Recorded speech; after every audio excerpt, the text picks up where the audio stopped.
And David, yeah, through you, Mayor Martin, Treasurer will be sharing a screen. Yeah, okay. All right, then I'm going to welcome everyone to the March 22nd special council meeting. It's done by Zoom, and some we're trying the hybrid to try and perfect it. Purpose of the meeting is to keep working through our 2022 budget. And I'm going to call the meeting to order. Remind council of declaration of pecuniary interest if it arises. And we're going to move into the business of the day. We do have a list here on the agenda, and from what I've seen here, and I don't know, I'll get council's opinion here, but the last half of from H to Q, most of the stuff we've done in the overview, and it's almost there. I don't know, we can, you know, they'll be quick, but or they should be quick, but the first part there, roads, wastewater, sewer, fire, parks and rec, and admin are going to be the longest discussion, I think, today. And then we have to get into the survey and the comments from the last meeting from the public with regard to the budget. So they have to be incorporated into this in some way and acknowledged. So that's going to take some time too to go through that list there. So so David, I'm going to open it up to you, and you know, you can go through as the agenda was presented and see what we come up with. Sounds good.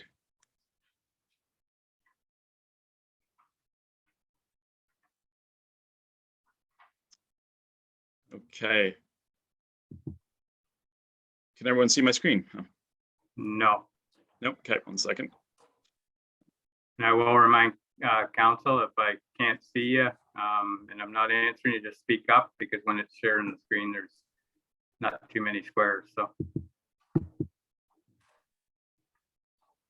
Okay.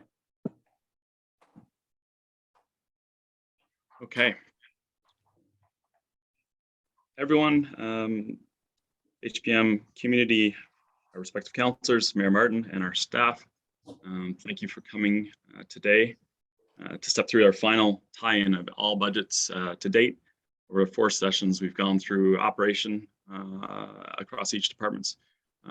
We've touched on capital. We're now going to tie everything together, making some decisions specifically on capital across each departments, which then are going to roll up to our budget number and ultimately the tax rate, proposed tax rate for 2022. So with this in mind, I'll step through. I'd like to get some of the lighter departments out of the way, and then we'll leave the more capitally intensive departments, specifically roads and parks and rec. Will be the ones that will take more labor, if you will.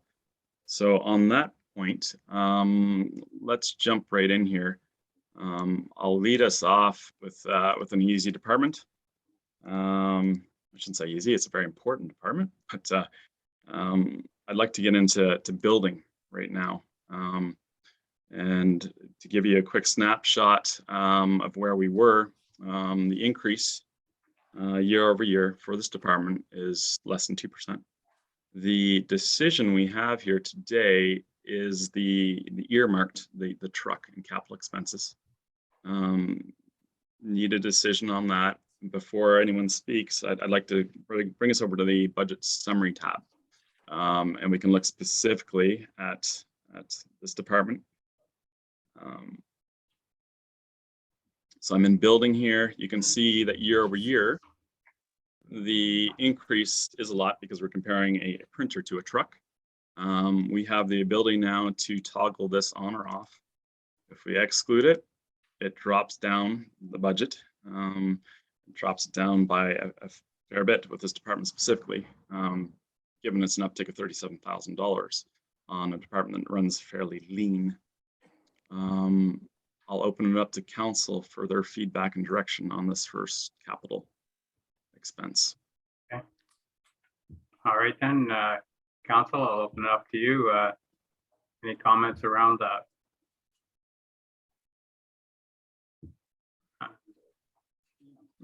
Go ahead, Larry. You're muted.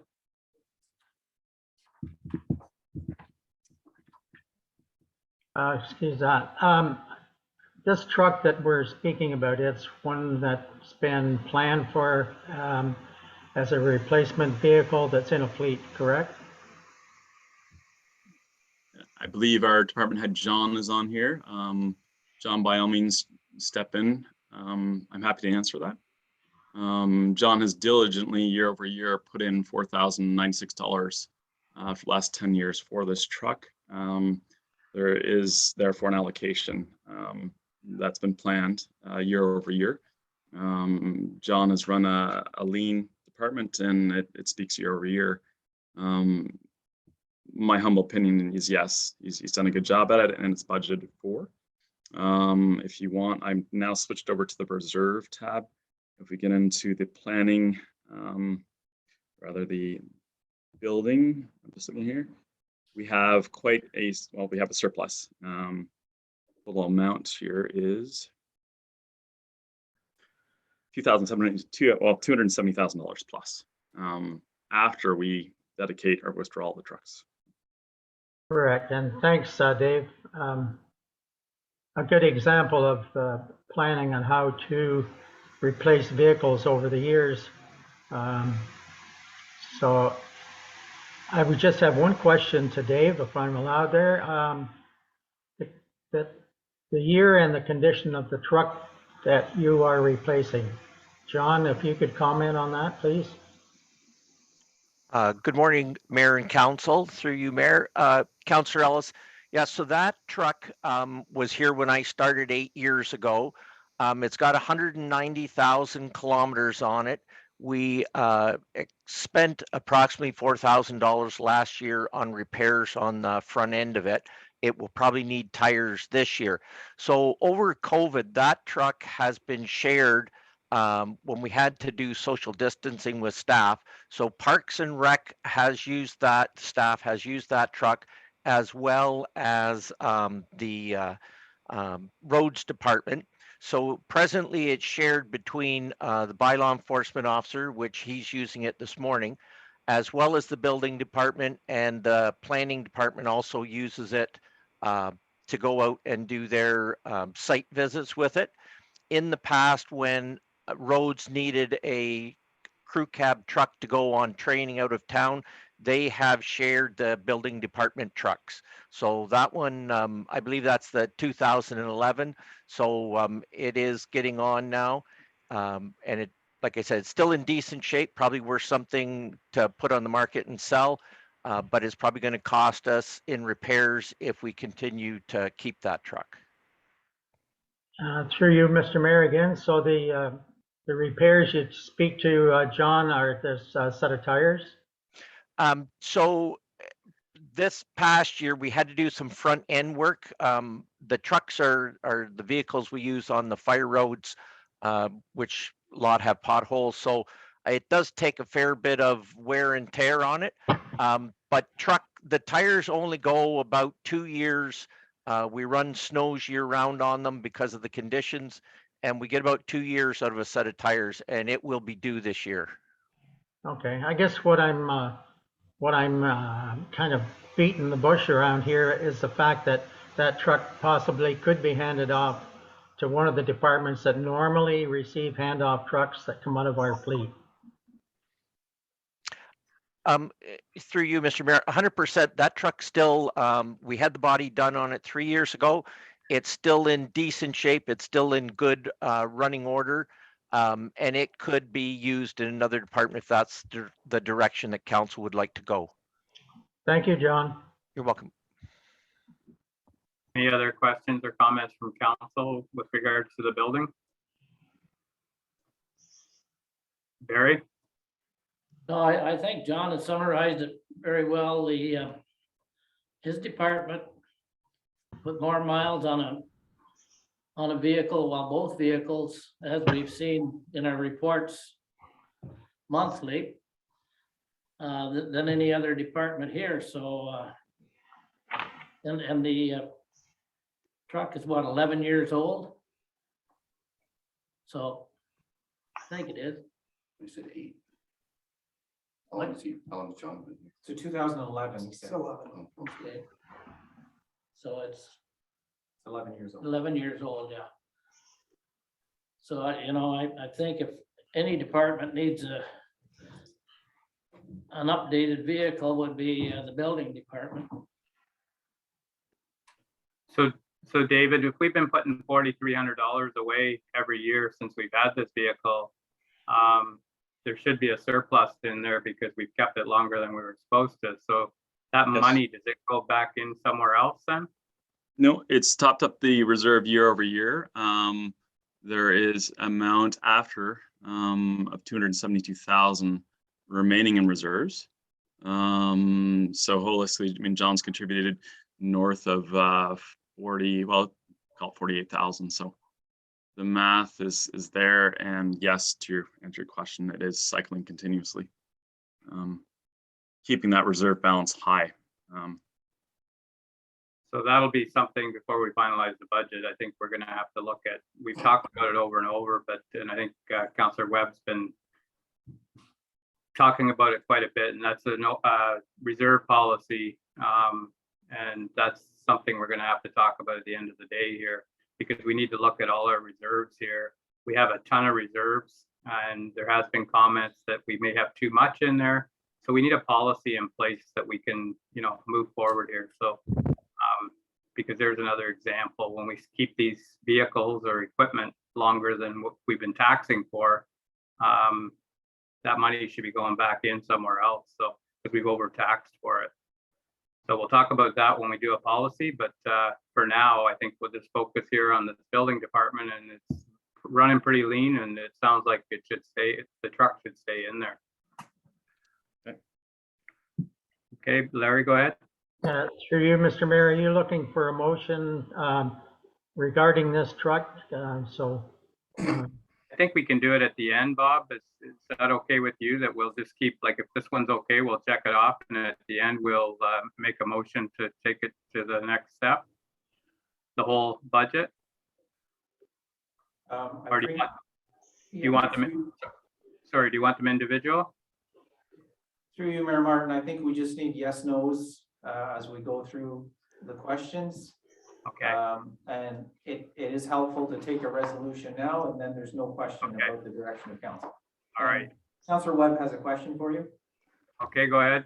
Oh, it's just a question for David, kind of about what you're talking about, Jim. So David, if we budgeted for that truck for 11 years and we have an extra, whatever it is, 4,800, is that kept track of in the reserve in terms of that truck, like separate, you know what I'm saying to you?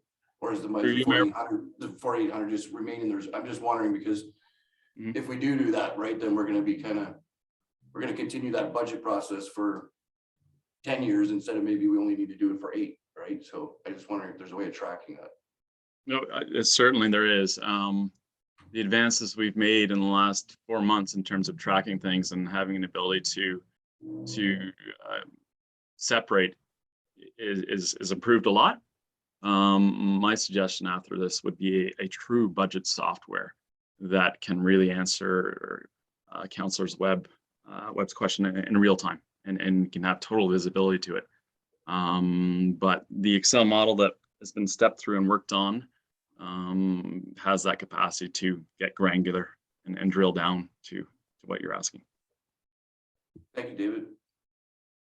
Okay, so if somebody wants to make a motion that we go with what's presented here for the building department. I'll take a motion. Moved by Deputy Mayor Giroux and seconded by, do we have a seconder? Councillor Ellis. Second the motion, Mr. Mayor. Okay, all in favor of the motion? And that's carried. I got a question too, Jim. Okay, Barry, go ahead. So are we gonna make a resolution here for to replace that truck? It's already in there. That was. It's in there? Yeah. Okay. So, all right, so what's next on the list, David? Next, I would like to move into, the 3 Mayor Martin, the council has no capital spend, as you'll see it here, and I'll just highlight the line. So that's an easy one. I'd like to move into administration. I believe our CAO, Bob, is with us to support this category, which is just above here. You'll see 4 asks. Specifically, there's an aged photocopier that our staff is calling sometimes 2 or 3 times a week to get service to, which is a service call to Peterborough. We only have 1 copier in our office that multiple departments are dependent on. So that's that introduction. Telephone system, we have an aged telephone system. Anyone who calls into HPM will realize that it rings, and people that are in office will see our front office staff chasing people down. It's quite dated. The human resource plan is the other one that's earmarked. And lastly, we have the municipal concept drawing. So on that note, I'd like to turn this over to Bob, our CAO, and he can help with these expenses we're deciding today.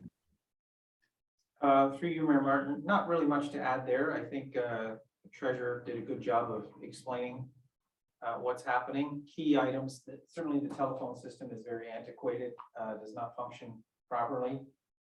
It is time to update that. Photocopier is the same. We have regular breakdowns of that equipment, so it's time to move forward on that. Municipal concept drawing is with respect to the new, and that's an estimate, that's respect to the new council chamber and municipal building proposed. And SHRP is the human resources consulting firm that will help us track with all human resources matters, including training. Okay. Through you, Mayor Martin, if I can draw councilors' attention to the administration top line. 21 capital spend was 74,000 this year. It's dropping down to 65,000 across these 4 items. So we're 12% under year-over-year spends with these 4 items included. Okay. Councillor Ellis, go ahead. Through you, Mr. Mayor. I believe it was planning department are ordering or requesting a new, I think it was called a plotter printer. Would that be different than this printer photocopier that you're indicating in the budget? Yes, through you, Mayor Martin, I can address that to Councillor Ellis. The plotter is a large format printer that was purchased for the building and planning department. That purchase was concluded last year. Thank you, Bob. That's what I figured. And just one last comment on the telephone system. Much overdue. This system that we're operating with now in the municipal office, where we have people running around to find people that need to be talked to, is much needed new system. Okay. Through you, Mayor Martin. Yeah, go ahead. Comment. I don't think there's any item on here that council and staff have not been chasing for the last 3 or 4 years, so I can't see any reason why they shouldn't be up to the budget. Okay. Art, go ahead. Yeah, just a question. So make municipal concept drawing, say we went with lead. Yes. You just take that money and put it towards the lead. That's correct. Okay, That's absolutely correct. That's the plan. okay. Thank you, Bob. Cool. What was that again? I didn't catch The lead, if we went with the lead, people that that. presented, Yeah, so we just take that 30 and yeah, we can take that 30 over there and take it off what we're gonna put that. Good. I think we spoke of that. Mm, Right now. Correct. Okay. All right then. So we'll so everything seems to be in order here. So what's council's thoughts about the motion to move ahead with the administration portion of the budget?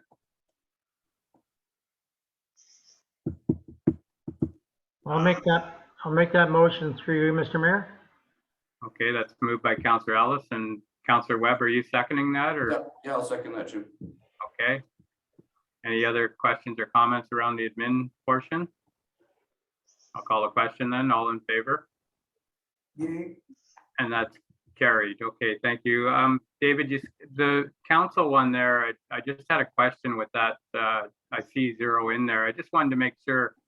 I was talking to you this week about the council initiative, and where it's at. And the one thing that you showed me, it showed that we still have that in there. One presentation I seen, it showed 10, and another one showed the 80 that we used to have in there. It was always topped up from OMPF. Mhm. Where is that right now? And then the other question I had there was regards to moving forward. I think we need to come up with a policy for the mileage for council. That can be done after, as far as when we do a policy after, it can even be done when the budget's finished, but I think we need to have some discussion on the process there. So, while you're looking for that, David, Councillor Ellis has a question. Sorry, Mr. Mayor, through you. I was just going to ask Dave to bring our screen up for that. Thank you. Sure. Okay. So I'll bring that up here. Sorry, the screen is rather. So as we look into the specific carve out for the council initiative, you'll see it here, 39 through 46. Okay. And these totals have been updated. So yes, there's approximately $80,000 that's there for initiatives for council as they see fit. So for you, Mayor Martin, the idea of discussing the ability for council to support a one-off event to help a community as needed on an ad hoc basis. Yes, council has this ability with a reserve of approximately $80,000 in it year over year. So. Okay, I just wanted to make sure because I've seen different numbers and talking to other councils around us, they all have something similar. It may not be called that, but it's they have something where you can, between budgets, you have some money to access to help with the community on one-offs, and we've always used it for that. But I thought it had disappeared, so that's good to see it's still in there. And like I say, the other thing is the mileage policy, but I don't know, Bob, how you want to deal with that. But I think in the future we need to address that as far as mileage for council meetings. Yes, through you, Mayor Martin, we are noting action items further to the budget discussion. Mileage policy can be one of those, as well as the reserve policy. Okay.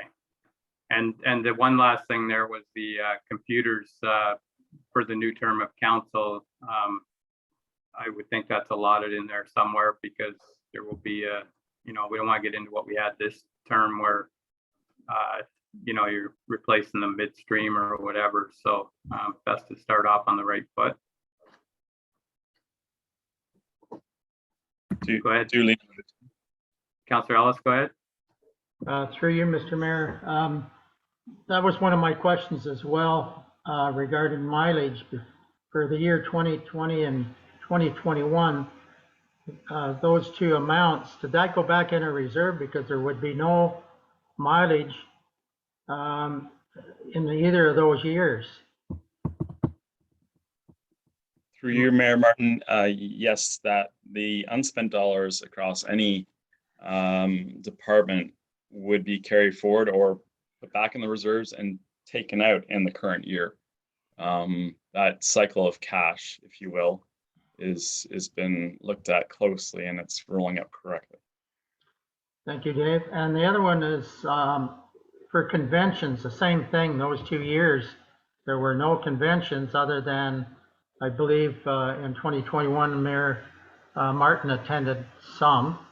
But the two amounts for those 2 years, that went back into a reserve?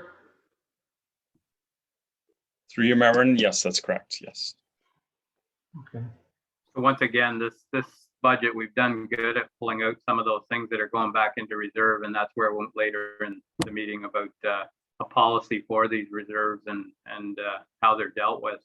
I think that's going to be, good information coming forward. So Bob, go ahead. Through you, Mayor Martin, to Treasurer Dave, just confirming that election expenses are, I believe, in the council budget as well. Through your Mayor Martin, yes, similar to John, our department in building council has diligently put away $10,000 year over year. That then is being offset from the reserve to cover the election expenses this year. Okay. All right, so is there any questions around the council budget there? I'm not seeing any, so I'll look for a motion that we receive the council as presented and move forward. So moved. Moved by Deputy Mayor Giroux and seconded by, do I have a seconder for that? Councillor Webb, thank you. All in favor? And that's carried. Okay, David? Yes. Through you, Mayor Martin, I'd like to then move forward into, go into planning. We've done planning we'll go into, and then I'd like to table economic development. Planning, as you see, does have a limited capital spend. I'll quickly snap over to the planning tab here and we can look at that. Capital planning has a year over year allocation of $10,000 that it's been unspent. Therefore, this year, if it's deemed to be warranted, this will be a carryover. It is a legacy item. Open to council's direction as to whether this legacy carry forward should continue in this year's budget. Okay. What's council's thoughts there? Any comments there? Do you remember? Yeah, go ahead, Dave. It has been continued year after year. I don't believe it has been used though, has it? Very limited. I have not seen any drawdowns on this particular capital allocation. So in looking at it, I can't see continuing it if we're not using it year after year. I realize we're just carrying it forward, right? We're not taxing for it. Yeah. Is Through you, that Mayor right? Martin, if we're to keep things simple and really account as we are, I would be in favor of dropping this legacy spend, or not spend, but account that's not used. So I just wondered, and others might have a better memory than me, but did this have anything to do with the overruns we were always having with planning and the consulting? Or is that something else? Did we put it there to hire somebody? No, we just something,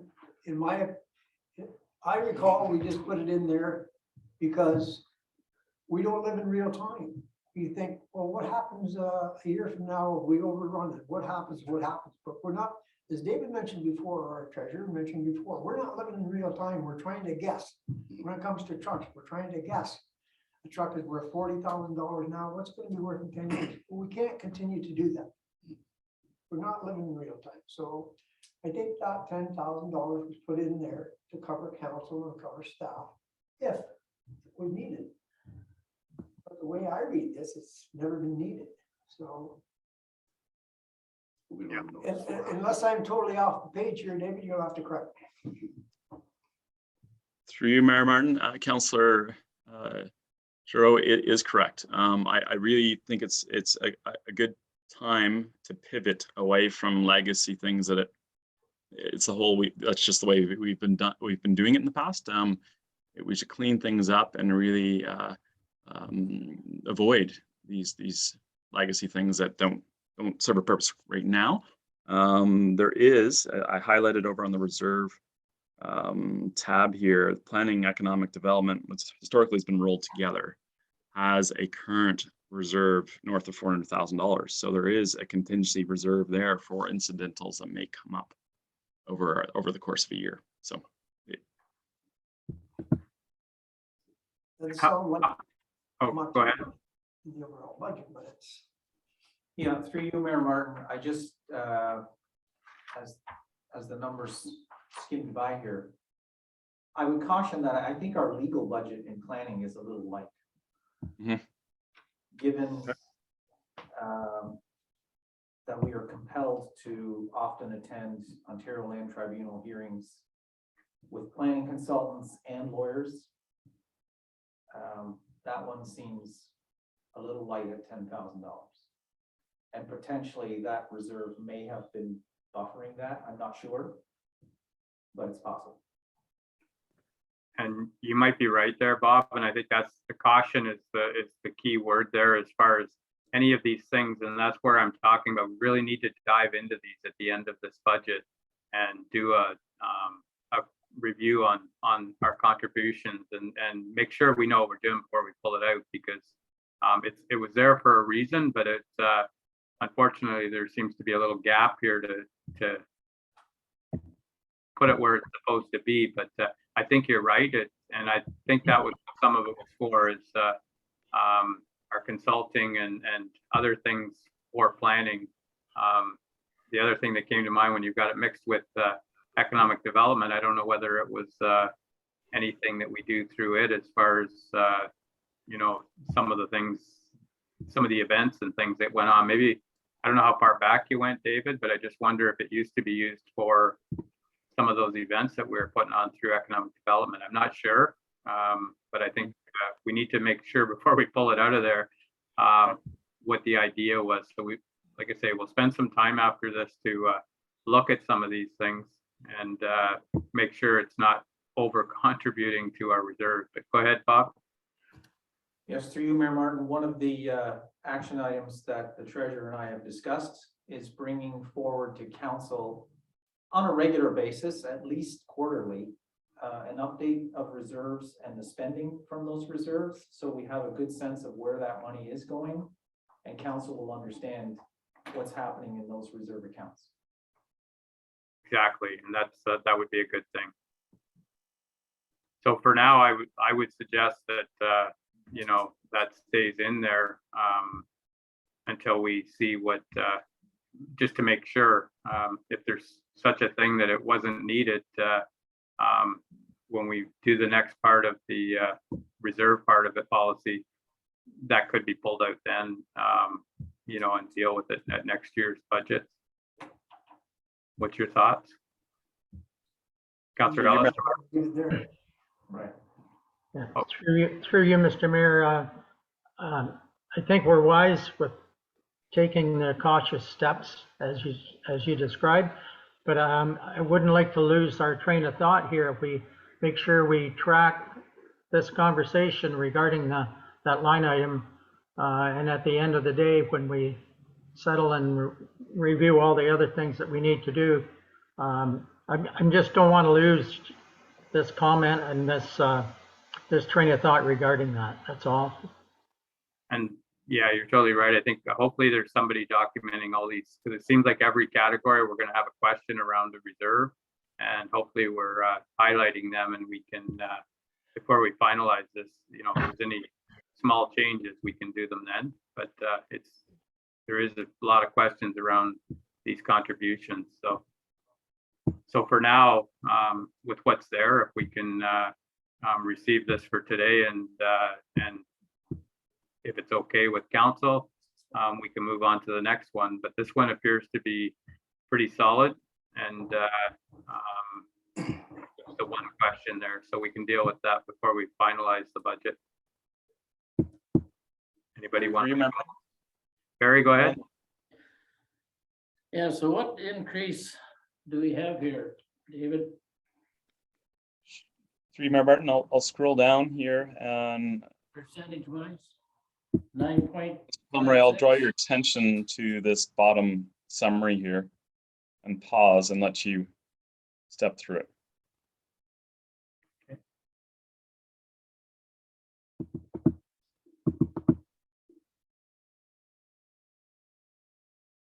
So do we need to take some other reserves, come down on our percentage? Yeah,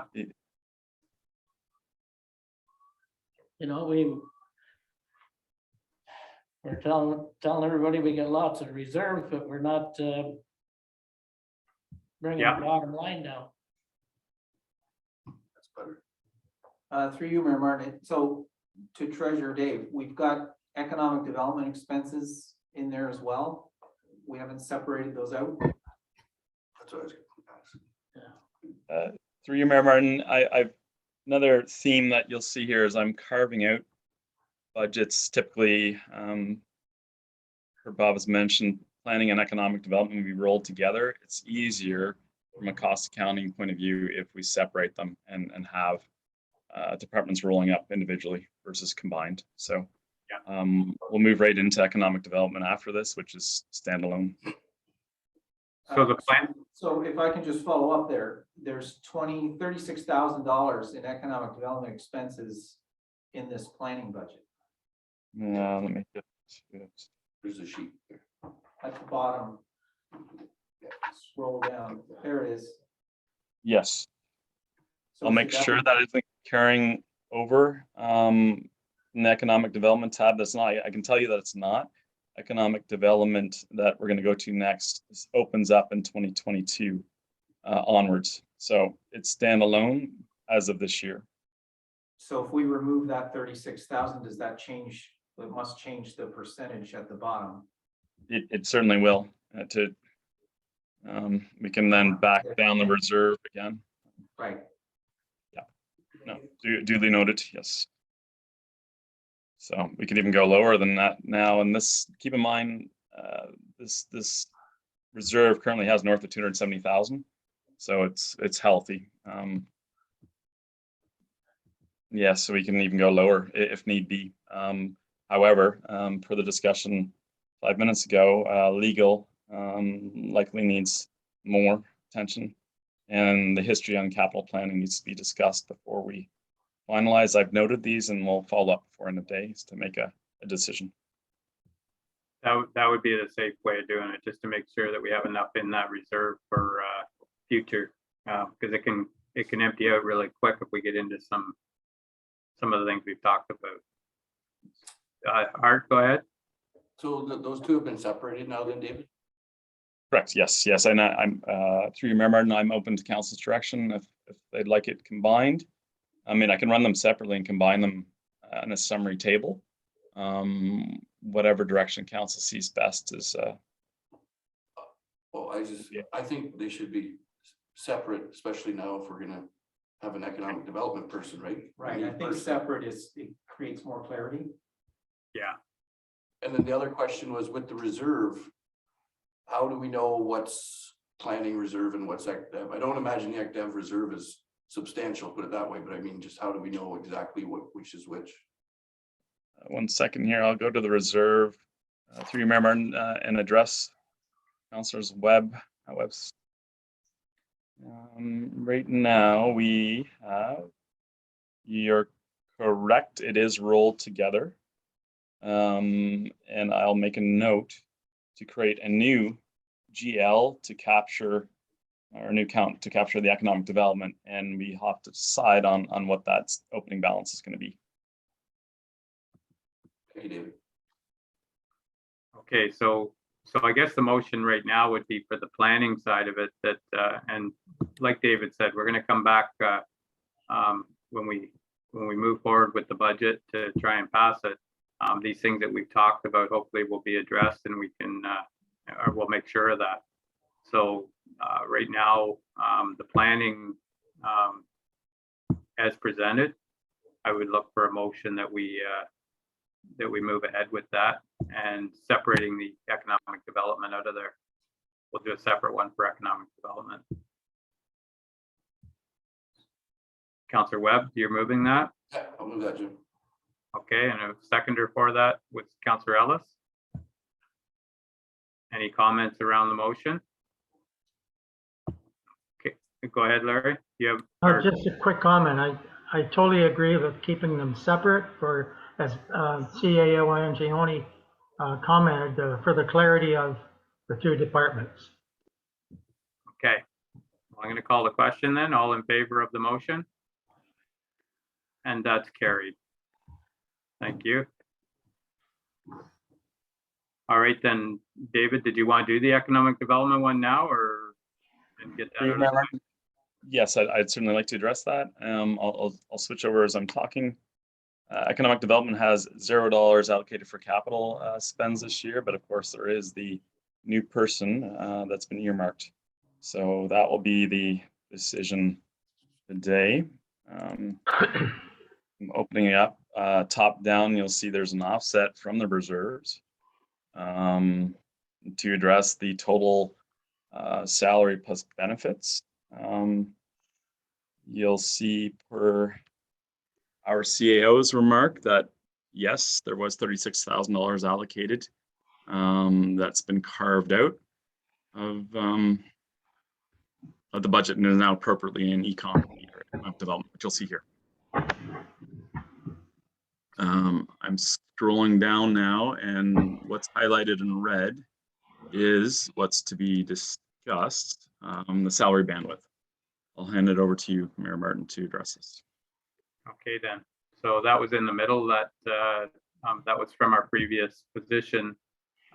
That looks like that number is around permit, around the middle permit, and the I see the CIP in there. Was that from the reserves then, David, or the 25,000? I know Councillor Webb has wanted to get that back in there, and the Economic Development Committee. So that's a good thing. We've heard lots from people wanting to see us move forward with that again. So so it's good to see that in there. I'll open it up to council and see what your thoughts are here. Larry, go ahead. Through you, Mr. Mayor, just a quick comment on the wages for the economic development person. My comment is that I think we should have the range, the top end of the range higher. Doesn't mean that you're going to pay that wage when you hire the person, but it also, to me, it opens up probably to get you a better reply for the job when it's posted. I think you would attract a better, hopefully, a better range of people applying for it. Again, it doesn't mean you're going to pay that top dollar, but it does two things to me. It attracts probably a wider range of people applying. And again, it's not saying you're going to pay that wage, but it's there to attract a better scope. Okay. Bob, is that the middle of like that 70? Was it 65 to 75? The previous job range? Yes, through you, Mayor Martin. Previous economic development officer was approximately mid-high 60s to mid-high 70s. So Okay. it would be appropriate, if that's the wage, it would be appropriate to add at least 10 to that.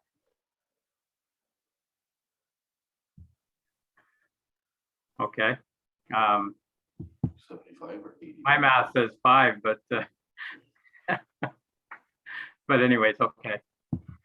What's council's thoughts there? Whatever council likes.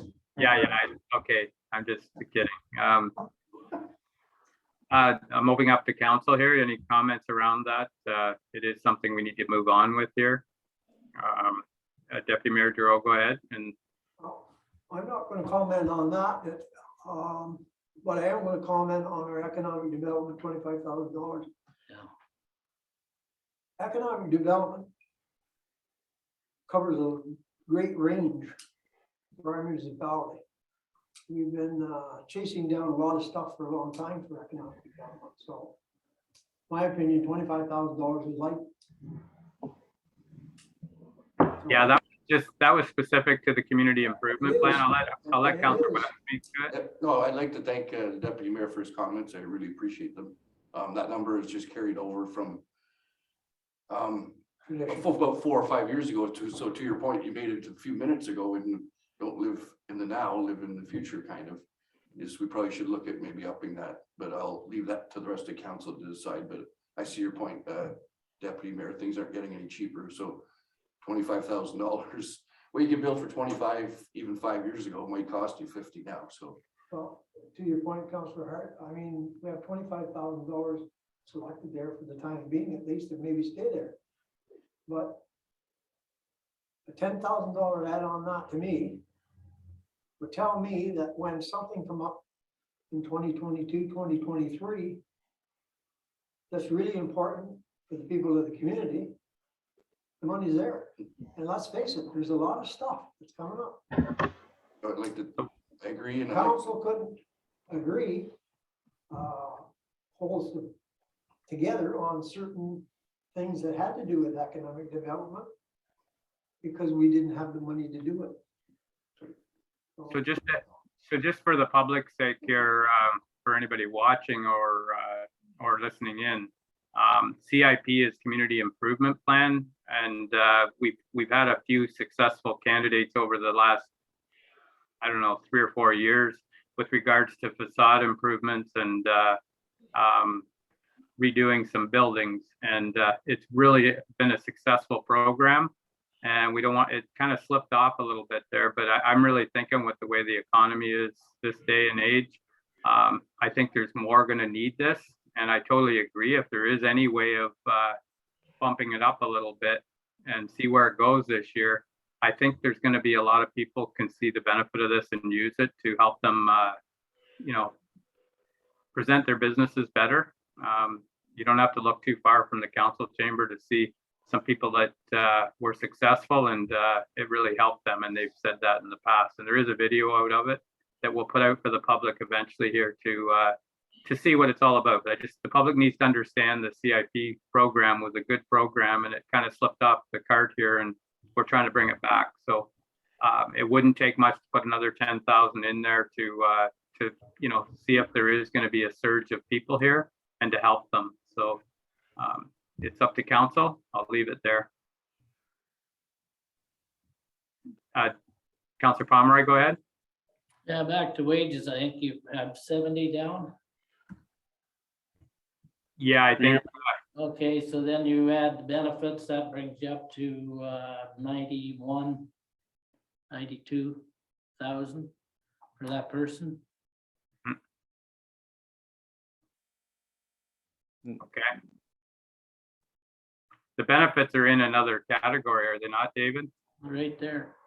Through your Mayor Martin, we see them here. The current budget allocation for the benefits rolls up annually to be 3,500. There is 2 other categories that need to be added to that.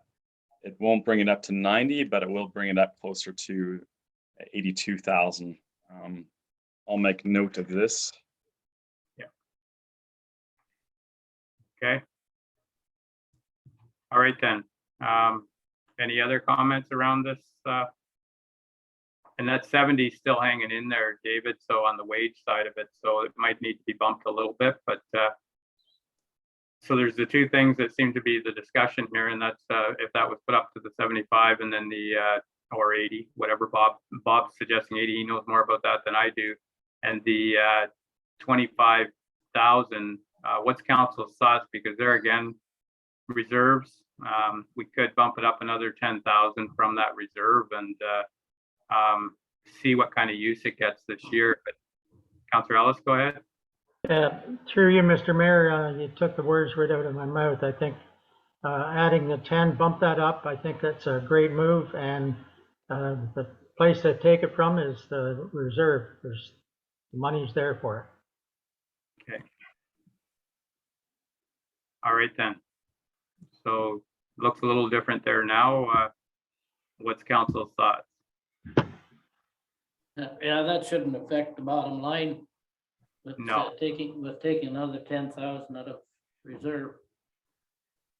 And I know people listening, they're going to hear reserves a lot today, and they're going to think that we're pulling a lot from the reserves. But through this budget discussion, I'll keep repeating it. Some of the things we found over the last few weeks of going over this, the overview, we're seeing there is some extras in reserves that could be allocated and be spent without hurting the bottom line in our reserves. So I just want to keep reaffirming that we're not blowing the reserves. We're just, we found some in there that we should be using. So it's just my thoughts there. So So moving forward, economic development there with the numbers that are entered in there now, what's council's thoughts about receiving that to move forward to the next stage? Motion to approve, Mr. Mayor. Thank you, Larry. Moved by Councillor Ellis. Is there a seconder to that? Councillor Webb, any comments or questions around that one? I'll call a question. All in favor? And that's carried. Thank you. Okay. Carry on to the next item there, David. Sounds good. Back to the budget summary here. What do we end in? If you give us an easy one and a hard one, maybe it'll make things feel a little better here. We don't do all, you know, mix some of these. Like I say, there's some that we've dealt with on the overview, like as far as library and cemetery. You know, if we can mix the odd one of them in between these, it would help. Through you, Mayor Martin, I'd like to draw people's attention to the bylaw tab. I'm on the summary part here. High level 40,000 versus 41,200, or a 3% increase. Really, it's the cost of inflation that's rolling through there, but I'll go to the summary tab here.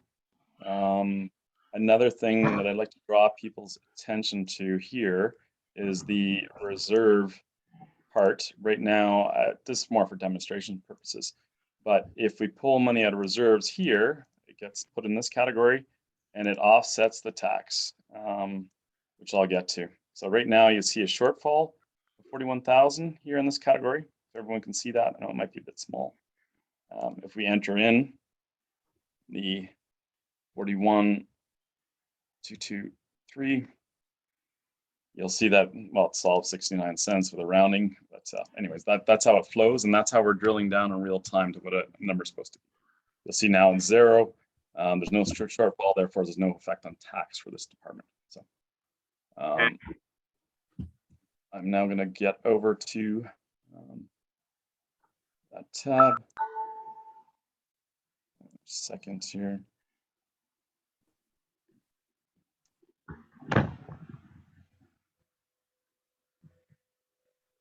Okay, here we are.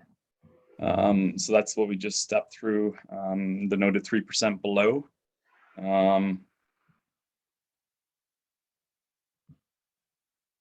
Need to add a line here to draw down from reserves. While I'm talking about that, I'll bring us over to our reserve tab. Bylaw right now currently has $22,000 in reserves.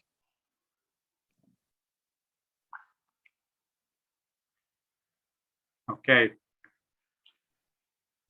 Yeah, like, so some of these things, like I mentioned at the beginning, we have the survey to go over at the end, and it was broken into 9 categories. So even though we're moving these, there will be some things from that survey that we may want to talk about.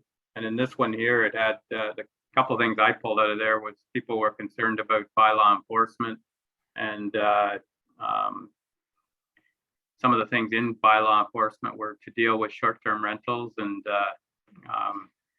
I think that's going to be something that's going to keep exploding over the next year or two. And the bylaw enforcement side of things, something we talked about last year was an AMPS program that the county's trying to work out with the city of Peterborough, so we can actually charge people when we have a bylaw in place and we don't have a ticket, a way of ticketing people. They're still working on that program. I followed up this week about it, and it's still in motion, but it hasn't been finalized yet. But that's going to help us to actually receive some funds for bylaw enforcement. But right now, there's a lot of issues around ticketing people. So, so moving forward, there's a lot of expenses in bylaw enforcement, and it's getting busier and busier all the time. So as long as we got some funds in there to deal with that, I think that's the main thing here. So I'll open it up to council.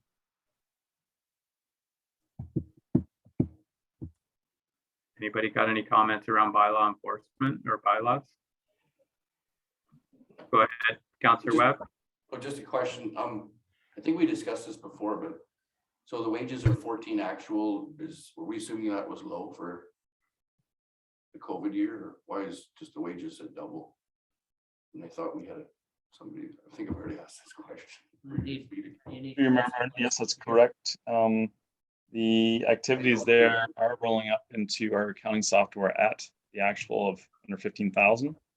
Most logical thing I can say to that is it's COVID related, but I think it needs to return back to where it's budgeted year over year, but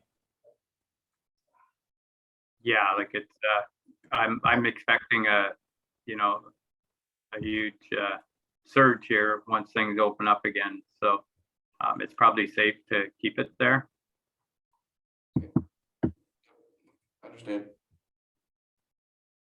So in the bylaws, like enforcement, there's, all departments overlap in there. I know building has to go in there. That's just for the bylaw enforcement side of things, right, David? Like building and fire and all them that have to deal with all these things, that's a separate line again. yes, that's correct. Yes. Okay. Need to really also, through your memorandum, scrub our how things are flowing through Keystone. This is a totally separate thing to be addressed after the budget. Sure. Okay, sounds good. If I could make a comment on bylaw. Yeah. Hey, Martin, once the snow goes, then the complaints start coming in, because that's when you start seeing stuff. I'm already getting them, so I know there's gonna be a surge. So, Yeah. Okay. So I think it's looking all right there. It's up to council here. What's your thoughts on the bylaws portion of the budget? Where do you want to go with it? Councillor Webb, go ahead. Yeah, I'll make a motion to move it. Like, I just had a question with the wages, but I understand your point that I think things will go up this year, and I'm kind of looking at the legal line at the bottom too, that 5 might be a little light if we were over it last year, so I don't know. But anyways, that money should cover off the total budget, so I'll make that motion. All right. So I do have a mover for the bylaw portion of the budget to move it. Is there a seconder for that? Councillor Pomeroy? if you don't see us, hand, Mayor Martin, our Oh, okay. Sorry, I didn't see it. Yeah, I got it now. Sorry, John. Go ahead. I do have a mover and a seconder on this. So, John, did you have? If I could just make a quick comment. So historically, we've had bylaw officers that came for a number of years from Lindsay and then for a number of years from Coburg. So in order for them to come and work, they worked the whole day.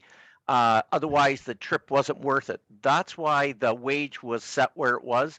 Presently, we have somebody that lives locally, so they can come in, do one call, work an hour, and we're making much more efficient use of the wages. That's why it's gone from the 30,000 down to the 15. However, should the local person that we have doing bylaw in a year or two, if they're not available and we have to go back to using services from out of town, it's quite understandable that that cost to provide those services would be back up to the 30,000. That's good. Thank you, John. So yeah, well, I think it's safe to leave it there for this year and see where we fall out at the end of this year. And then I think one of those things that you might want to take it over 2 or 3 years to see it before you pull it right out of there. But that'll be talked about later as far as where we put the money for future. So, okay, so I have a mover and a seconder for this bylaw piece of the budget. Any other questions around that? All in favor? And that's carried. Okay, thank you. Thanks, John. Martin, I'd like to step over now to library.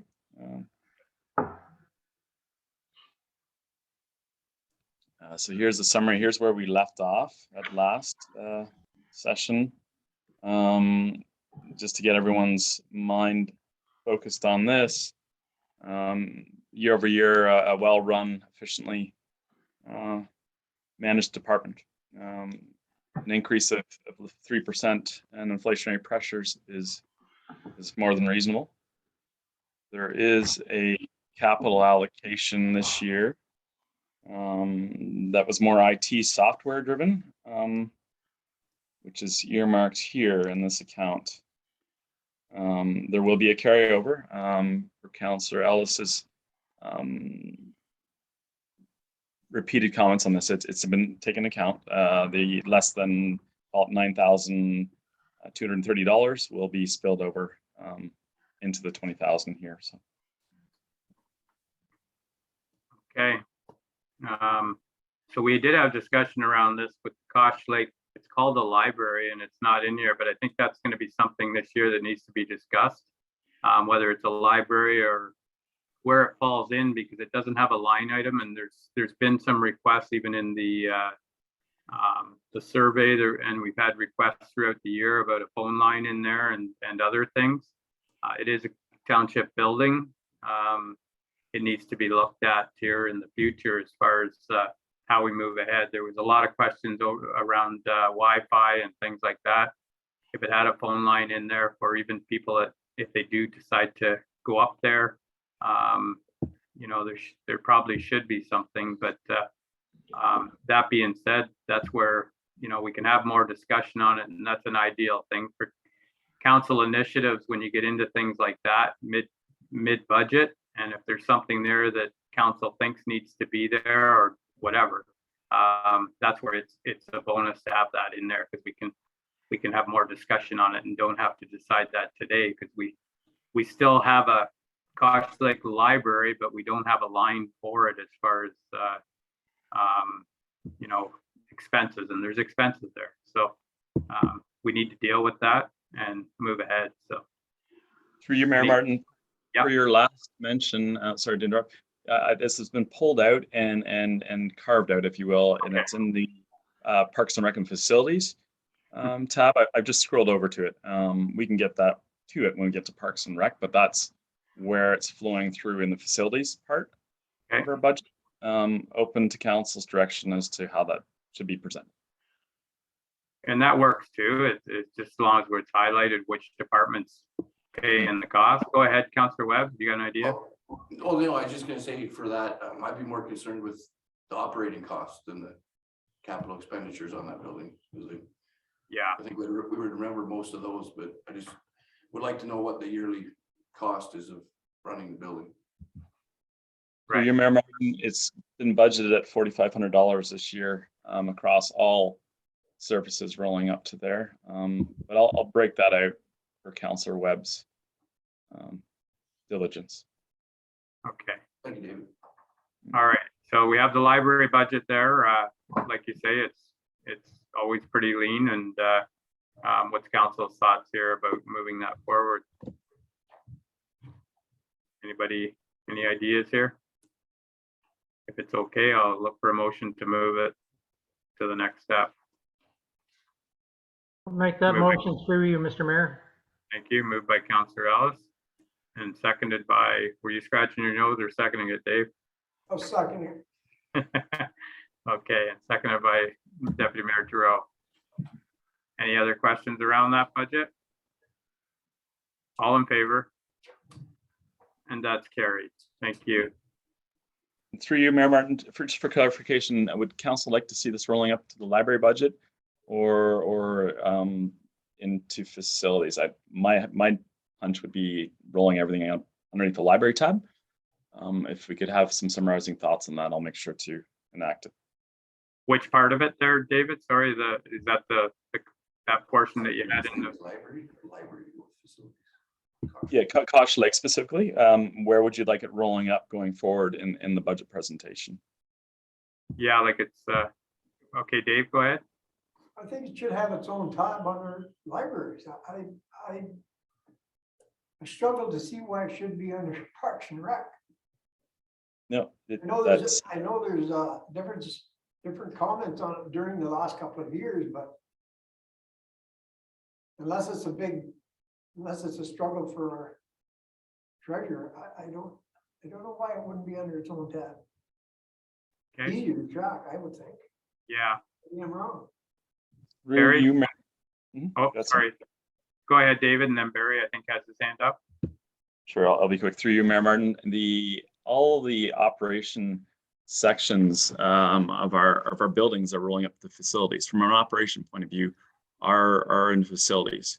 Ryan has taken on our department head has taken on the day-to-day operation maintenance and the operational cost, I think, of hydro, gas, and electricity. So happy to look forward to your direction on that, please. Okay, Barry, go ahead, and then we'll. Yeah, it's always been a library back there, but it's more of a recreation center now, you know, and it's closed down in the winter time. Like they use it more for yoga and whatever than they do for a library. I don't care if it comes under the library. We just need somewhere where we know there's an expense line for that building. So yeah, and that's the big thing here. So whether it stays in recreation or goes in the library, it just needs to be highlighted more because it's called a library. So we automatically go to the library budget and don't see it in there. That being said, you know, we need to keep track of it, and there is requests coming in for that place throughout the year, but it's hard to find what's actually going into it. So I guess it's all summed up in the recreation portion right now. So I'll look for council's ideas here on where it stays. Dave, what were you saying there, Dave, as far as you wanted to see it go into library? Or at least have its own? As long as we can track it, like Councilor Pomeroy said, as long as we can track it, that's the main thing. So I guess we're tracking it.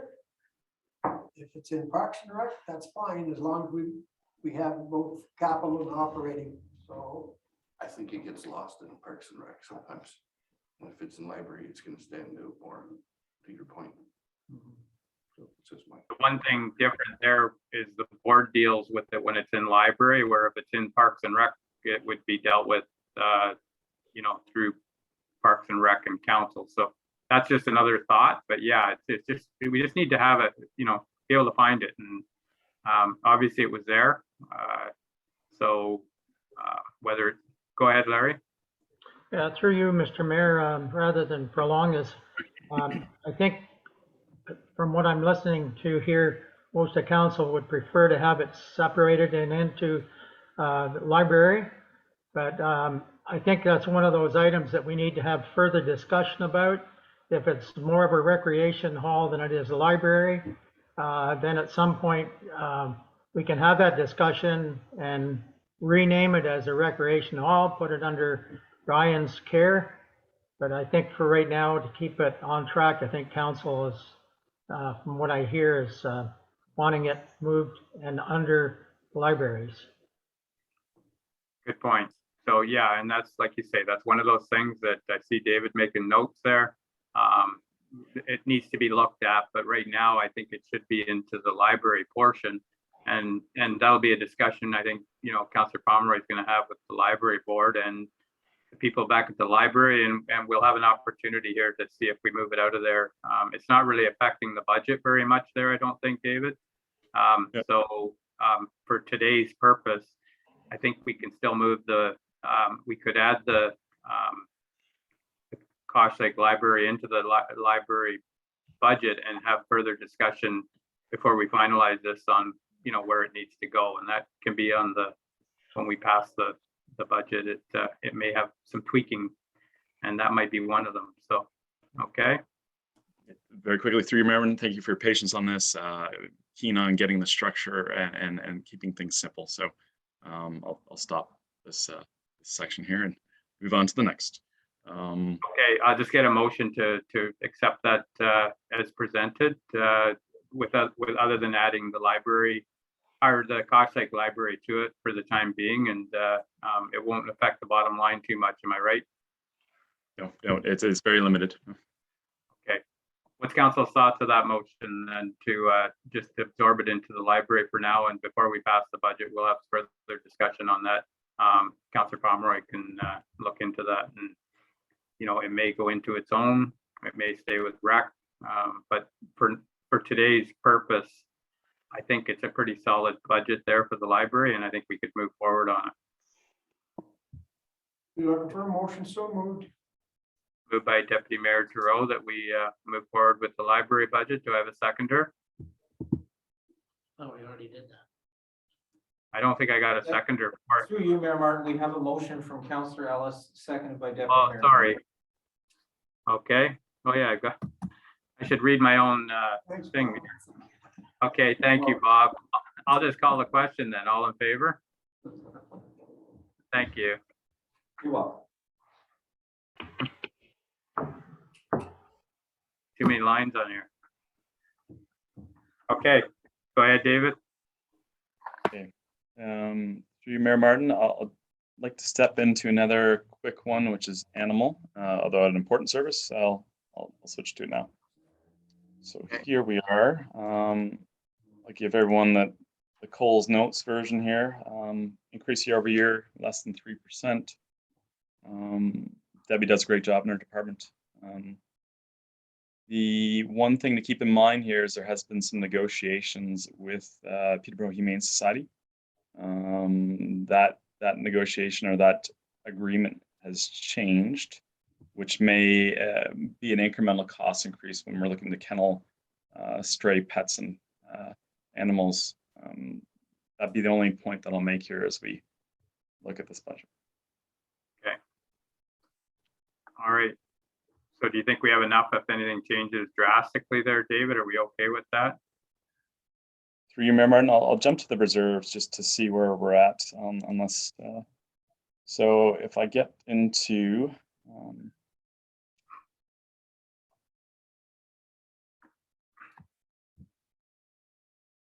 I'll have to do some digging here. I know there is a reserve here. Year over year. I'm gonna jump in here. Sorry to scroll. I know it's hard on people's eyes here. Maybe it's mixed in bylaw. Yeah, possibly. Yeah, I'll certainly make sure there is coverage there.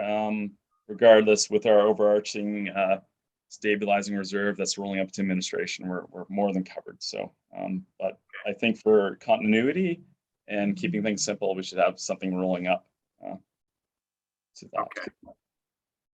Okay. Is there any questions? Council got any questions for David with regards to the animal portion of the bylaw? Not seeing any, so that's the only thing that we might want to just make sure that we're covered there. Councilor Pomeroy, go ahead. I'm satisfied with the bottom line, which is 2.97. That's within means. So I think make a motion that we receive this for now. All right, moved by Councilor Pomeroy. Is there a seconder for that? I'll second the motion. And Deputy Mayor Giroux is seconding that. So call the question, all in favor? And that's carried. Thank you. Okay, David? Through you, Mayor, can I suggest a bio break for everyone for 5 minutes as we step into the more heavy lifting here? Yeah, sure. Okay, so it's I've got 10 to 11 here. So what do you say we come back at 11 o'clock? We take a 10-minute recess? Is that too long? No, that's good. Okay, all right then. Moved by Councilor Pomeroy, seconded by Deputy Mayor Giroux that we take a 10-minute recess.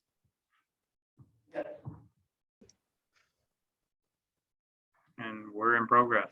So I'll look for a meeting to our motion to resume. So moved, Mr. Mayor.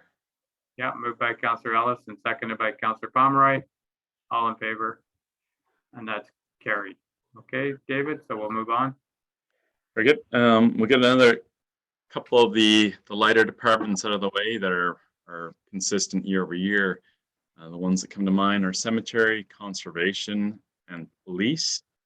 And then followed, we're going to get into the more of the heavy lifting, which would be our public works department, followed by parks and rec. To that point, we'll open up cemetery. Cemetery is flat year over year. There are no capital allocations. I'll return this to you, Mayor Martin. All right then.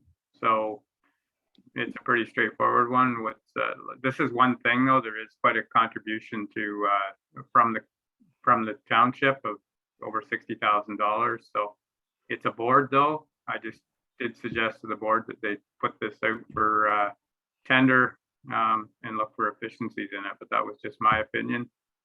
We've done it with everything else, and this is one that needs to be done too. So what's council's thoughts on this part of the motion, or sorry, catch up here.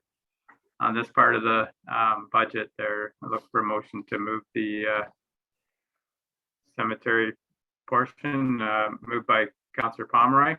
Yeah, 0%. Good. Yeah, there's probably some efficiencies. I'll make a motion. Okay, and we have moved by Councillor Pomeroy and seconded by Councillor Ellis. Any questions or comments around there? Go ahead, Larry. Yeah, just a quick comment. I have spoke with our treasurer regarding the budget from the cemetery board. And at some point, Dave's going to get the complete budget and have a look at it, just so everybody understands. And it gives Dave an opportunity to look at the budget itself. I know there's different things that happen during the cemetery board year that are extra costs, but they assume the costs within. So I just had the conversation with Dave, and he's at some point going to sit and have a review of their budget. Perfect. Okay, so I have a mover and a seconder for this cemetery budget to move it forward to the next step. Any other questions around it? All in favor? And that's carried. Thank you, David. Very good. Thank you. I'll move now on to conservation. Before I get to the actual conservation tab, I'll draw you to the reserves, as I think that's worth noting. There has been diligence and buildup of reserves, I want to say, with this particular department.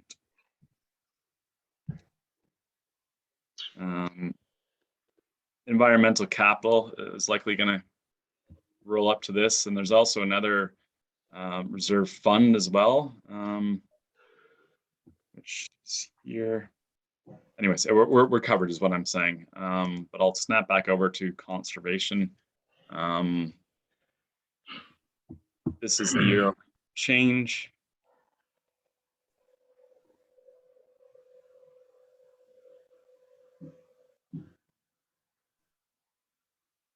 If anyone has it. Did you say the environmental is a part of the CRO, or is that specific to CRO? There is a reserve here. Sorry to drop out here. The reserve here that we have allocated for this is in 3120. I need to verify that amount and ensure that we're not pulling from the environmental. It's likely separated, Jim. So, Mayor Martin, excuse me. Oh, that's fine. Okay.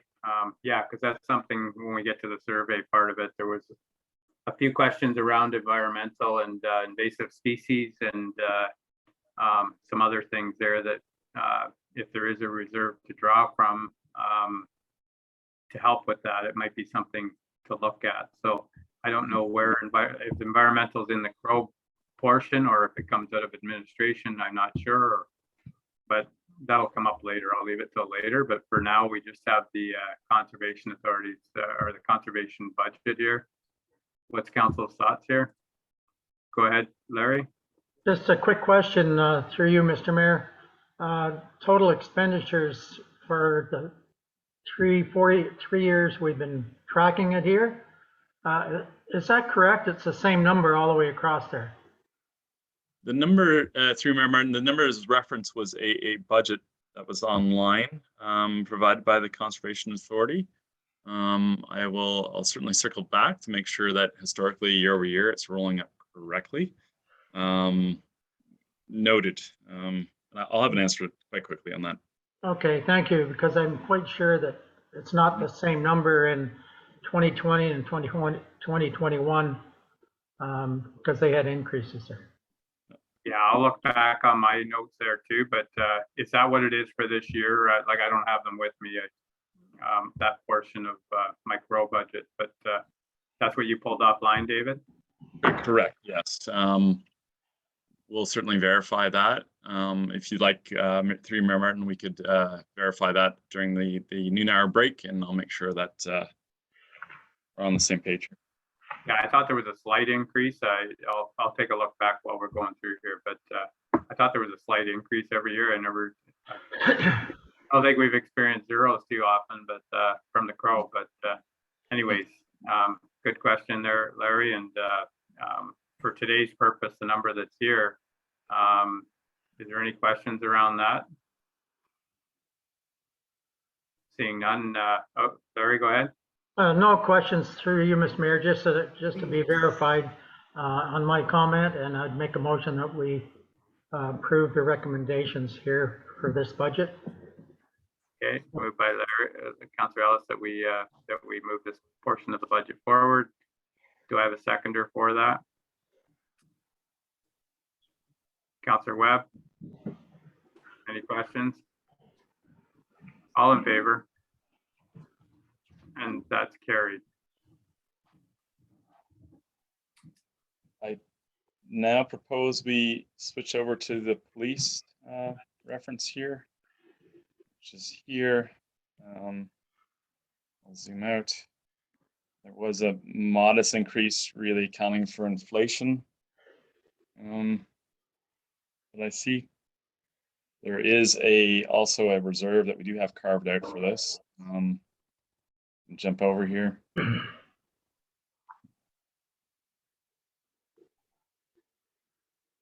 So policing, we do have a healthy reserve at 116,000 in the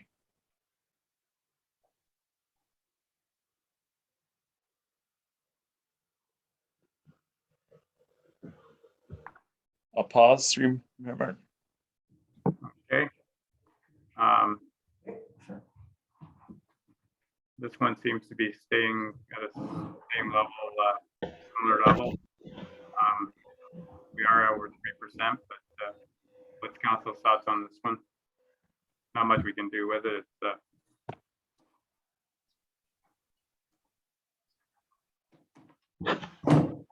It's big emotion.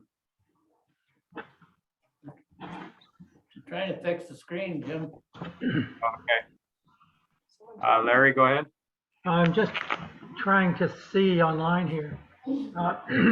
What are we contributing to the reserve for the police reserve? Historically, through your Mayor Martin, see if I can see an activity here.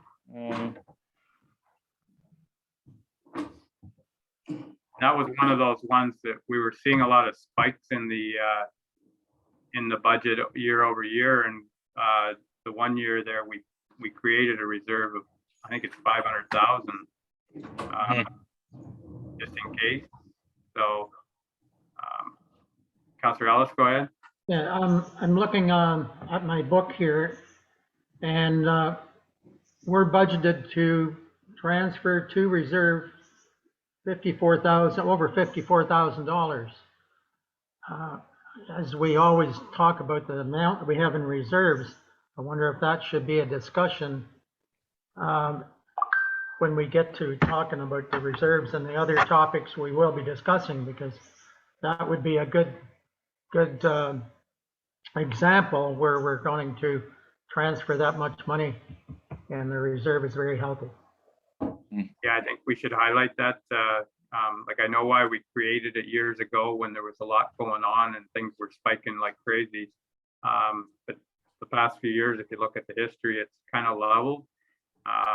That being said, something could happen, but I think you're right. This is another one of those ones that we need to look at that reserve and see, our contribution there. That would be tax dollars then, David?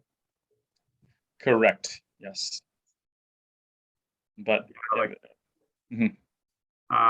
for discussion purposes, like for today, that's a good thing to highlight and nail that down. If we want to cap that off, that's an opportunity, right, to pull that back out. If you were to take 54,000 out of there, what would that look like, David?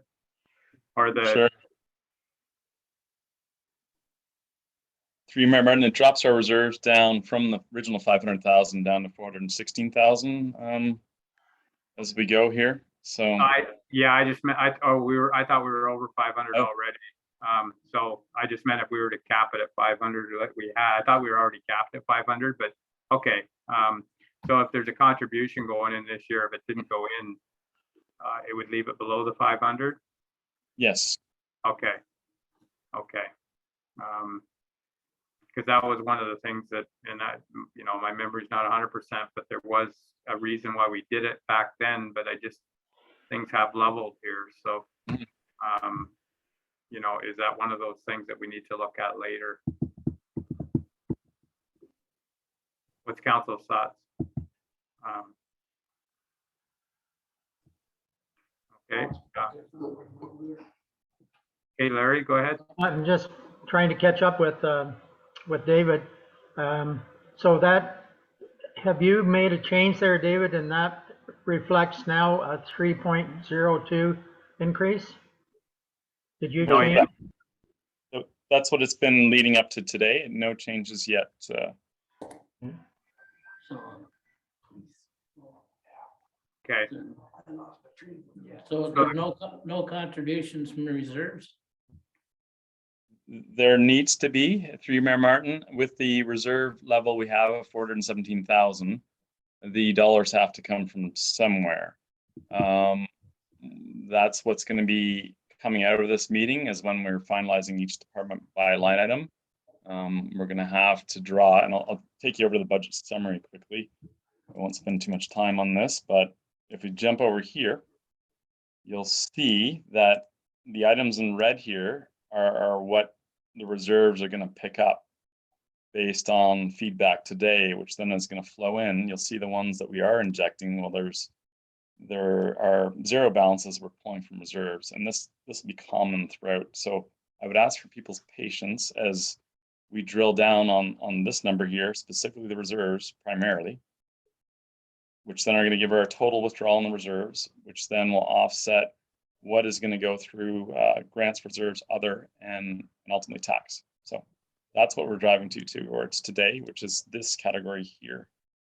If you can, and it's probably a bit small, but those are the numbers we're driving down to as we piece it together today. So. Okay. Yeah. So there's a $50,000 increase. I can't see the number there, but it was around $50,000 increase from last year.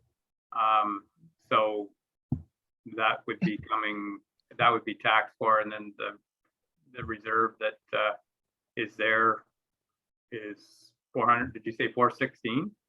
417,000, yes. So. Okay. All right. So that's what's going to be for the discussion later is the you know, what we keep that reserve at. Like I say, I remember why it was made, but I just don't know whether it needs to be that high, but I don't want to see us draw it down either, but it's something to highlight for the discussion around reserve policies. Lots of reserves.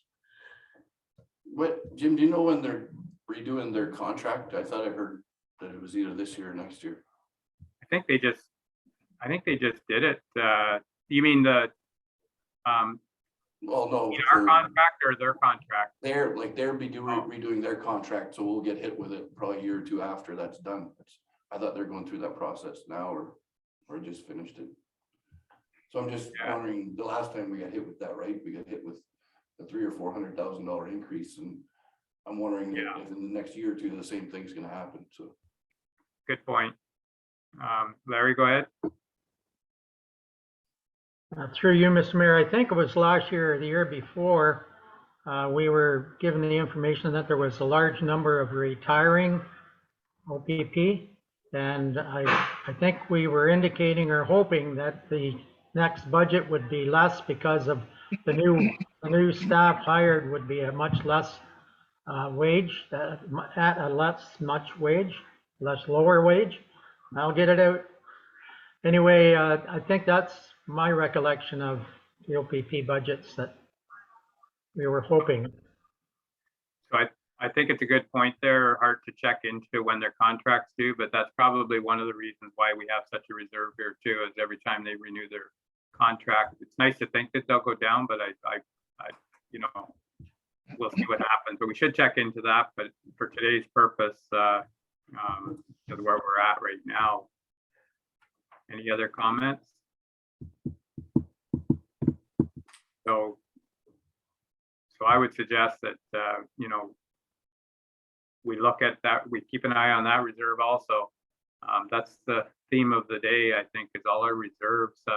A lot of things came out at us this year that we don't want to spend all the reserves, but there needs to be something done with them. So this one here, I would suggest, like Councillor Webb said, that we kind of leave it for now and check into that when their contracts due, because there was quite a spike on the last one. So what's council's thoughts there? Leave it where it is, as far as I'm concerned, Mayor Martin. Okay, moved by Deputy Mayor Duro that we leave it where it is and move it forward, and seconded by Councillor Webb.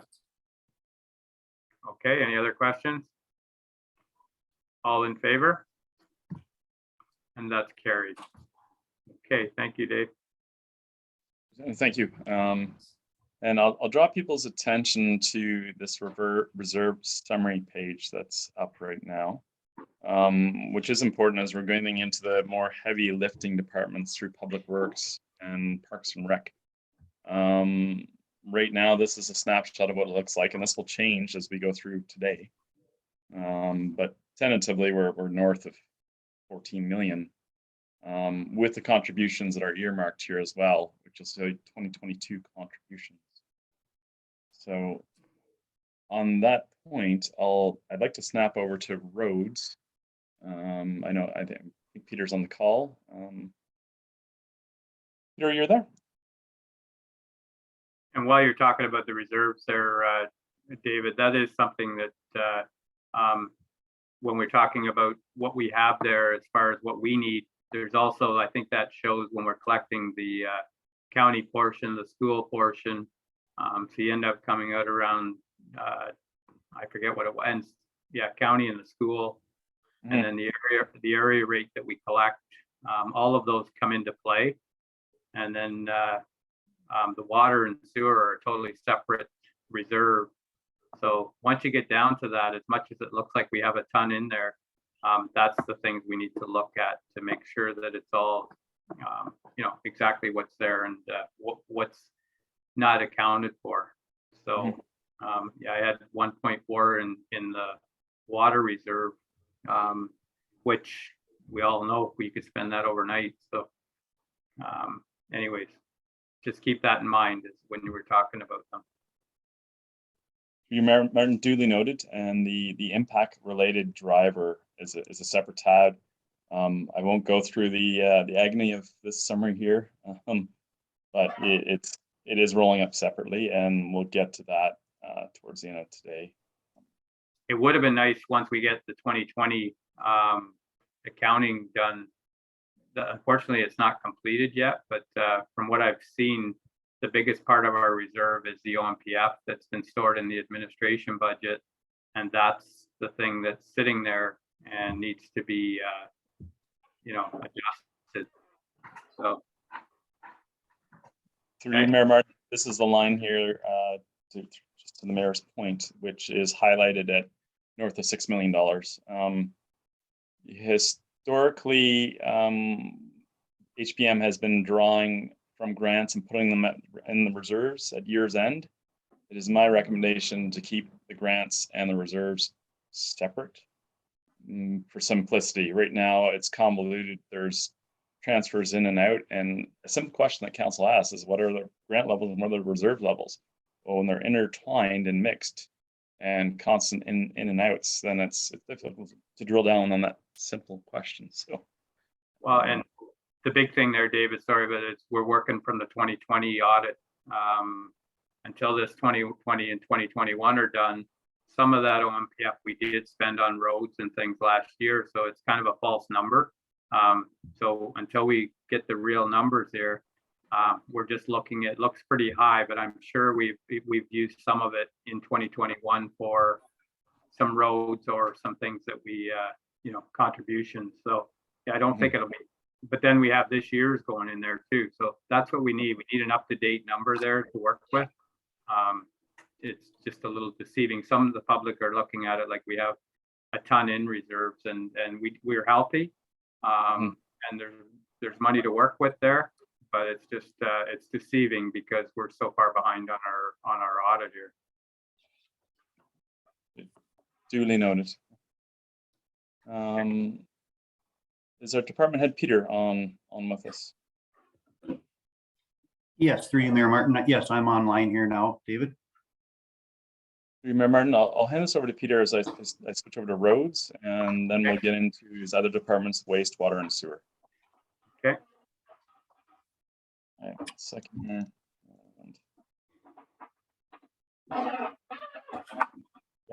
Okay. Peter, I'll take a break here and then let you into the driver's seat.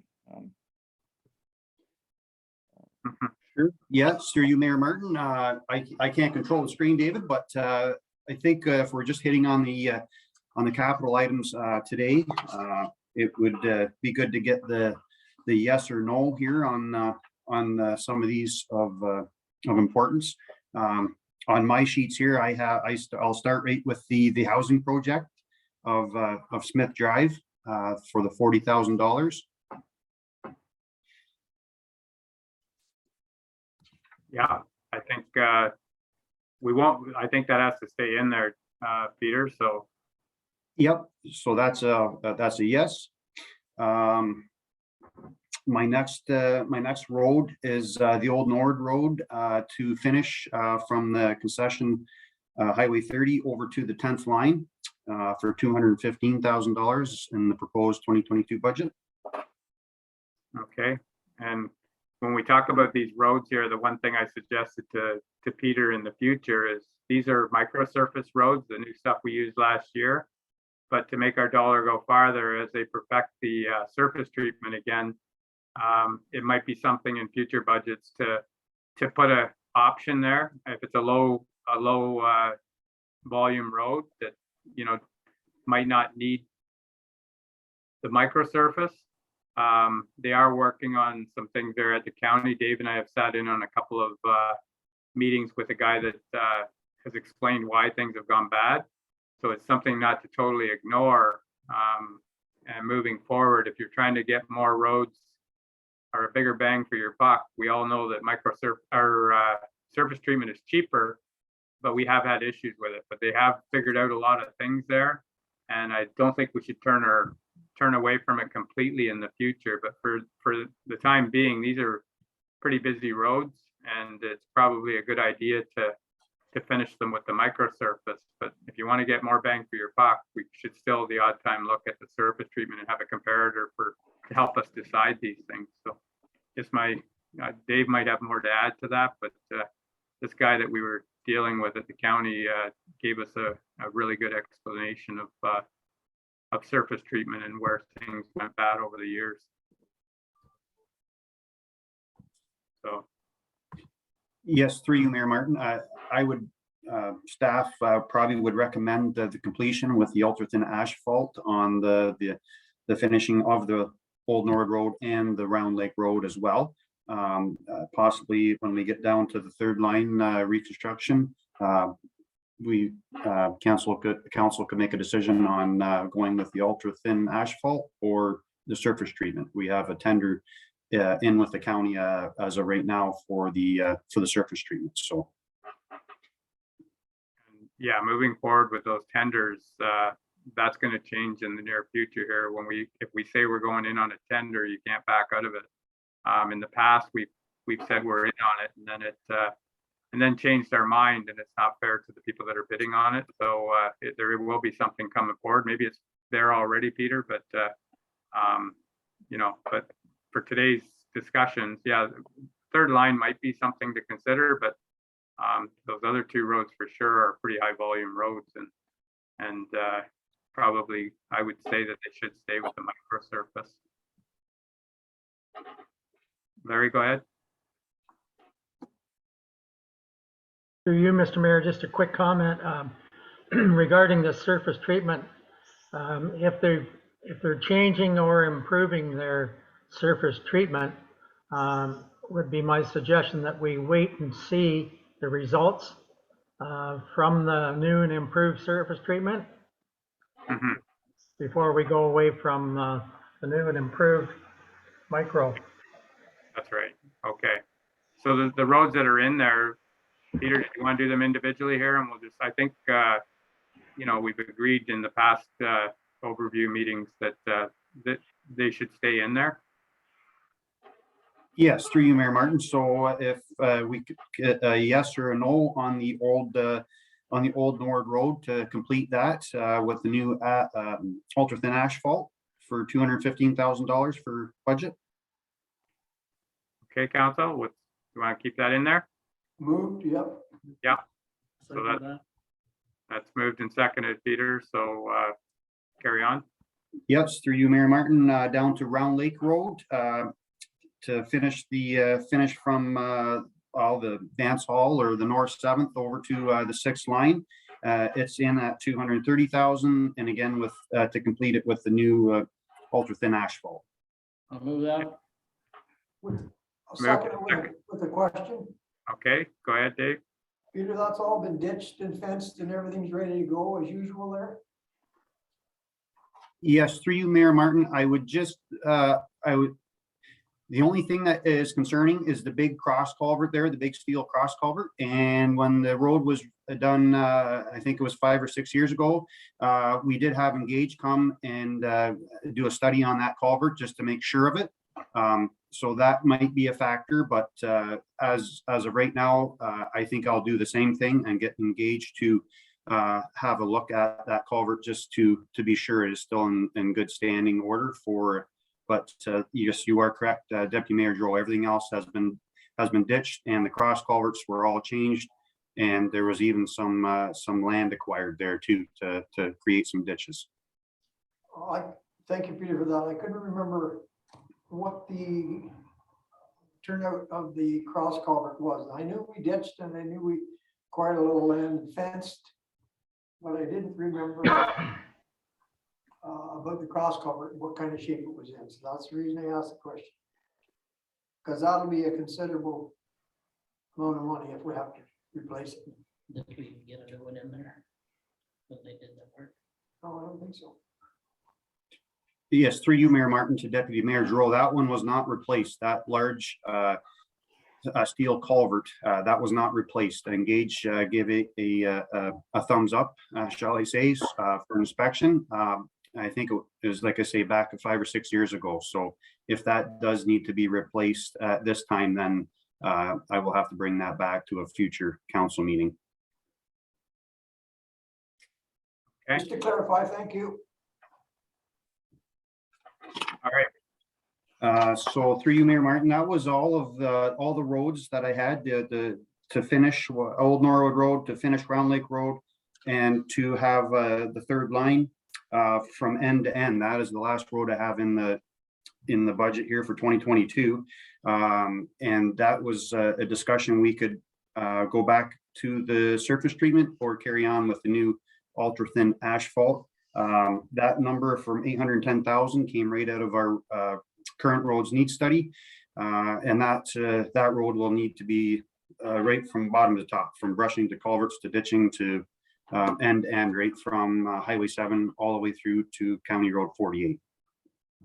I think like Councillor Ellis said, it might be premature. I just saying for future budgets, we might want to have a comparator on the two, but for this year, you know, we're still a little bit shy on the surface treatment. It's we've had our issues with it, but so I think right now, from what I heard from Councillor Ellis is, you know, he recommends we stay with the micro surface, and I think I'm the same. So what's council's thoughts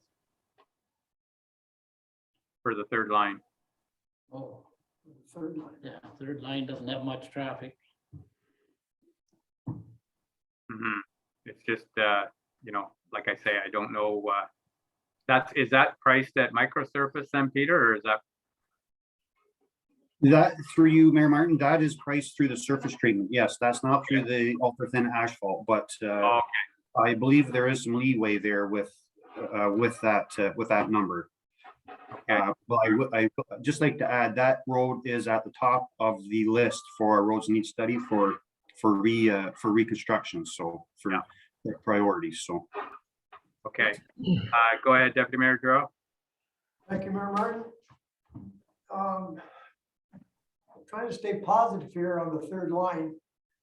The new thin microservice. We have not a lot, but we have some farm equipment going up and down that road. And certainly the difference in weight, tractors turning and so on.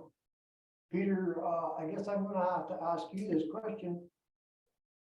Do you think that will affect the outcome of the microsurface? I'm just a little concerned if we spend that extra money in it and it didn't hold up to the extra different tires and so on. Peter, if you can try and answer that question, please. yes, through you, Mayor Martin, to Deputy Mayor Giroux's question. I believe it would be a better fit for that with the heavier traffic, with the farmer and the equipment there, the milk trucks. We did have, unfortunately, back in the summer, we had a detour, and with the new ultra thin asphalt coming off of Highway 7, we had a lot of heavy equipment, cranes to floats to you name it, going right down our new asphalt, ultra thin asphalt. So I would say I would recommend the new ultra thin asphalt. It is thicker. It is it's at 30 millimeters. You know, it's just over an inch. So it does have a little bit more depth to it for structural purposes. Okay, good point. So Barry and then Larry. Yeah, through you, Mr. Mayor. So is that all like included in the 810,000? Yes, through you, Mayor Martin. The reason why I say I could go back and re-look the numbers, but obviously the bridge was done here not that long ago, and staff had replaced the two large culverts just south of the bridge in 2020, I believe it was, and there was that'll be quite a little cost savings coming off the top of the 810,000. Larry, go ahead. Through me, excuse me, through you, Mr. Mayor. I'm going to suggest to council that we go ahead and give Peter the permission to use the micro thin. We're hearing nothing but good things about that road surface, how it stands up. As Peter said last summer with the detour, it took a pounding and still stood up. So I would make that motion that we carry on with that road, with that surface. And Peter can do his magic with his numbers there. He says he's got a bit of wiggle room. So maybe come back to council with that number when he has it. Okay. But I would give that motion that we carry on with the micro thin on the 3rd. All right. Okay, that's some good points there too, Peter and Dave, with the detours and things. When these roads, even if they're low volume, if we ever have a detour go down them, it could really do a lot of damage. So, so I have a mover for that. Is there a seconder? Second motion. Seconded by Deputy Mayor Giroux. Any other questions or comments around that? All in favor of the motion? And that's carried. Okay. Yes, through you, Mayor Martin. Two more items, and then I have, I'll just go down the list there quickly, but an item that is still on the list here, which needs a yes or no, would be the Burnt Dam Bridge. That was discussed in the last council meeting, a partnership with Peterborough County. It's currently in the budget here for 140,000. As DM Wills has stated, it was 280,000 to bring the bridge up to off-road vehicle use, and that would be half. At this point, we still are unsure if the Snowmobile Club is willing to or has any funds available to split our portion with us. Okay, and that's one of those things, I don't know whether, we always talk about one-offs and, you know, I don't know what's council's thoughts on that, if that's a one-off thing or if it's a, once it's into the budget, it's gonna be a yearly thing, but right now it's not necessarily in there. But we do have to be prepared because there is gonna be something, I don't think anybody here would want to see that disappear. And that's what'll happen if we're not prepared, but Dave, go ahead. Through you, Mr. Mayor, that was going to be partially my comment. If council chooses to partner with the county and we take this set of reserves somewhere where it would come out of the proper reserve fund, there should be a GL account, I suppose, that would have a little bit each year for some kind of maintenance. Now, hopefully it's not going to need any maintenance for a long time, but that was just my comment. Can we, if council chooses to, and I hope they do, partner with the county, can we take this out of reserves, David? So it doesn't affect the budget? Through you, Mayor Martin, I switched over to the roads summary, the reserves. Reserves are healthy, contributed to annually year over year. So the answer to your question, yes. As long as we do, I don't want it to deplete them or come anywhere close. It was just a question. I don't know. No, we're north of, call it north of 2.5 million. So no, it's there would be enough there to be able to do that. The George Street, I'm not seeing that here, Peter, is that coming up? Yes, through you, Mayor Martin, that is in the water department. Oh, yeah. We put it in the water department. It was a water grants application, so. Right. Yeah. So that's something, when we talk reserves, that's something to keep in mind. You know, if we don't get the grant, there might be just keep that in mind. Make note of it, because that's going to come up later. So, okay. So right now, yeah, go ahead, Dave. Councilor Palmer has a question, Mr. Mayor. Go ahead. Go ahead. Back to the Burnt Dam Bridge, okay, $140,000. Now, is this gonna be an ongoing thing that is the county gonna get right out of it after they contribute their 140,000? And we're left with the upkeep of this bridge forever and ever? That'll be the idea in the end. They're getting out of, there's about 3 or 4 bridges they're getting rid of, and this is one of them, and this was their way of helping to bring it up to a standard to get rid of it. Any roads, any bridges that aren't touching any county roads are probably going to disappear off the county line and go into the township. Okay. So North Shore Road, is that just a gravel haul, Peter? Looks like a culvert. Yes, through you, Mayor Martin, to Councillor Pomeroy. That's a culvert replacement. That's the culvert from Bottle Lake, if we're all familiar with the lake there. That kind of controls the level. It has definitely failed. The bottom's right out of that culvert, so it's a big ticket item there. It's I don't have it right in front of me, but I believe it was $67,000. I remember it now. Yeah. So the Burnt Dam Bridge there, we do need to be prepared. So council thoughts, we'll stick to that one and then we'll move on to the other lines. But like I say, I can honestly tell you that they're moving forward here and we need to be ready. I think talking to the community, you know, and it may be a specific part of our community, but it's something that I don't think anybody wants to see disappear. Dave, go ahead. I'll give this my best shot again, Mr. Mayor. I think we should partner with the county for more than one reason. First of all, in my opinion, we're lucky to get $140,000 out of it. If we do not replace the bridge or remanufacture the bridge, whatever the terminology is, there's several landowners over in there that can't get to their property. There's a fire agreements with Ministry of Natural Resources, through the fire, that we look after that property.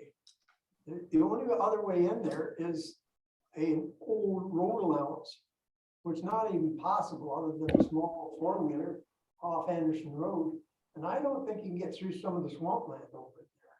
So it's a major trail for snowmobiles that go north, south, south, north. It's. Yeah. We talk about our community and their needs, tourism. I don't think it would be in the best interest of the community if we were not to replace this bridge, or not replace it, but bring it up to standard. Yes, we will be the owners of it. I feel confident, not overconfident, but confident, the way the Snowmobile Club has moved forward and have been getting their grants, that they will have a big part to play in some of the costing. And I will remind council and the public that the ATV club has no interest in this bridge because they're not allowed over in that country due to private property. So there's no partnership there. I've worked diligently through EOTA and the club, but it just isn't there. So that's my reasoning for saying that as much as I don't want to spend the money, I think it's for the good of the municipality. That's all I have. All right then. So, Larry, go ahead.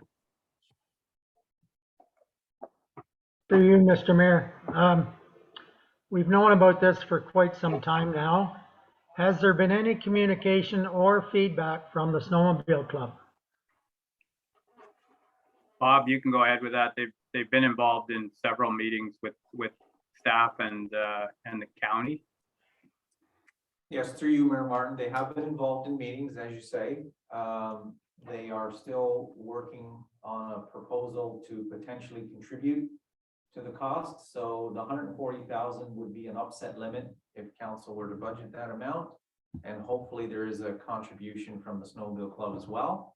That remains a work in progress. It is our hope that they will attend a future council meeting and come forward with a proposal. Thank you, Bob. You're welcome. Okay.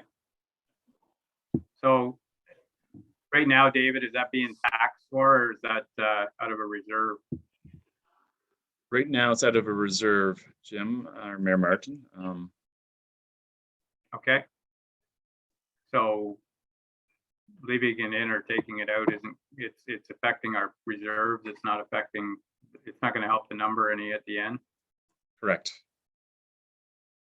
Other than in the future, there will be a contribution to reserve for upkeep. Okay. Yes. Through your Mayor Martin, that reserve policy can't come soon enough as we talk minimum, maximums, contributions, and withdrawals. But yes. Okay. All right then. So what's council's thoughts here? Look for a motion to for that part or a move. Did I see your hand, Larry?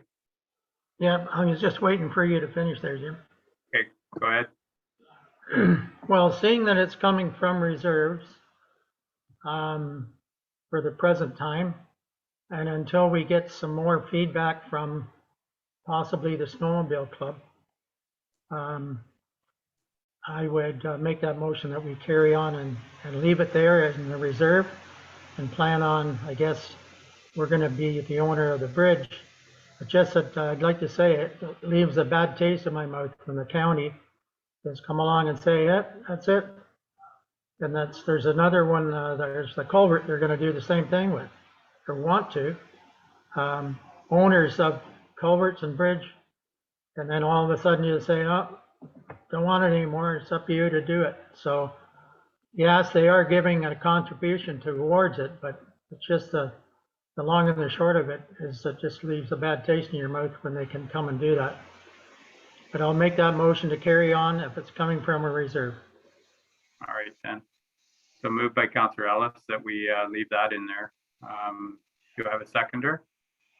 You know, Did you second that, Dave? Yes, I did. Okay. Any other comments or questions? All in favor? And that's carried. Okay. You want to carry on, Peter? Yes, through you, Mayor Martin. The next one, it's a carry forward. It's the Fish Hatchery Road contingency for 50,000. Just yes or no would be fantastic. Yes. Okay, moved by Deputy Mayor Giroux, yes, and seconded by Councillor Ellis. All in favor? And that's carried. Yes, through you, Mayor Martin. The next item there on the list, I was speaking with Councillor Pomeroy, is the North Shore culvert there as well. It's 67,000. And like I stated before, it's in definite need of replacement. Some of the reason the cost is so high is because it is in Bottle Lake, and so we'll need Crow Valley approval, MNRF permits, and dewatering pumps. It'll be quite a process there for that culvert to be replaced. Yeah, and if it's starting to fail at all, it's something, they had one go back there last year and it was huge money to replace it. So if you wait till it goes, it'll be a lot more than that. So what's council's thoughts? Through you, Mayor Martin, Peter, the Department of Fisheries and Oceans would be involved in that too? Yes, through you, Mayor Martin. They will direct us, but I would assume definitely they will be. Deputy Mayor Giroux, it'll start with the Crow Valley and then probably on to the MNRF and then into the Oceans and Fisheries, but I would assume they will all be involved with that, yes. All right, thank you. So moved the request. Okay. All right then. So that'll stay in there. Moved by Deputy Mayor Giroux. Seconder. Yep. Seconded by Councillor Pomeroy. Any other questions? All in favor? And that's carried. Okay.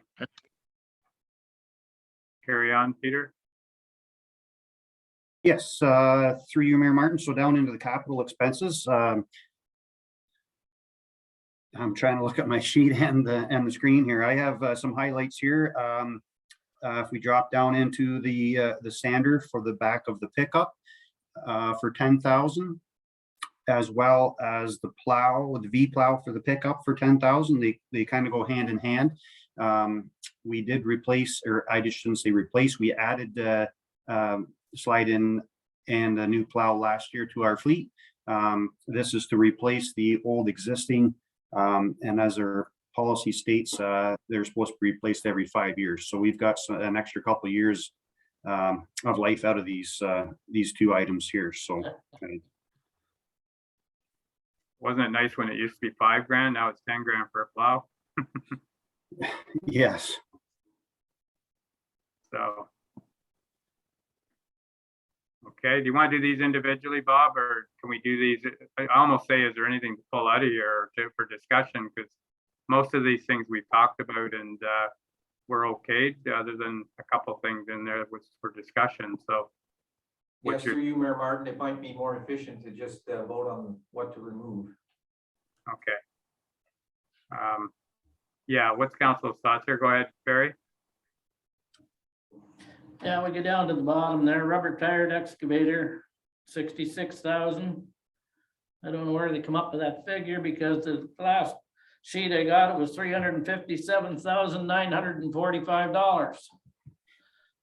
And Through you, Mayor Martin. Yeah. Sorry to interrupt. Through your Mayor Martin, Councilor Pomeroy, very good point. The updated email noted that was going to be proposed as capital lease.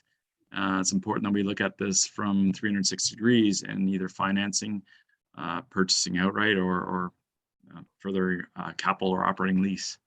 So it's up to councilor's direction on this. Happy to go over the merits of doing it either way.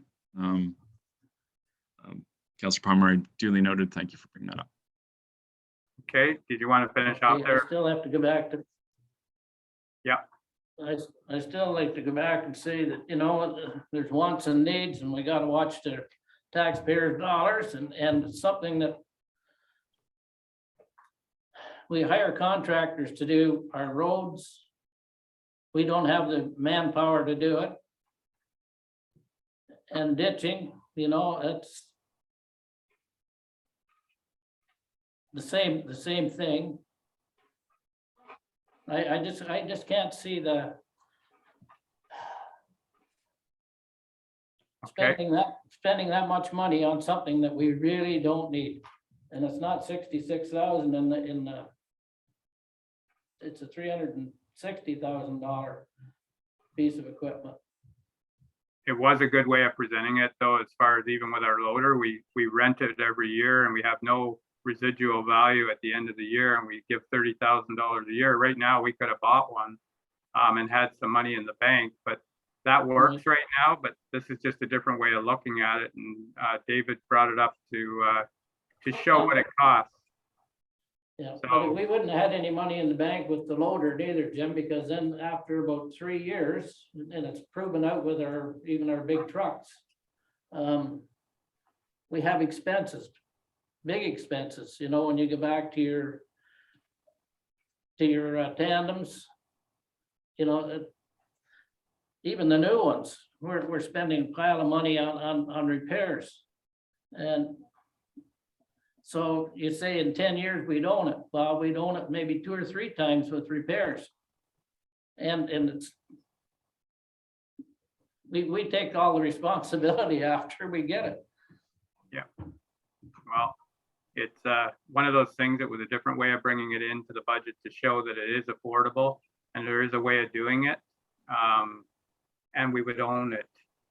And there's a lot of uses for it. I think Peter built a plan up there. I don't know whether you have it with you, Peter, but you know, I went in to see him and he showed me some of the things that, you know, as far as brushing and grass cutting and a lot of things that were, the big thing, you're right, Barry, is as long as we got staff to work the thing, the rental and all of the things that we let out, if we can do it ourselves, there is efficiencies in this, and this is how others do it. I know I keep hearing we're not others, but there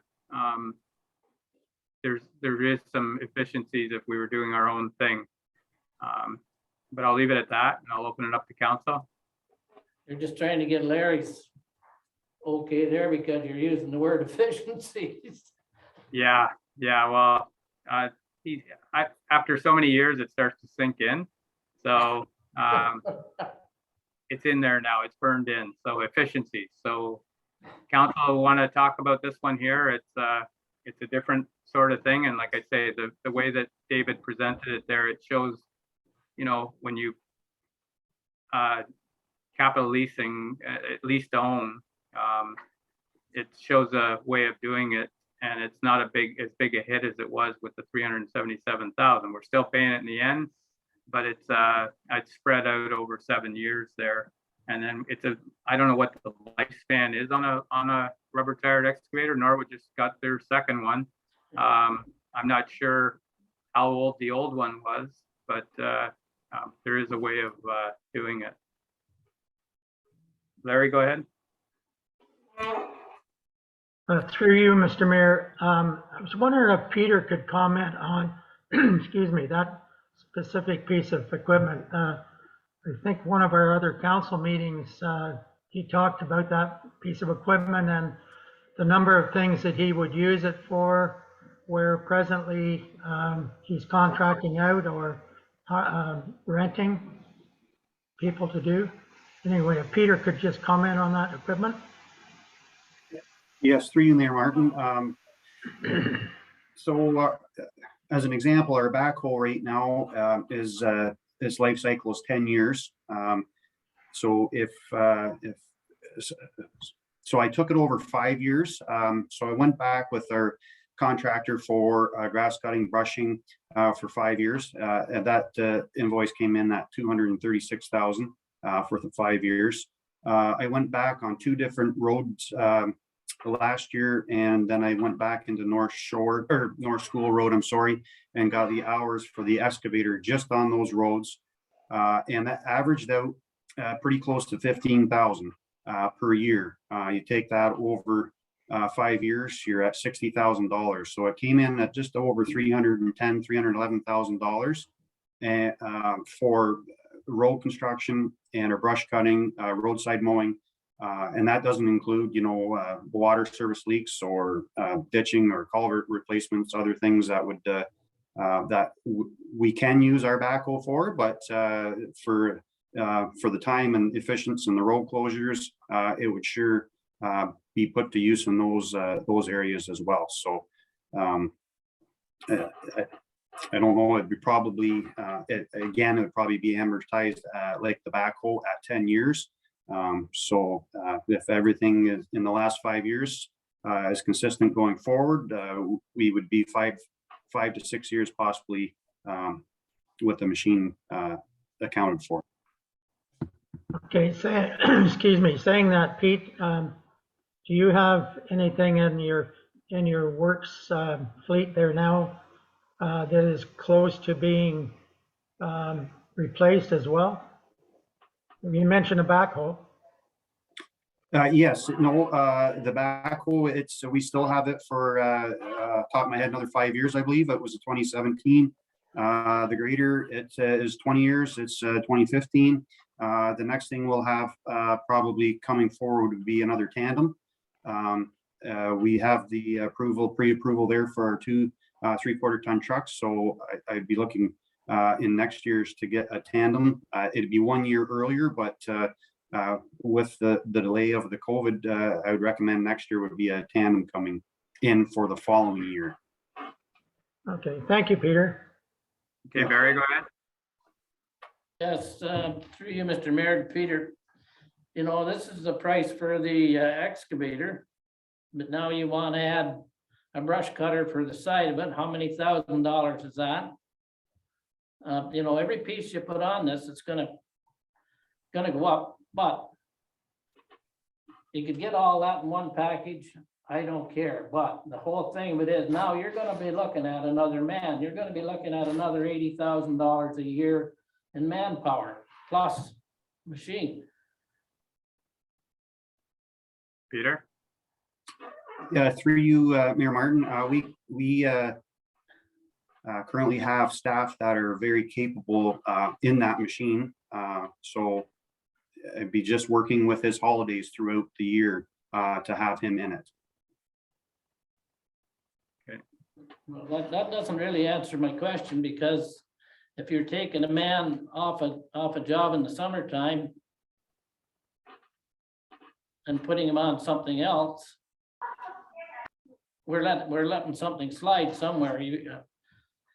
Because most of our fellas now take, that's when their holidays come too, is in the summertime. And I'm looking just down the road here. There's no way that you're gonna get away without having to hire another man, and you're not gonna be able to keep one man on it all the time. Okay. My 2 cents, that's all right. Okay, thank you, Barry. Is there any other comments around the excavator? I look at it as something moving forward to try and better the township, but I'm a big believer, if you don't have the tools, you can't do the job, but with my own business. But Dave, go ahead. Through you, Mayor Martin, Councillor Palmer made several good points, there's no doubt about that. And Councillor Ellis is always talking about efficiencies. Perhaps, I think the efficiencies are there at the present time. Perhaps this is not the time. I don't know. Maybe it's for another council. But I do believe now or in the future, we're certainly going to need that tool. The environmentalists of the world are not going to continue to let us brush in the summer or the spring. That's going to have to be done in the fall. There's many reasons. I've been I have promoted this for a couple of years, knowing that it's a great expense, but it had to be justified. I think we're coming to the point that it is justified. And the only other thing is Councillor Plummer did make a good point about an extra person. Maybe wouldn't be a full-time person. That would have to be worked out with the manager of public works. So it is hard.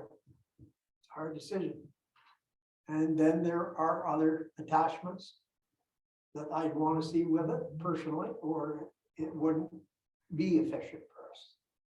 So it's not an easy decision, and it's a decision for the taxpayer. Not that I want it or don't want it. It's, if it's efficient for the taxpayer, it's costing money, but if it's saving money, that's who it's for. No comment. Okay, and and that's my biggest fear. I'm pretty vocal at the county too. The last thing I want to see is buy a piece of equipment and then 6 months down the road, we got to get a person to operate it. As long as we've got the operators to do it, I'm comfortable with moving ahead. But and I can see the advantages. I've always wondered when we got rid of one of the backhoes and we're operating with one backhoe on a township our size. I believe in being lean and mean, but it's there is a time when efficiencies aren't efficiencies. It's just, let's play some roulette here and not have the equipment, and we have to try and rent it somewhere, and we've been lucky getting it. But that being said, eventually the luck runs out. So I like the work that's went into this, and I like what David has done to give us a different view of it. I know it's still the same thing. The bottom line is the bottom line of what it costs. But I think that's the hurdle that we always get to, is we can never figure out how we can do it. And I think there's an opportunity here to advance the municipality, and we're relying on staff's input here, and I think he's built a good case. But I'm gonna leave it with council. Larry, go ahead. You muted, Larry. We missed the best part, I bet.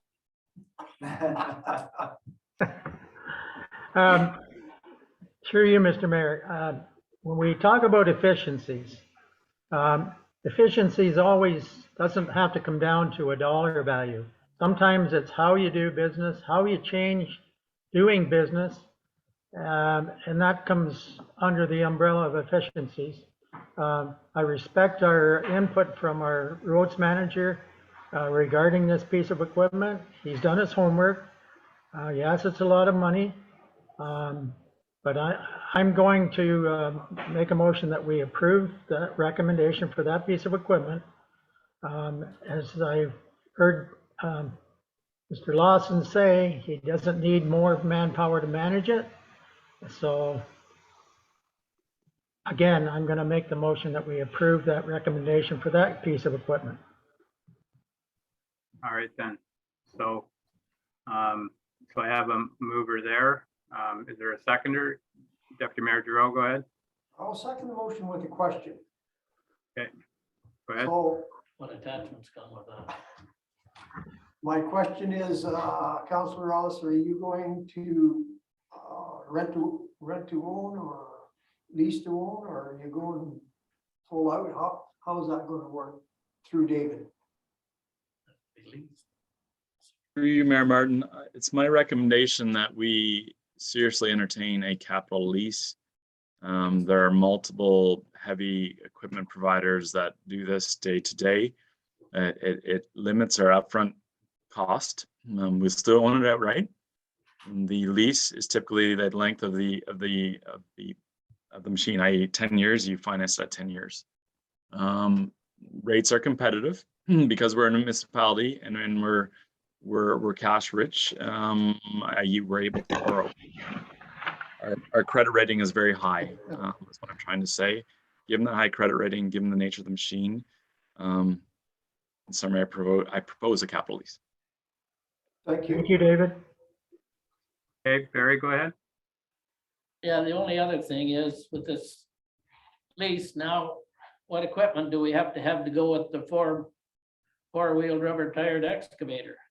You're talking about a boom with a flail mower on it for to do the brushing and, you know, cutting grass, so on and so forth. What are the attachments gonna come up to in dollars and cents? Good You know, question. that's not a clear picture. Yeah. Peter?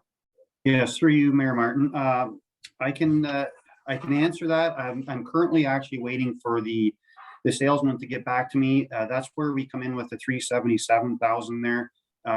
They're having a real struggle with supply and demand of that brusher, the brusher head right now. It comes with the buckets, the ditching buckets and that kind of thing. It's just the mulcher head. It's a 40-inch MX 548 mulch head. And the machine will be plumbed for it. That's all included with the 377. It might vary a small bit just on the manufacturers. Again, they're having a hard time, and I believe it's COVID related. I hate to say that, but with the supply and demand of the brusher head itself. But that's in there in that price.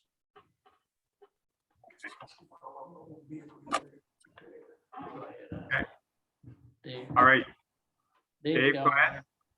Then Peter, if we're having a hard time, if we ordered an excavator, have we got a timeline on that? Through you, Mayor Martin, I do not have a timeline on that as of right now, but I can follow up for the next meeting if that would suffice. And hopefully I would have some more information on the actual, the mulch head as well to see where it's at. Okay, that's fair enough. Thank you. So that number, David, the 377, at the beginning you had it like 66 or whatever. That's what the yearly cost would be over 7 or 10 years. Correct. Yes. There's different ways to look at that through Mayor Martin. The amortization schedule is number one, and what the depreciation schedule is, which then has your end of lease, can be $1 at buy it, or it can be higher. We have flexibility there with the capital lease and the way it's structured in our favor. So. Okay. All right then. So I do have a mover and a seconder. Is there any other questions around that purchase? All right then. I'm going to call a question on the excavator with the the head. All in favor? And that's carried. So, okay. I don't know what else is left in that capital. I knew that was going to be the biggest discussion. And once we get through this roads part of it, I would suggest that we take a lunch break for half an hour. Through you, Mayor Martin, I think that definitely was probably the biggest discussion. The trucks that are in there, they were pre-approved back in the summer. The coverall billing is a carry forward. The sign inventory project, I explained briefly in the last council meeting, budget meeting, that that is a minimum maintenance requirement to bring all of our signs throughout the township up to standard for the minimum maintenance, and the plow, the sander. And I did not adjust the hand tools there as well. I can adjust that price there if back to probably $200 to $2,500 just to replace 2 to 3 of our chainsaws there that they're definitely in need of replacement. So I don't want to put you on the spot, David, and it can wait till after lunch. But the only other question I had, not with this, but with the roads budget here, the gas tax grant that we got, has it been used?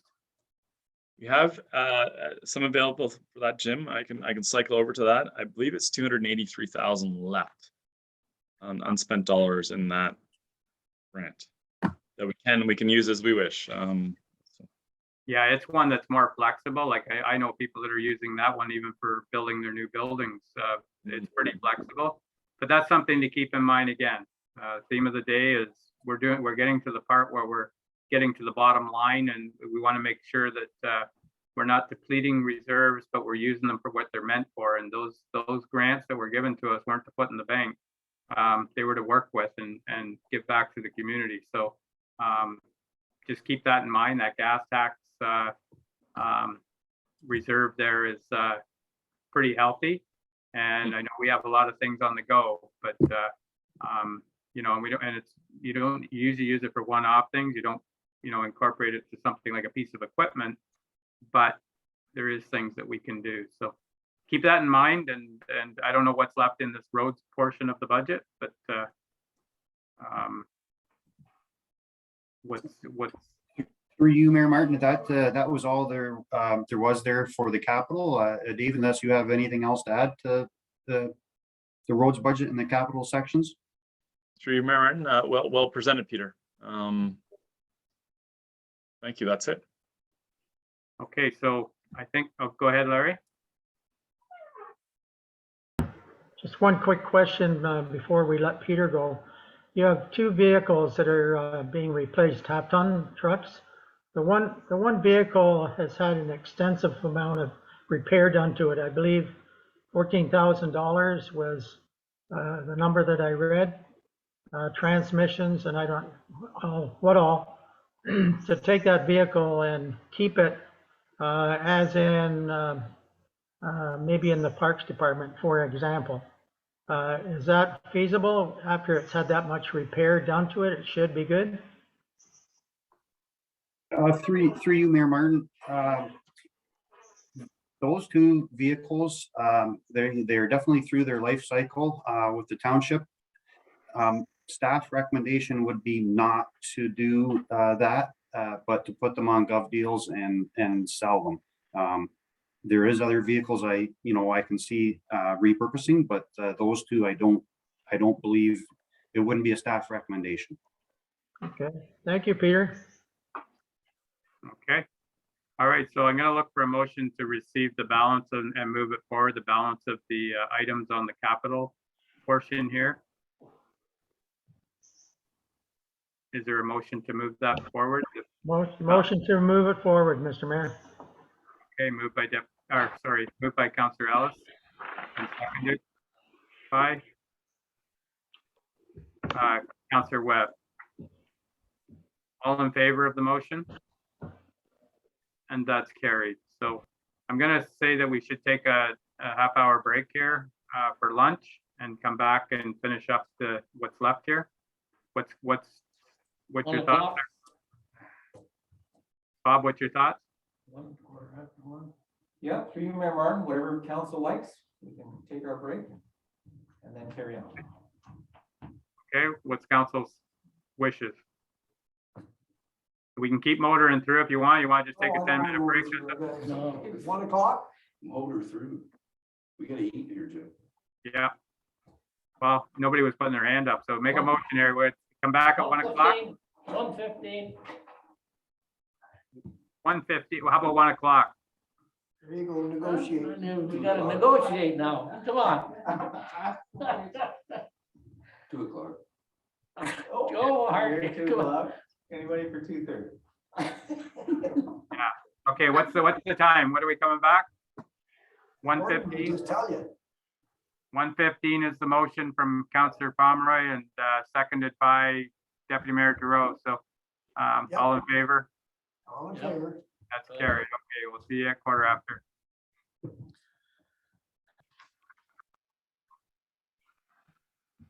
Okay, a motion to resume the meeting. Moved by Councillor Webb, seconded by Deputy Mayor Giroux. All in favor? That's carried. Now that everybody's full of lunch, they'll go to sleep here and things will just go right on through. Okay. So what do you got next on the list here, David? Peter's still here. Do you want to finish the water and waste? Yes, we'll definitely get back in here. Peter, you can decide whether it's water or sewer next, as you wish.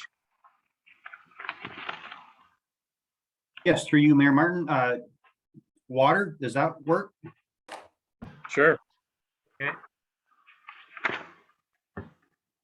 I'll switch over to the main tab here and you can take control. Scrolling down to the bottom, this is where we left off in our last water budget discussion.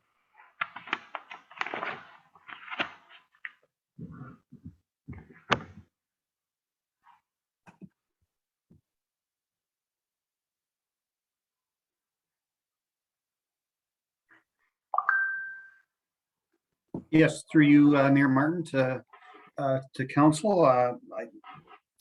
I don't believe anything has changed there in the capital section of the water. The infrastructure with the George Street, the 100,000. The proposal for the Aqua is at 67,000. They had to use a spare pump at well 1 and 4, so that's just to replace the pump that they have used. The George Street, the grant fund of 700,000 is our portion to meet the grant if we are successful in getting approval for that. And the 10,000 there is for the new steel roof at the well 1 and 4. Okay. And they would be done this year, Peter? Yes, through you, Mayor Martin. Yes, we need to get that roof done. Yes, this year for sure. It's failing. Okay. All right then. So I'll draw everyone's attention here to this particular section that we focus in on, the CapEx. And we're gonna go through each list, and right now you'll see that water, there's a jump here, and with councillor feedback, we'll make some decisions.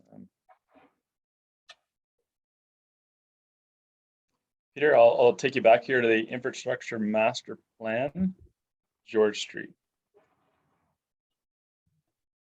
Yes, through you, Mayor Martin. That is required for the design consulting to retain a consultant and to redesign or have the George Street from end to end, from Concession Street right to Mary Street redesigned. And that will entail most of our drainage, water, and sewer as well. So that's kind of, we named it the master plan there, and hopefully we can carry on after to include the rest of the village too. Okay. Any questions there? Larry, go ahead. Through you, Mr. Mayor, to Pete. The George Street infrastructure master plan, who's doing that? Through you, Mayor Martin. So I met with Peter Nielsen from the county approximately 2 weeks ago. He's right now in the works. We've proofed it. The tender will be going out for a consultant to retain a consultant. So we don't know at this time, but the tender will be out, I believe, but before the end of March to retain a consultant and then do the design for George Street. Just the only reason I'm asking is the company that we just recently have hired to do some of the major projects in the village. Would that come under their umbrella? Would they be possible?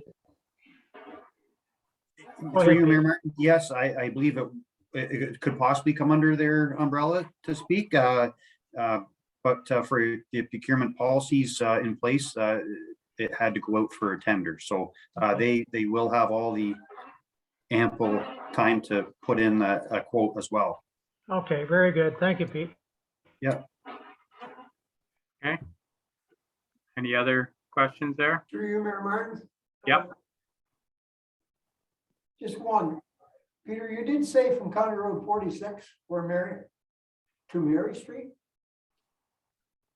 Yes, through you, Mayor Martin. Yes, the entire length. Concession Street. Yes, right from Concession North or 46 right to Mary Street. Yeah, it's we have to do the design for the whole street at the start here, and then it'll come easier as we do second and third phases of George Street. Thank you. Okay. Any other questions there? Yeah, it's something, so, okay, so you're gonna go through this list, Peter? Because I see George Street down farther with the 700,000. Yes, through you, Mayor Martin. I just went over it briefly at the start. The Aqua is their proposed, capital upgrades to the wells. But yes, the 700,000 for George Street, that's our portion of the grant that we need to cover our portion if we are successful in the grant through the government. And that's something we've had lots of discussion around. If they were not successful with the grant, or if it takes too long, I've just heard that they could be in government till 2025. If they don't pass this thing and the county decides to move on, we may have to look at other alternatives. So for now, that's the option. Is hopefully it comes up soon here, that grant. Okay. So did you want to go through it there then, Peter? I don't see any questions. Oh, there's Barry, go ahead. Yeah, is this a federal government Yeah, grant? yeah. Yeah, so Too the bad last too one, bad yeah, too bad we didn't know the answer, because maybe we could apply to the other one. They seem to want to spend some money now. well, the province is, it's actually a joint between the province and the federal, and the province has already acknowledged it. Yeah, the province already approved us, but it's a federal grant, so we're still waiting on the other side. And who knows, the arena took 2 years, so. Usually these are election items that they announce. So, okay. Yeah. Okay, so you want to carry on then, Peter? Yes, sure. Through you, Mayor Martin. I'm not sure if the Aqua was distributed. If we can distribute that for council to see. The spare pump, they had a failure at well 1 and 4 back in it was late summer.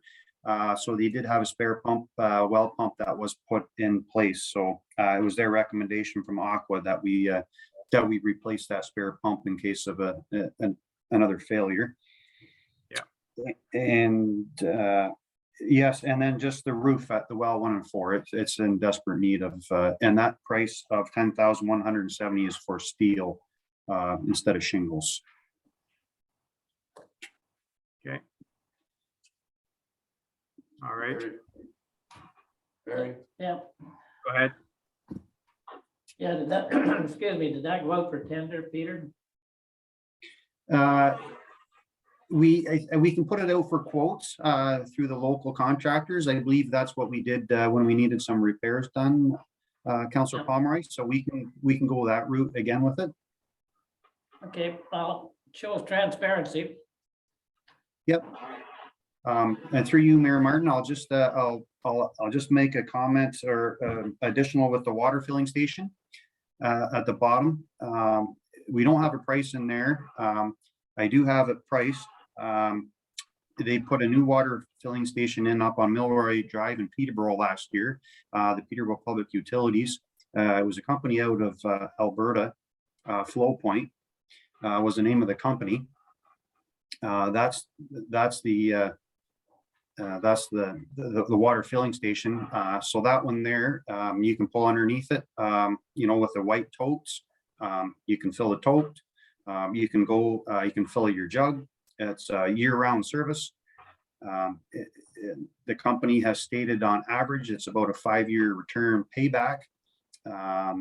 Peterborough Public Utilities are estimating less than that, about 2.5 years with the volume that they're going through. It's all metered, of course. The other nice option, there's no cash. It's a tap machine on the building. So you just kind of like your gas station, you can pull up, pay at the pump kind of an idea. So Very nice, very professional. The price on that one there was 230,000 from start to finish. So And Is it- that was something, Is it, go ahead. go ahead, Jim. Yeah, that was something, it's actually the Cadillac from what I was looking at, but it was something to get that water tap off Highway 7 and, and make it a user pay thing. We always get the complaints, but that being said, it is a lot of money and it's, I know the payback is 5 years, but like I say, it's quite a system and it might be something for the future. I don't know what council's thoughts are now, but it's, it would just get that tap off Highway 7 and put it at the water tower. yes, through you, Mayor Martin, I did reach out to the company Flow Point there, and I'm still waiting. I should follow up, but they do have smaller systems.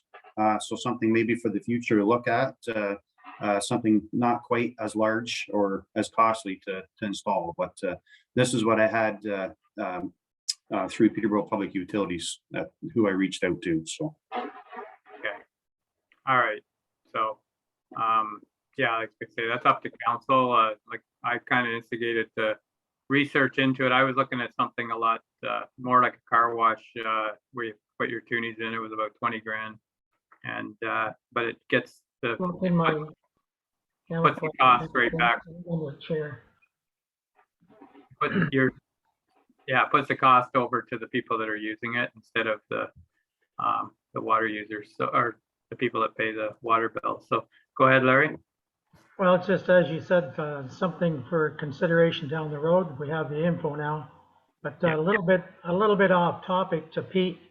The tap and go system that was mentioned in this setup was what I was referring to for down at our weight scale.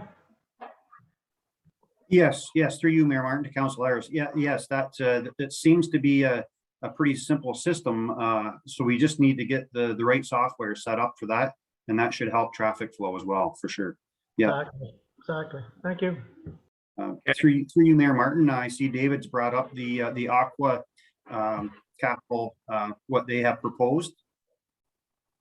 Just for council's Sorry, one reference. second.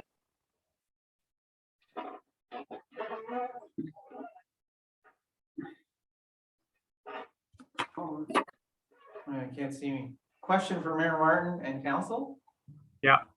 Just before we leave the water tap issue, would it be council's preference to put some funds in there at an upset limit? And if we can make it work at that number, Peter's still investigating. If the number's too high this year, we could put a number in there and see how that goes. I'll leave it up to council. Yeah, it's an idea, like I say, but it's, whether this is the year or not, I don't know. What's council's thoughts? Barry, go ahead. I think it's a great idea, Jim, and we don't need the Cadillac, but we need something that will keep track of our water, and it'll take the taxpayers that are paying for the water. It'll make it fairer to them. Okay. So do you want to, should we put some money aside that Bob has suggested? If You we know, could, on reserves? yeah, I don't know what that number is, but that would be something we could do. Well, I think we should put some from reserves Okay. towards this project. And if we don't have enough in there, we'll go for more reserves, I guess. Peter, do you have any idea So, what the other option would be? A little smaller setup? Like I say, when I first started looking into this, I actually talked to the Jack with the car wash thing, and it was like 20 grand or something, and it just was a thing that meters the water, like you put a toonie in or a loonie and you get so much water. This thing here is quite a thing. I like it, but 240,000. I don't know what number, a little smaller Could model. we put 150,000 in? Yeah, that's right. Hey, could we put 150,000 in? Well, what do we have in our reserves? Because to me, if we're gonna do it, let's just do it. We're gonna get the money back once it's in. So That's right. we can put that money back. It does have a payback, so that's. Well, Yeah. I'm just saying too, and if we run down our reserves on the payback, maybe we take back 60 for ours and put 40 back to reserves to Right. replenish at a certain rate, Right. right? You can But do that. if we're gonna just, if we decide we want to do this, let's just do it. Well, let's do it. Make that a motion. Sure. Yes, Okay. sir. Yep. Go ahead, Art. You're doing good. Thank you. I'll second that. Follow Okay. orders. You might want to repeat that there, and, so David has an understanding, but what did you say there then, Hart?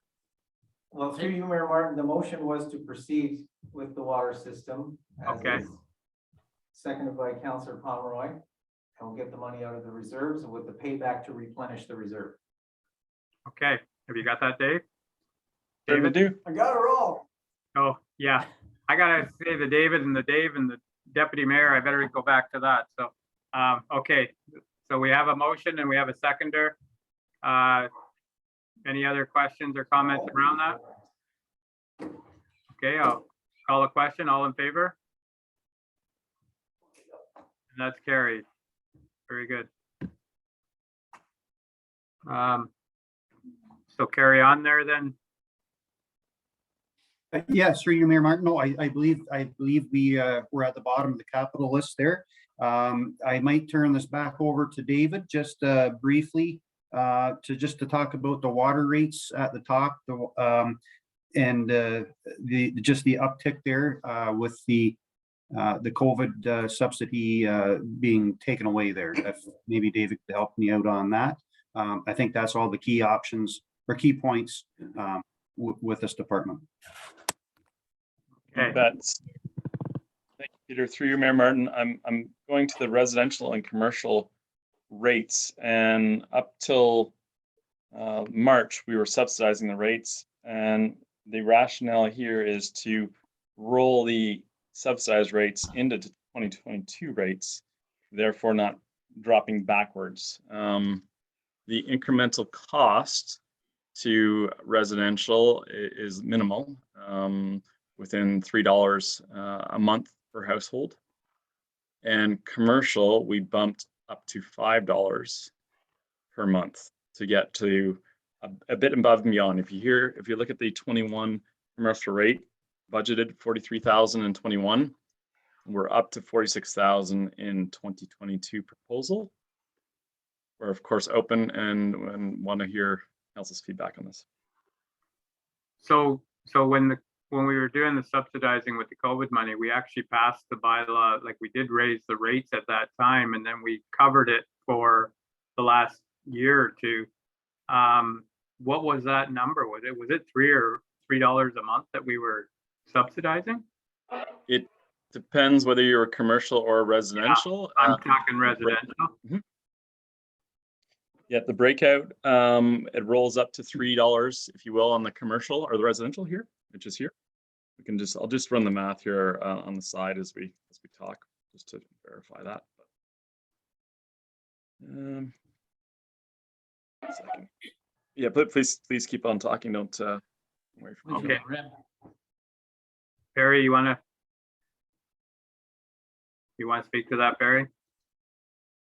Well, I didn't think we ever passed a motion that we up the rates, that we subsidized them, I think, was what I remember last year. And not only that, if we go ahead with this water filling station, how much money is it going to make us? For the first 5 years, it won't make any, but Back into the budget. yeah, I don't think for the first 5 years it makes anything, but pays it off. But I thought, and I might be wrong, I thought it was the same as the Well, bag we tag. do have some of the highest water. Yeah. Yeah, and I didn't know what the number But we was. do have the highest, Go ahead, I'm getting a gap here. yeah. But we do have the highest water and sewer rates in around. And that's probably because we don't have the taxation for to carry it. And actually, we should be better this year because we've had most of our lots in Havelock, I think they're pretty much all sold. There's not I wouldn't think there'd be more than 2 or 3 lots left in the village. You know, we had some building this past year and past couple of years.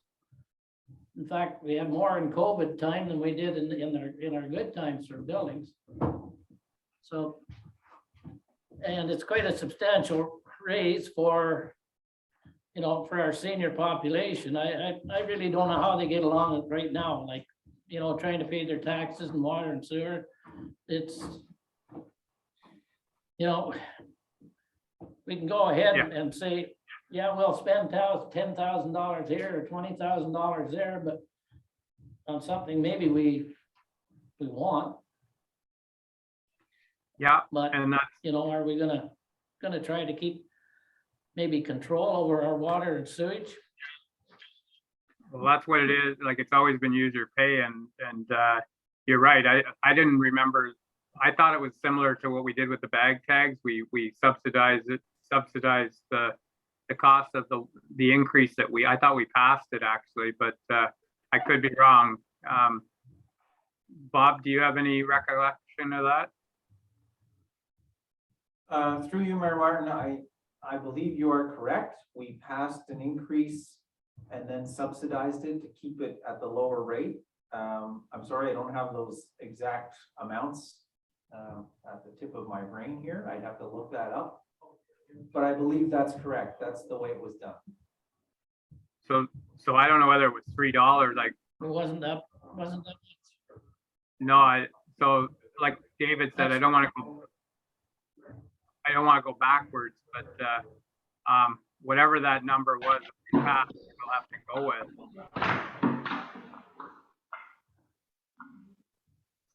I'm getting some noise there. Did we lose Larry? I think he fell out of his He just chair. fell on his chair. We're still in the meeting. Oh, he's still there. No, it seems a significant increase, $3. Yeah, And that's only on water. Now you're gonna go to sewers. yeah. So that's what I was wondering if it was. I wonder if it was merged together, the $3 with, because I don't really remember us ever going over. What's that, Hart?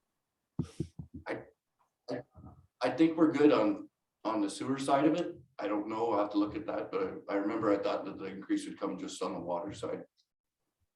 Okay. So But if, I think Councillor Pomeroy's point 2.3 is quite a bit for a jump. So I don't know if Yeah. we could look at 2, but it will have to continue to go up until we, as he said, either we get more payers into the system or we get this the new water machine up and bring in some money in, right? So, but it would be nice to kind of alleviate that burden to the taxpayer or I guess the ratepayer, water payer. Sorry. So this is always a hard one, and there's always a lot of debate around it, and we always work around user pay.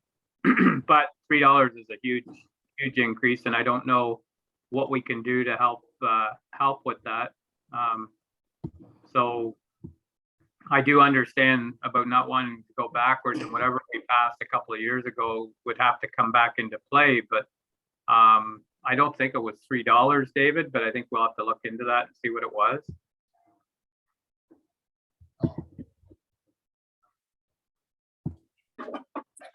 Okay. So Mayor Martin, through you, that'd be $36 a year, right? I have the 3 Mayor Martin, just the quick math I did. On the residential rate, Yeah.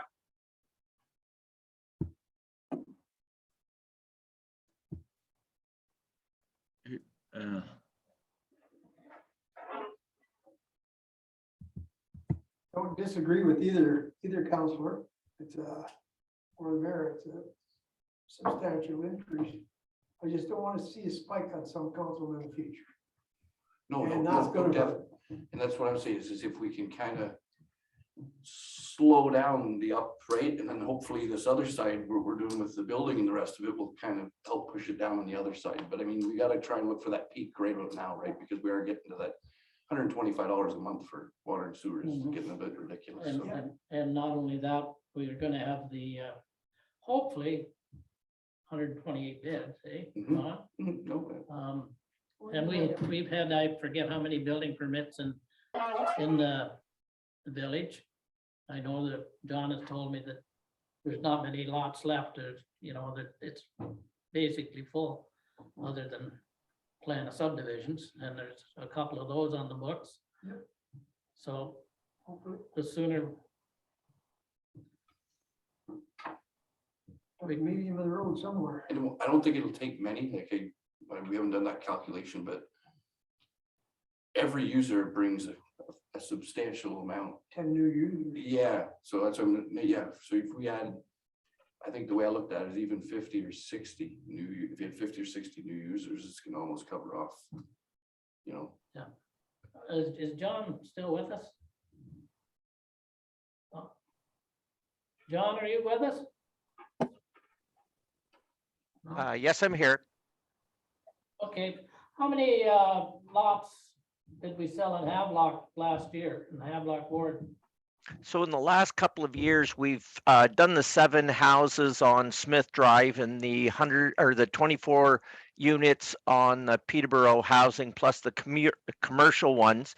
And then there's only 3 or 4 lots that we've torn a couple of houses down. We've got one burnt house that will come back online once they get rebuilt. And that's about the limit of what we've got for vacant lots. There's about a half a dozen right now in the village. We have 2 lots ourselves too that we need to get rid of. Okay, so we have.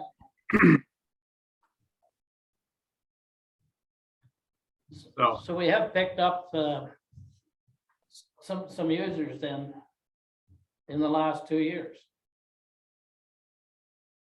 Yes. So I think for this water budget, we need to look back at what the resolution was last year or the year before, and bring it forward to see if it was, I really can't see it being $3, but we need to see that and before we can move forward on this, because it was already a motion passed and we subsidized it with COVID money, but that being said, it's got to come due here soon. So how many lots does it take to bring your water rate down? That's what I'd like to know. yeah, well, that's what I mean. Like, Through you, Mayor Martin. Did we sell okay, 15? Or did we sell 20 lots? There's 20 services? John said we had 31, that's only what, $1,016 or something. okay, David, you had something? Yeah, through you, Mayor Martin, to get to the proposed 2021 budget numbers, which you'll see res water 467,000 and then commercial 43,000. It's a $3 a month increase for residential. In other words, $36 per household per year. And it's a $5 increase per month for commercial to get to the 2021 proposed numbers. Okay. The other thing I'll say through you, Mayor Martin, is we have to keep in mind that we are still at 2018 water rates, and Aqua proposed a 2 to 4% increase year over year. So we're behind the curve on that. I appreciate the idea of adding additional homes on. The downside is you're taxing your system more, which will inevitably cost more operation and maintenance costs that we're already falling behind on. So need to keep an eye on those moving pieces. I appreciate what council's saying in the sensitivities to the water rates. Having said that. Okay.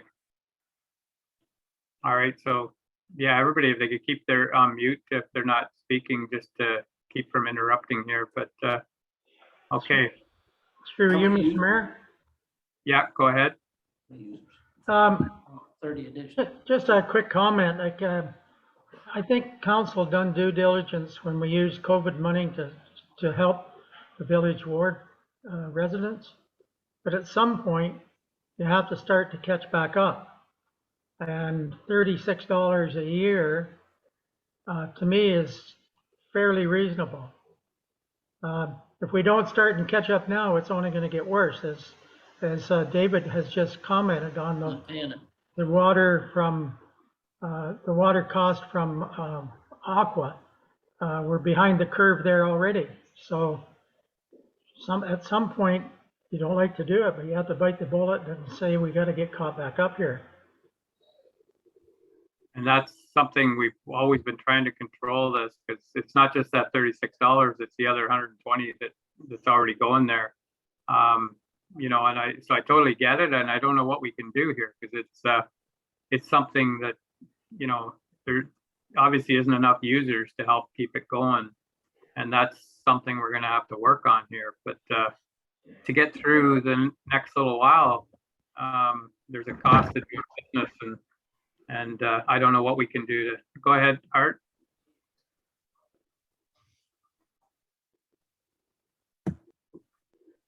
How many users do we have on the system? How many users, David? I think it's on there. For you, Mayor Martin, 630 residential and 52 commercial. 630 residential.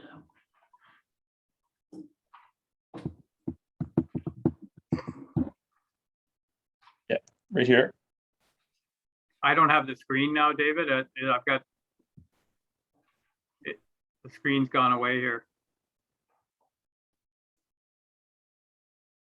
Unfortunately, the internet is choppy and it dropped off. I'm going to come over to the council chamber. Try my luck there. Okay.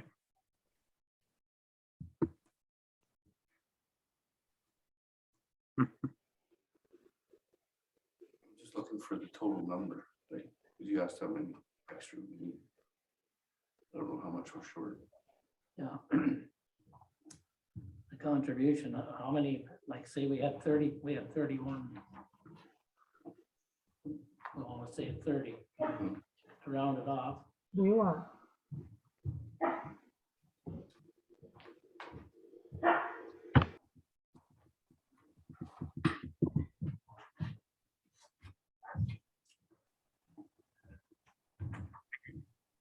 I've seen the whole office. Thanks, David.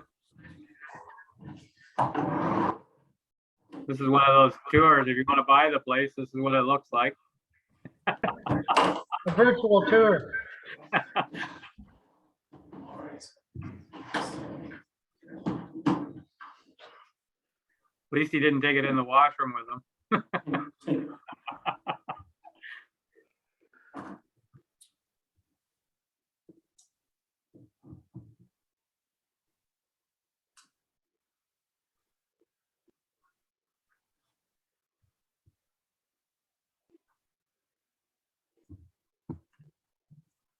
$86.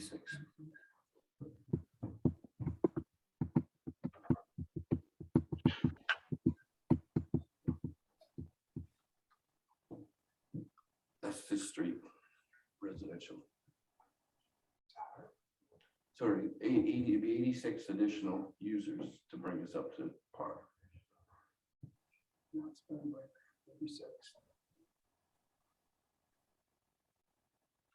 Through your Mayor Martin, it's I would just worry, yes, adding on additional homes, yes, it's just gonna, it'll tax our system further. Pipes will file up quicker, pumps will wear out faster. Head pressure changes. It's not something for nothing. Right.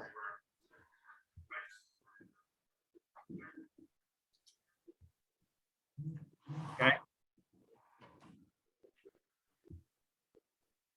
If anybody isn't speaking, they could put it on mute there just to.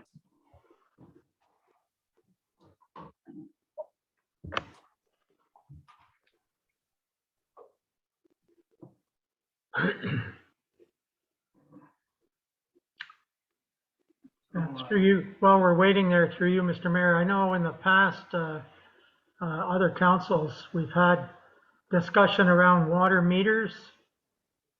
And I'm not sure kind of from my memory how that ever shook out, whether it was feasible, not feasible. Maybe you have a better memory of it than I do.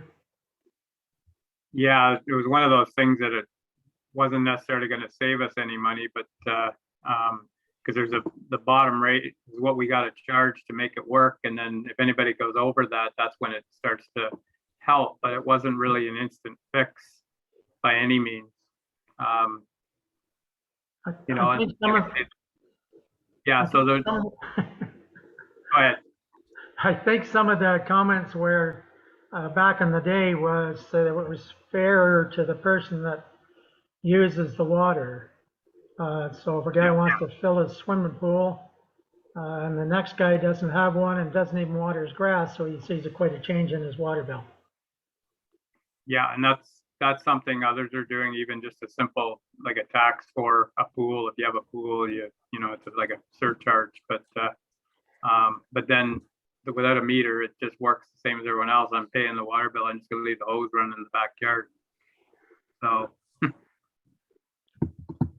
Yeah, so sometimes, the metered service is not to anybody's benefit. yeah, it's yeah, I don't know what the quick fix is. The people that don't have water and sewer are lucky, the townships that don't have it, but then the other side of it, they're not gonna get any development, or they're not gonna be a part of the growth area. So, So, Yeah. That's 59.75, I think. Yeah, that's what it is. I just kind of. okay, Mayor Martin? yeah, If I can, so just to confirm, last year, so water rate was increased from $59 to $59.75 per month. And the COVID subsidy was applied to cover the 75 cents. okay. And the sewer charge remained at $60 per month, was unchanged. So that's a per household per month charge. So it looks like this is going up like $3 just for this year.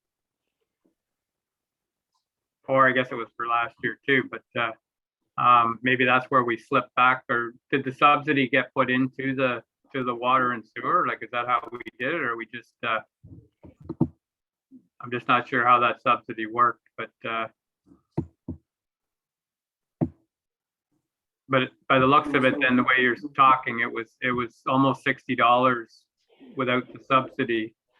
So this new rate of an extra $3, if there's any way we can hold it off without, like Deputy Mayor Giroux said, causing a spike next year. I just don't know. It's always a struggle here. So water was subsidized at 75 cents. per Okay, month. all right. And today's rate, if I might cut in. Yeah. Today's rate is 59.75. 59.75, that was the increase. And it Okay. was subsidized at 75 cents. Okay. So today's rate is 59.75. Without a subsidy. So with the subsidy gone, if the rate was put up to $60, that would be an extra 25 cents. But I mean, if, Right. That's right. so Art, you're good with numbers. What's the option? I'm lost, Jim. Okay. So, What are we trying to figure out here? The we're monthly just- water rate charge. yeah, like it's, We know what it is. We know what it is right now. It's $59.75. What we don't know is where we want to go. Right. So Mayor Martin is proposing 25 cents takes it to even $60. Easy to get to that. Next year it'll be $5 increase. There you go. So the top number, through Mayor Martin, 451,710 is what it would be at 59.75. And we can then factor in what the 25 cent was in terms of a subsidy, which is quite little, but I know Yeah. every dollar counts, but yeah, I just was rounding it off. It's the $3. I don't think I've ever sat at the council table and upped at $3 in 1 year. As much as we try not to make spikes, it's we always try to look for, and I don't know, even some of the work that we're planning, whether the capital projects would help with the operating side of it, or if there's anything we can hold off on to help keep that rate down. I'm not sure.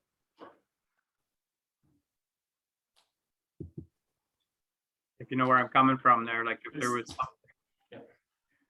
certainly, I can offset that if it's direction of council that, given the sensitivities, given the environment we're in, that we're not going to pass it along. We're going to find it elsewhere. Absolutely, we can make that work. Whatever council sees fit. The big thing with the water, okay, go ahead, Dave. Well, if we're not going to, so we're not going to follow Aqua's recommendations, I guess we better spit out a number for David to work with. Yeah, like I just don't know, like I say, David, is there anywhere to help with that number to bring what we need down a little bit? Like, I know it takes quite a number to drop that down a couple dollars or $3, but is there anything we can do on our operating side to help to get that number, the $3? Like, we got to keep saying it's user pay. But that being said, we got to kind of, like Councillor Pomeroy said, think about the, the ratepayer. It's almost like another tax, but I just don't, there's so many pieces to this puzzle, and that's like Deputy Mayor Giroux said, we don't want to make a spike that I think I've been there before where we've done a $2 or $3 increase. I think it was $2 when I first got on council, and it hits everyone really hard. So I don't know how to ease something in or help with this. Larry, go ahead. Well, when you say $3, is that for the catch-up year and this budget? So is that 2 years or 1 year? David? That would, through Mayor Martin, that would get us back to the 2021 proposed number. In terms of what that means, or what it means to correlate that to what Aqua's recommendation is in terms of percentage increases. We can certainly dig up that number. I can see the report in my head. It's from 2018. There's multiple different things here that need to be factored in, but obviously the township, the people of the township are most important. So I am on the OpEx part of water right now on the shared screen, and you'll see that the budget is quite lean. 159,000 in 21 and a 2% increase to 163 this year. We can certainly have a quick look with Peter's guidance as to what that means from an operation point of view.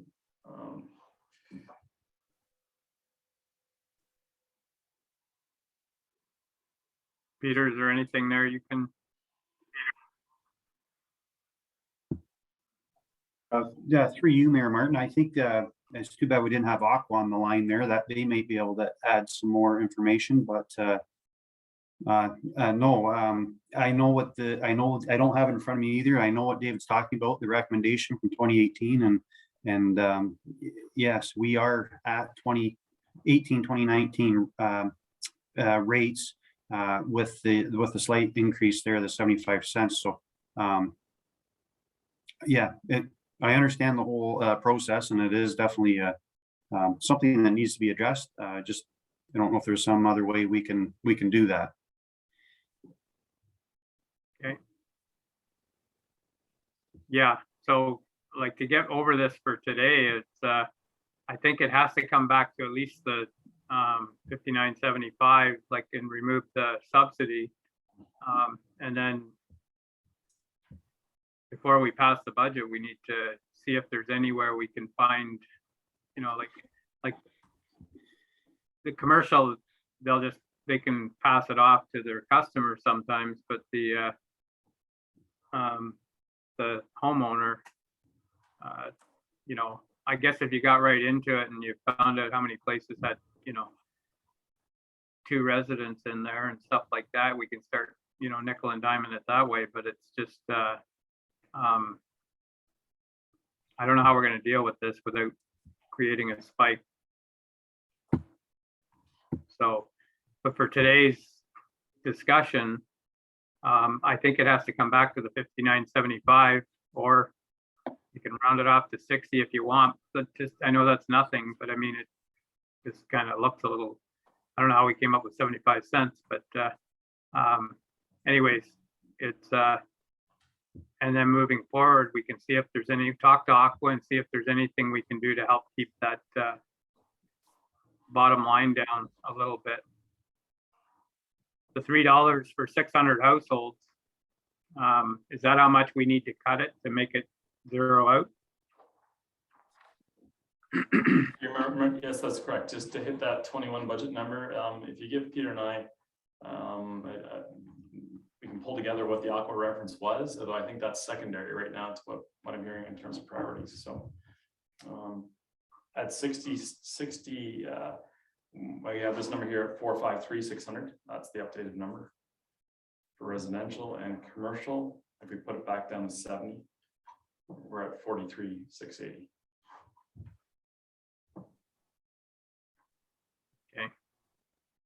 There's a lot of work ahead of us as far as, I think it's the sewer side. Go ahead, Deputy Mayor Giroux. I think that's why we're here today. We've always tried to do the fair thing for the people. And we haven't kept up. And that's where we hit a spike today. And if we continue, the spike is only gonna get worse. It's hard to say your water bill is going up $3. I don't wanna say it either. Well, far worse in years to come. We don't. Okay. Where we're at the 75%, I think if I'm going back in my mind, it started out in the last budget at $2, went down to $1, and then we said, oh no, we can't take it any more than 75 cents. They can't afford it. That's why Okay, we're yeah. here. Through All you, right. Mayor Martin. Through Yeah. you, Mayor Martin. Bianca just sent this through to me here, the proposed from Aqua. Residential water user fees per month for 2022, they're proposing it be $66.37. Wow. Thank you, Bianca, for sending that through to me. But 2021 is $63.81. All right. Larry, you had something?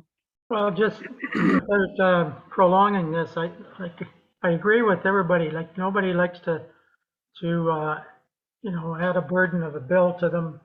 But we've done our due diligence with what we've done in the last 2 years.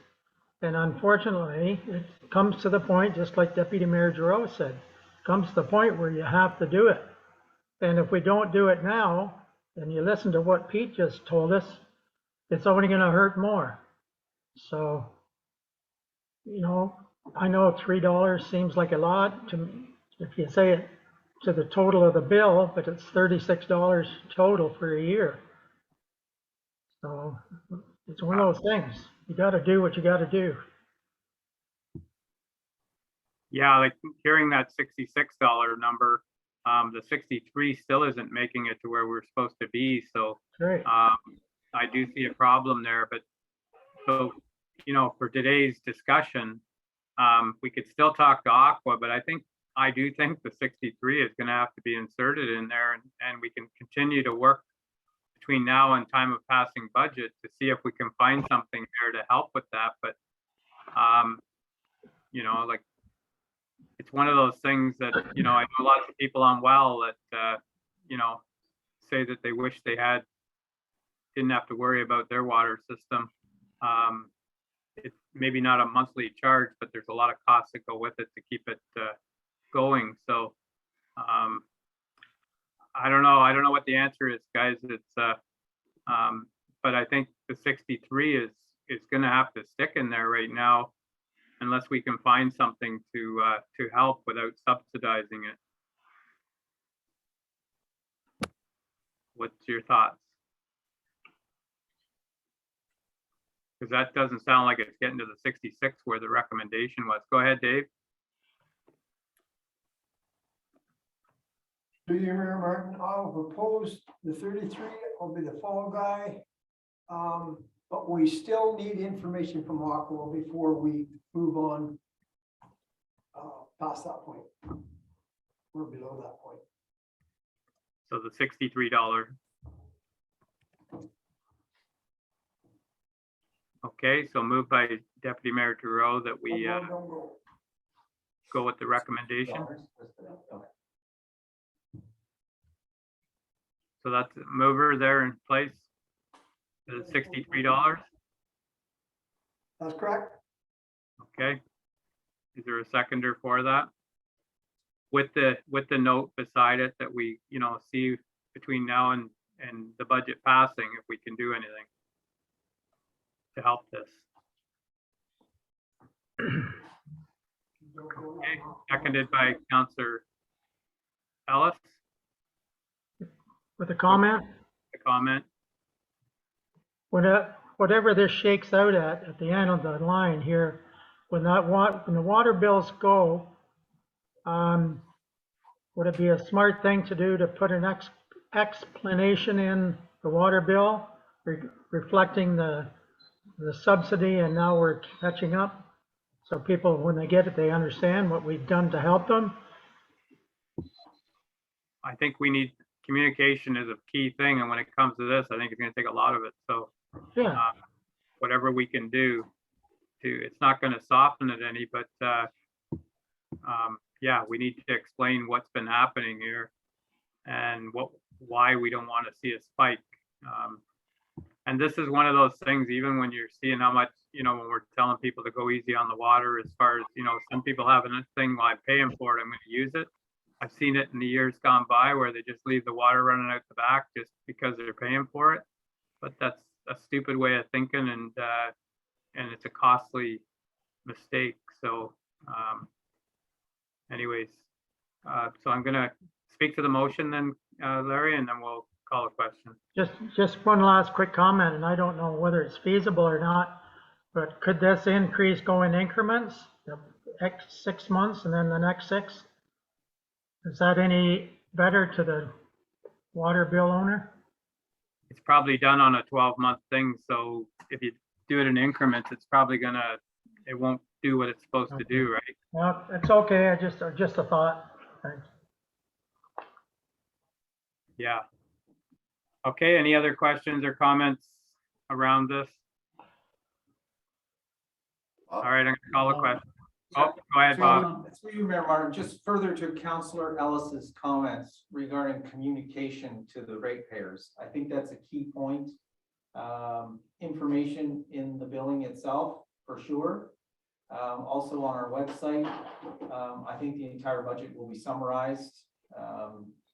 And we will certainly include explanations for any of these types of increases. And we can even include the Aqua report, which details the recommendation from the Ontario Clean Water Agency. Yeah, and if anything out of videos, they can see that we just didn't, there's been a lot of discussion around this, and it's a cost that we have to pay, but unfortunately the user pay is the numbers are down to help carry it. So anyways, okay, I'm going to call a question here. All in favor of the motion? Okay. And that's carried. So, Increment. okay, No, that was, so through you, Mayor Martin, that was the residential rate. okay, I can summarize the commercial rate from last year's discussion as well. So water was increased from $69 to $70, and the COVID subsidy was applied at $1 per month. Sewer rate remained at $79. That's per commercial property. okay. And, okay, so the recommendation here is to carry on with a $70 commercial rate. Well, At you this put time. water up 3, what are you doing with the sewer, or with the water for the commercial? Commercial, that's what I mean. I'm looking for the number there. 70. Through you, Mayor Martin, the recommendation from Aqua was a 4% annual increase, just as an independent reference. Okay, 280.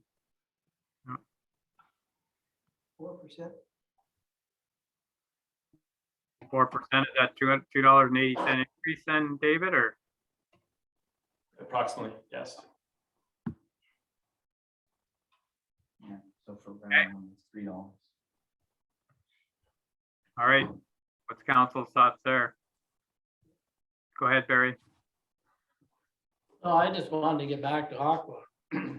Like they usually have quite a wish list. And I know years ago that our operator used to say, okay, we can get away with this, this, and this year. And knowing that the other is gonna have to be replaced sometime, but you don't put everything down and expect the whole thing done in one, you know. And that's where I would like Aquifer to maybe pick apart, what do you need, you know, for this year, next year, So, because it could be a substantial amount of money. Anything to do with water. yeah, so I think between now and our final meeting with this, that's what maybe Peter, you can talk to them and see if there's anything we can do. You've got the gist of the conversation here. See if there's anything Aqua can do to, you know, to help with, you know, spreading this out over a year or two, some of the work that they're doing and help us out here. In the meantime, hopefully we get some more users on the system. Yes, through you, Mayor Martin. No, I will reach out to Aqua for sure and see if there's, see what their suggestions or if they're, and if they can stretch some of their capital out until next year for sure. Okay, there's no quick fix to this, and it's not as simple as just adding so many homes to make it pay, because like David said, there's a cost to having them houses there. So, you know, it's not a straight up and out way of saving money here. So, but it would help. So, okay. Still Still need commercial. you So still what's the need number? commercial rates through you, Mayor Martin? So we're looking at a $73 commercial rate there. Now, it doesn't work for all commercial, but there's a lot of commercials can absorb that in their prices. And I know there's an end date on, or an end on that too, if you can only charge so much to your customer, but that's the only thing we always look at with the homeowner compared to the commercial rate. But that being said, there's a lot of, without meters on all of them, it's some don't use as much water as others. So, so what's council's thoughts here?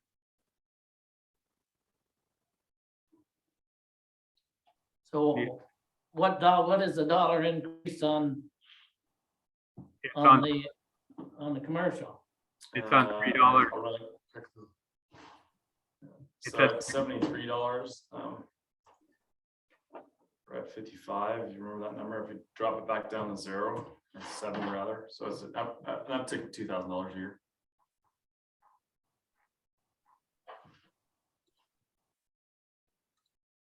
That's $3. Okay. All right, so I'm looking for a motion here on what we're gonna do here.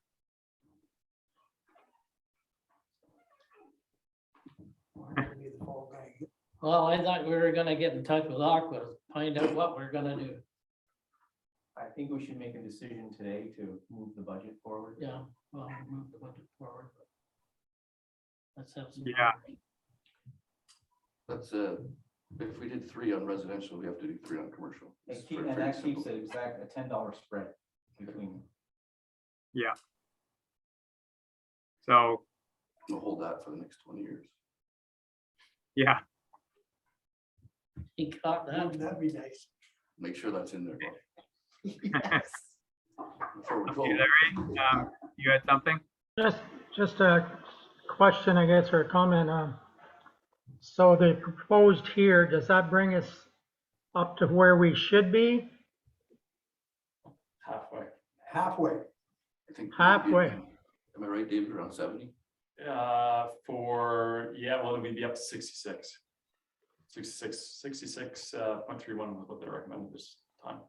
In That was the recommendation, but I think if we go through the revenue in that, I think it's, So I think it's. around 70. 66 is residential, To be right? caught up from this Yeah. year's, yeah, Correct. yeah, you're right. Yes, retroactive. Yes, sorry. Yes, understood.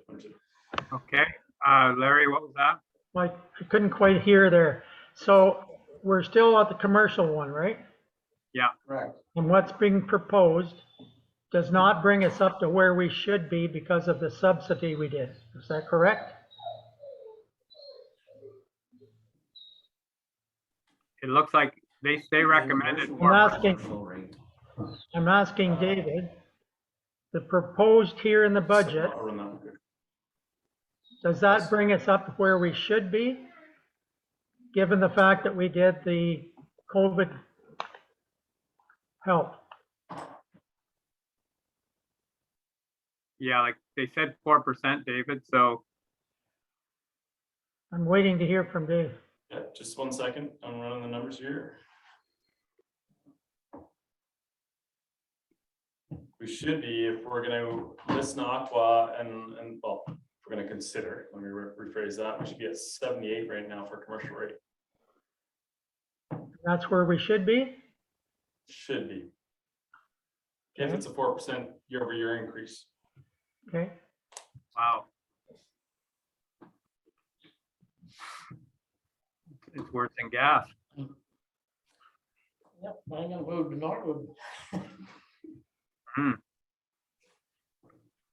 So, yeah, we need to find out if there's any way of leveling this off. And I know we've tried every year, but it seems to be getting worse instead of better. So, Dave, go ahead. Deputy Mayor Giroux. I am going to propose a $3 increase, the same as we did for the residential rates. Okay. All right, so moved by Deputy Mayor Giroux that we do the same as the residential rate of a $3 increase for commercial. And do I have a seconder for that?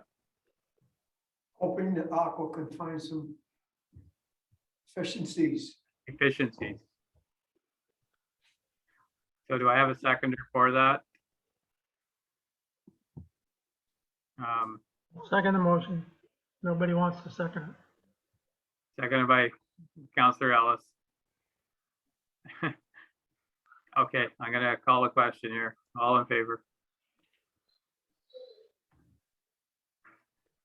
All in favor? And that's carried. I can go back and make it more. You don't want to pass that one. Carried. So, It's hard. It's hard.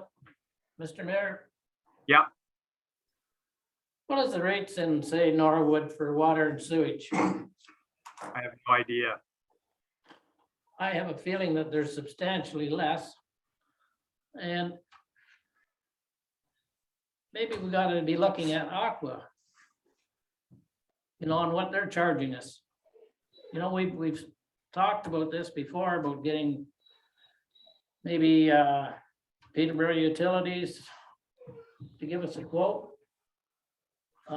Maybe Camelford or Trent Hills, you know, for to operate our system. Yeah, There's that's gonna, gotta be I don't see why we're so high when I know that our neighbors aren't paying near as much. yeah.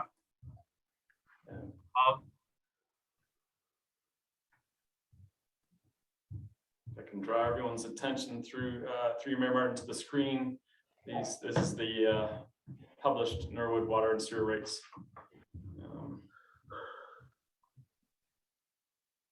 Wow. So there you go. It's They have meters. what's that? They're metered? Yeah, they're metered, but they also have more people than us, but They didn't have, no, but now they're double. See, and their sewer is 34. 2702 plus 77 cents per cubic meter, or 70 cents per cubic meter. we don't know what that can be. Yeah, we don't know where that comes from. That's So that's, okay. And it was But I say there's gotta be a substantial cost saving to us somewhere. We're way high. Doesn't tell us how many. I think it was $750 to meter each one of those homes. $5 take. For what? They- Put the meters in those homes. Oh, yeah. David, does it show an average bill? Yeah, I'm just bringing this up now. Just bear with me. There's a bit more information here.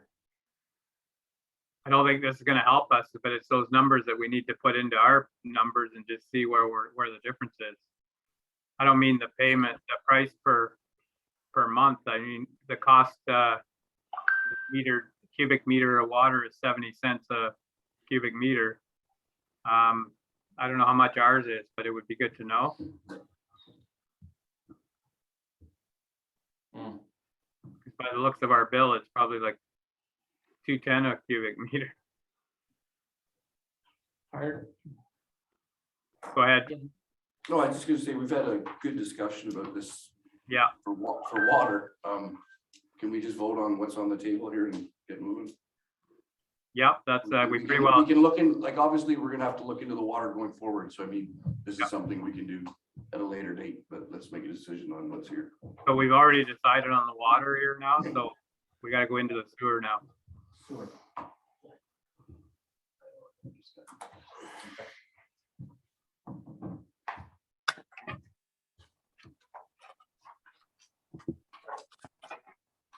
Okay, so the sewer side of things, David?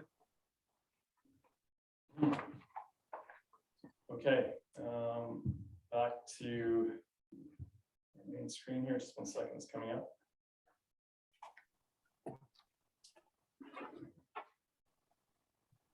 So through you, Mayor Martin, as David's getting the screen ready, sewer rates $60 residential.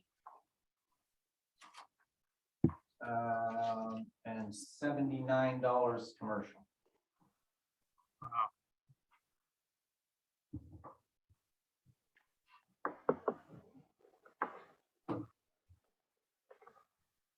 Okay, I really think, Sorry, those were unchanged last year. okay. I think this is something though, like we struggle with this every budget and it hasn't helped any. We can struggle all we want, but we can't seem to fix it. And I almost think that this is something that it needs some eyes on it. And it needs to spend some time on it, whether it's a subcommittee or something, to spend some time to see.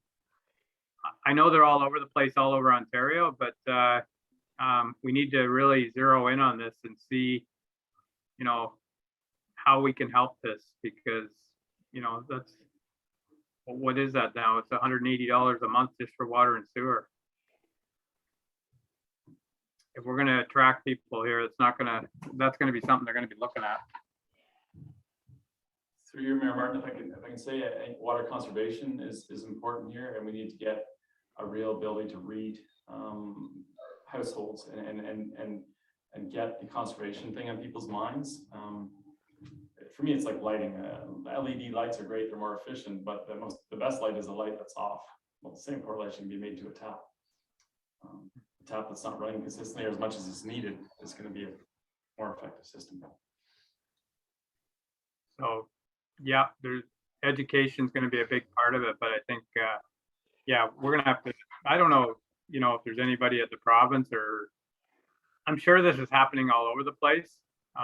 But for a small town like Havelock to try and justify these costs, it's the costs are the costs, but are we doing anything wrong here? I think that's the question. And is there any way we can help this without subsidizing it by the taxpayer? So to try and keep it user pay and keep it affordable, it seems to be getting harder and harder here to make ends meet. So, okay, so we're moving into the sewer side of things here. Go ahead, Larry. Well, just one last quick comment here. We've gone through this same exercise, I don't know how many times.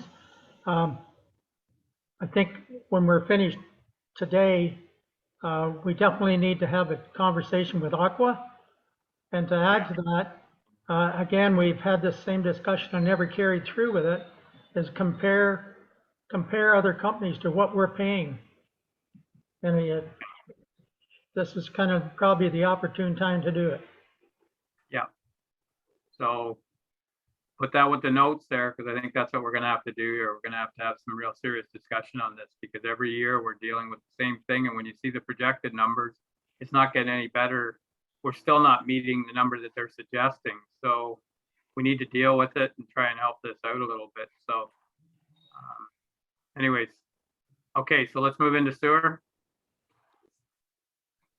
I don't think there's much we can do with it either. It's the lighter one, but what numbers need to be there, David? Historically, I can tell you, let's focus on what was subsidized in 2021 actuals. Both residential and a portion of commercial, we're at 4,700 res and 7,200 commercial for sewer rates. The idea when Peter and I met yesterday was to carry that COVID subsidized rate into the 2022 proposed budget that is therefore unsubsidized going forward. That's our initial thoughts and then what we wanted to present to council today. Okay. All right, open it up to council. Numbers are there. Somebody want to speak to it?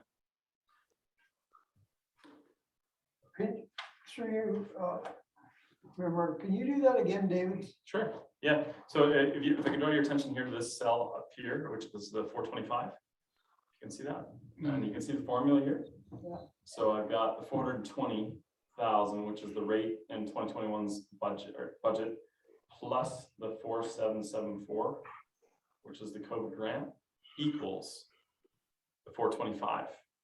Okay, yeah. The 22 budget. That's the rationale, or attempted rationalizing, I should say. Do we have an actual on 21? We Oh, do. sorry. Okay. Two here. Which if you add the two together, then that gets here.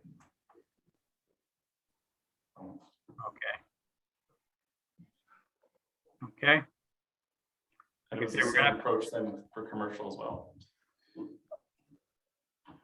Just on the number for, so 561, 60, 12, I'm getting 403, Where is here? like for your residential rate. Yes. We're budgeting 425, Mhm. but we're only getting, according to me, where's the other 22 coming from? Like if I do 561 times 60 times 12, Oh, it comes okay, to sure, sure. 403. Yeah, just a second here. Let's do that math.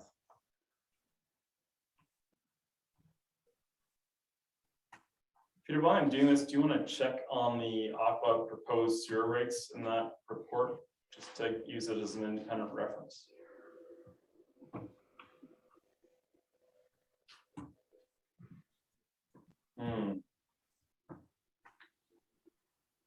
That through Mayor Martin, Councillor Webb's pick up on this. These would be historical rates that were referenced in the 2020 budget that weren't updated to get to 21s nor my 22 number.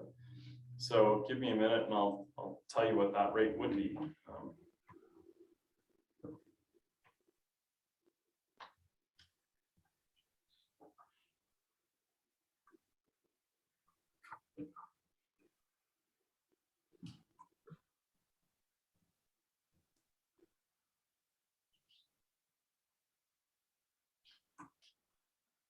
Transfer.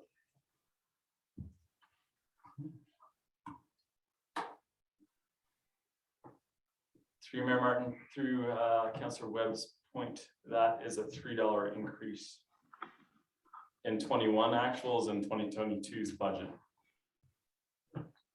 Okay. To get to this rate here.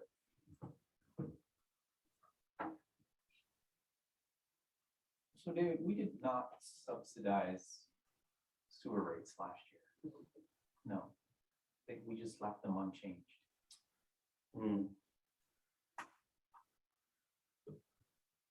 Through Mayor Martin, the budget that I referenced was historical references from the previous treasurer.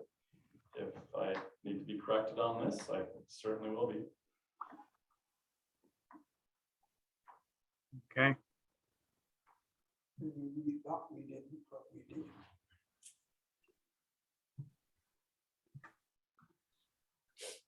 Okay. So what number are you looking at then, David? Are you just still calculating there? Nope, no, it's finished. I'll take you back here. So $63 for the sewer rate to be at 424.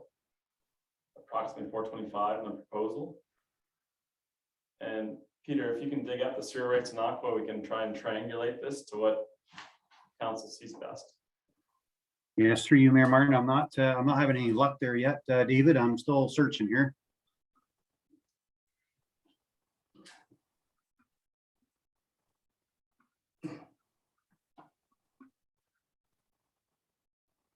So at one time we were, every 2 months, we were charging, and we were finding it saved us on administration side, but people were falling behind. And imagine now if this was every 2 months.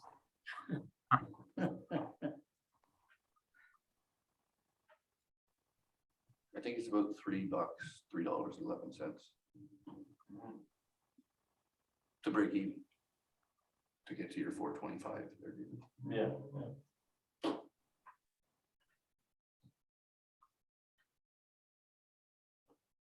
So that's the numbers we need in there, and then we can, like I say, we're gonna have to have some follow-up discussion on this, but to get through today.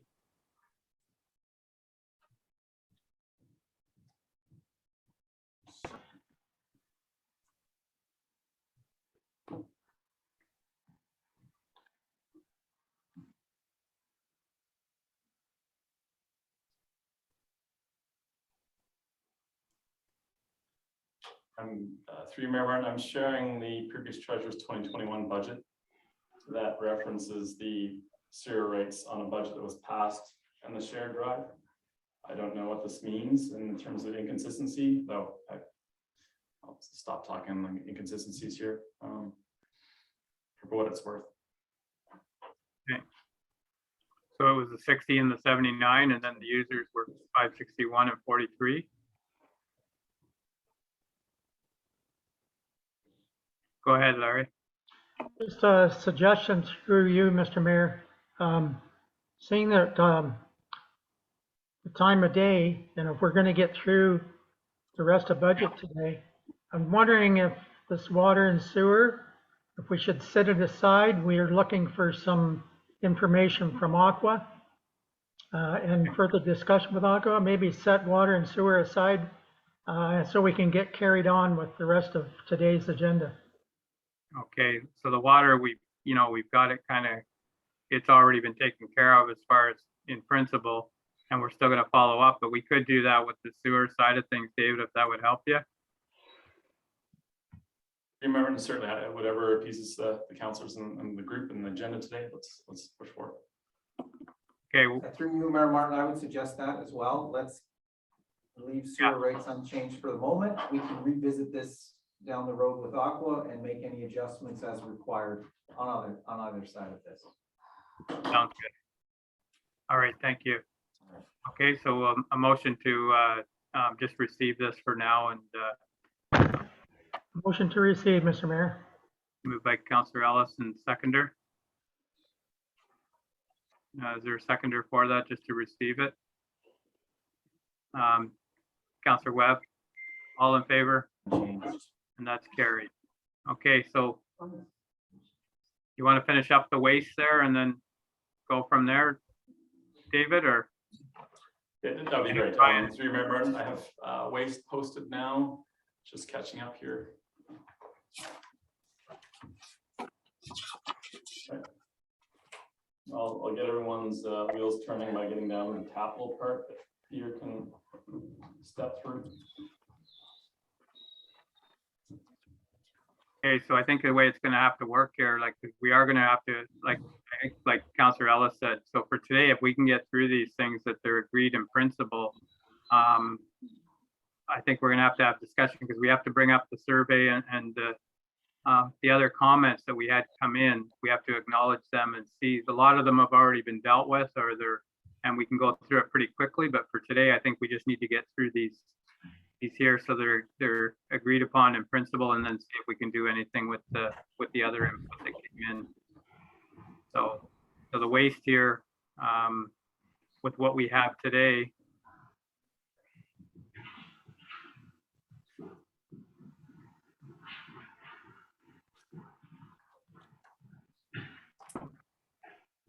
draw everyone's attention here. Which are the items that are up for discussion.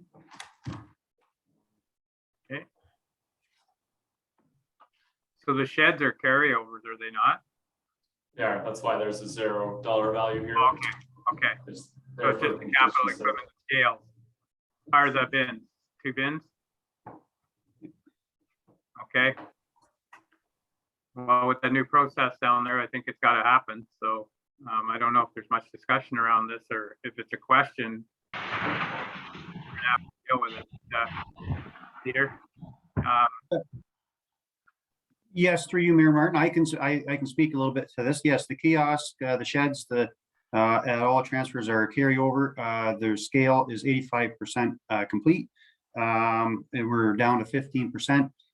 The budget was $100,000 for the scale. It came in, the tender was, top of my head was mid to 95, 96,000. So we were under budget there. They still have a little bit remaining. I did add a $5,000 buffer there in case of the shed or any unforeseen things at the final movement of the shed and the hydro trench there. But yes, we are on budget there. The bins, when we ordered last year, they did come in a little bit over budget when the steel price started to climb with the bins. But yes, we do have the bins on site now. So. Okay. All right then, so with where we're at with the waste to date.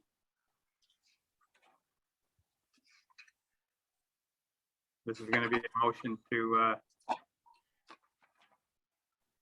where do you wanna go with this then, David?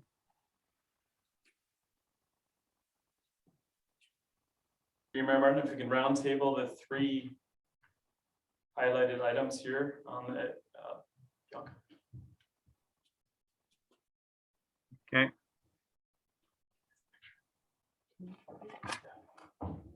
No, sorry. I can see the rest of the screen. Yeah. I don't know. Just a second. Okay,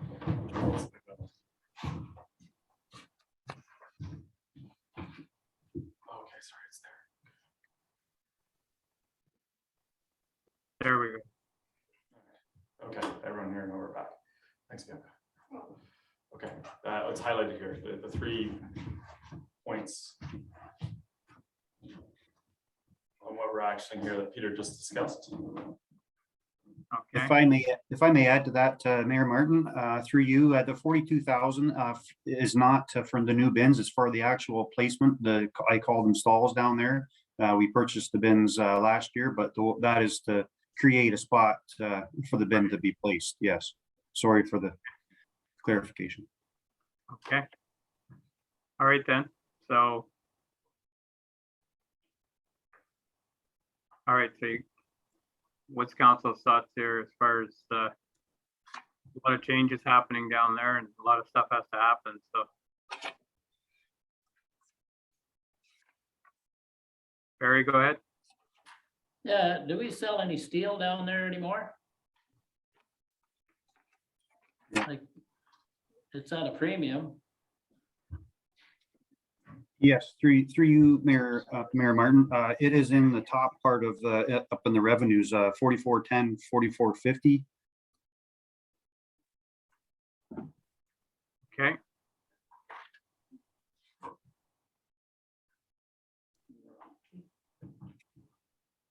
Okay, I can see it. Various up on the screen here if you want. So the scrap metal has a 0 there? These are merged through your Mayor. This should all be merged into one. The way it rolls through our accounting software, they don't split it out across these 4 accounts, if you will. So. All right then.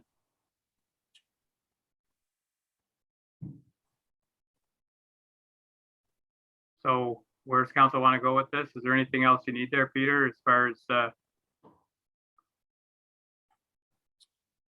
No, through you, Mayor Martin. No, I'm good. all right. Okay, Through you, Mr. Mayor? yeah,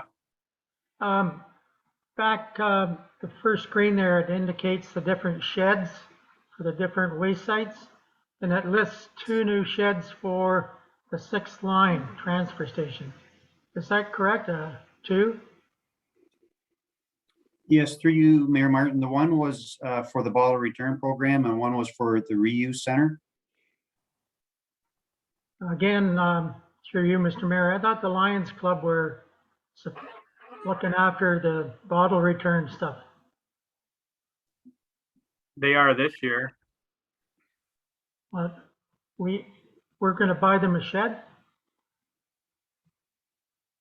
I don't know, where did that come from, Peter? Is that, That, I thought that's what the sheds we were talking about last year were for. yep, through you, Mayor Martin.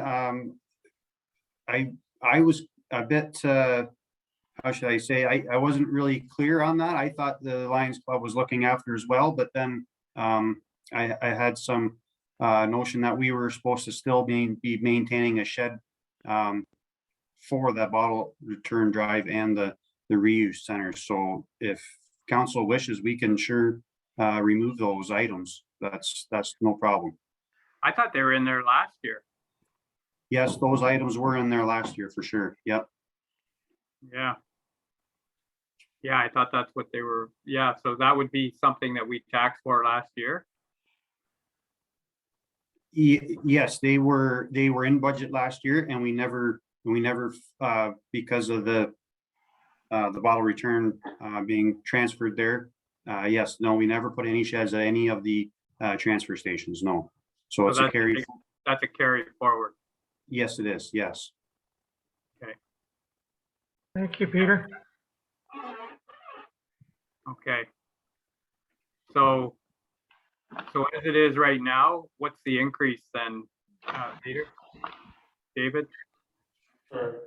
Through Mayor Martin, the increase is modest, given the inflationary environment, and Peter running a lean budget, we're at 1.66 proposed. Okay. All right, so what's council's thoughts there? Like, I think it's reasonable. We just need a motion that if we can leave it the way it is. Unless there's something you need pulled out to help that 166, but I don't see anything there. So, David, did you have something? Somebody want to make a motion for the waste there? I'll make the motion with a comment and a question to Peter. Okay, Peter, we've had 0 returns on our scrap metal. In my opinion, or what I've gained for information over the years, is we had no way to really control the weight of that material going out of there. So is that a fair assumption? Yes, through you, Mayor Martin. The contractor does come in and load the scrap himself and then weighs it at the contractor's scale. So with the new scales going in, everything going out of there for scrap metal will be weighed and we'll know what the weight is as it's going out the gate. Thank you. are we charging for scrap metal to go in then, Peter? Yes, through you, Mayor Martin. Yes, it'll be up when we get the scales up and operational. They will be, the scrap metal will be up behind the garbage bins up in the field to speak, you know, as an idea where the location will be there. So that's probably going to go down because nobody's going to take their steel there if they got to pay to take it in there when you can get paid to. So that'll be interesting. Okay. So we'll see where that falls out. Hey, So my motion stands. okay, so a motion to go with this, do you have a seconder? Second the motion, Mr. Mayor. Seconded by Councillor Ellis. Okay, all in favor? And that's carried. Okay. All right then, David, we're gonna move into 2 left here. This has been a long, we can carry on here. Okay, I know Ryan and Ray are here with us. I think Ray is virtual. I'll let you decide as to who's next. Okay, well, Ryan, you're there. You want to get this moving? Sure, Mayor Martin, sure. Okay.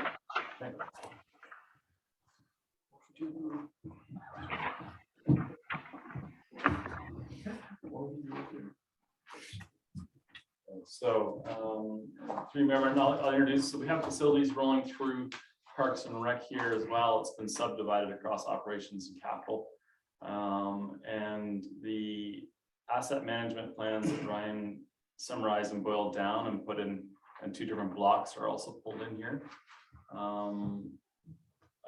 Having said this, what I'd like to do is skip to the capital section and get to the heart of the matter across these assets. Okay, I think that would be best if we move into the capital side. Yeah, so where would you like to start, Brian? I'll lead over, I'll hand over to Ryan here. I'm on the overhead CapEx section of the presentation, which is the first capital part.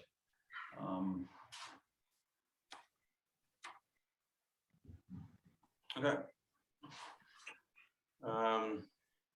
Good afternoon, Mayor Martin, members of council. What we're looking at is the capital expenditures for the Parks and Recreation development.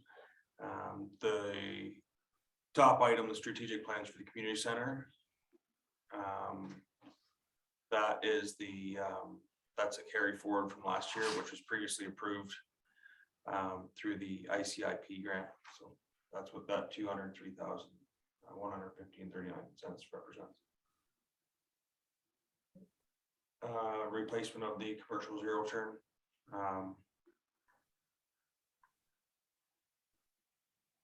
Yeah. So what did you want to do, David? Did you want to go through line by line and just get? I think if you remember with Ryan's summary across these 8 different items, we'll give people a sense to process it, and then we can go with a vote through each line as to where the council sees our priorities this year. Okay. Yeah.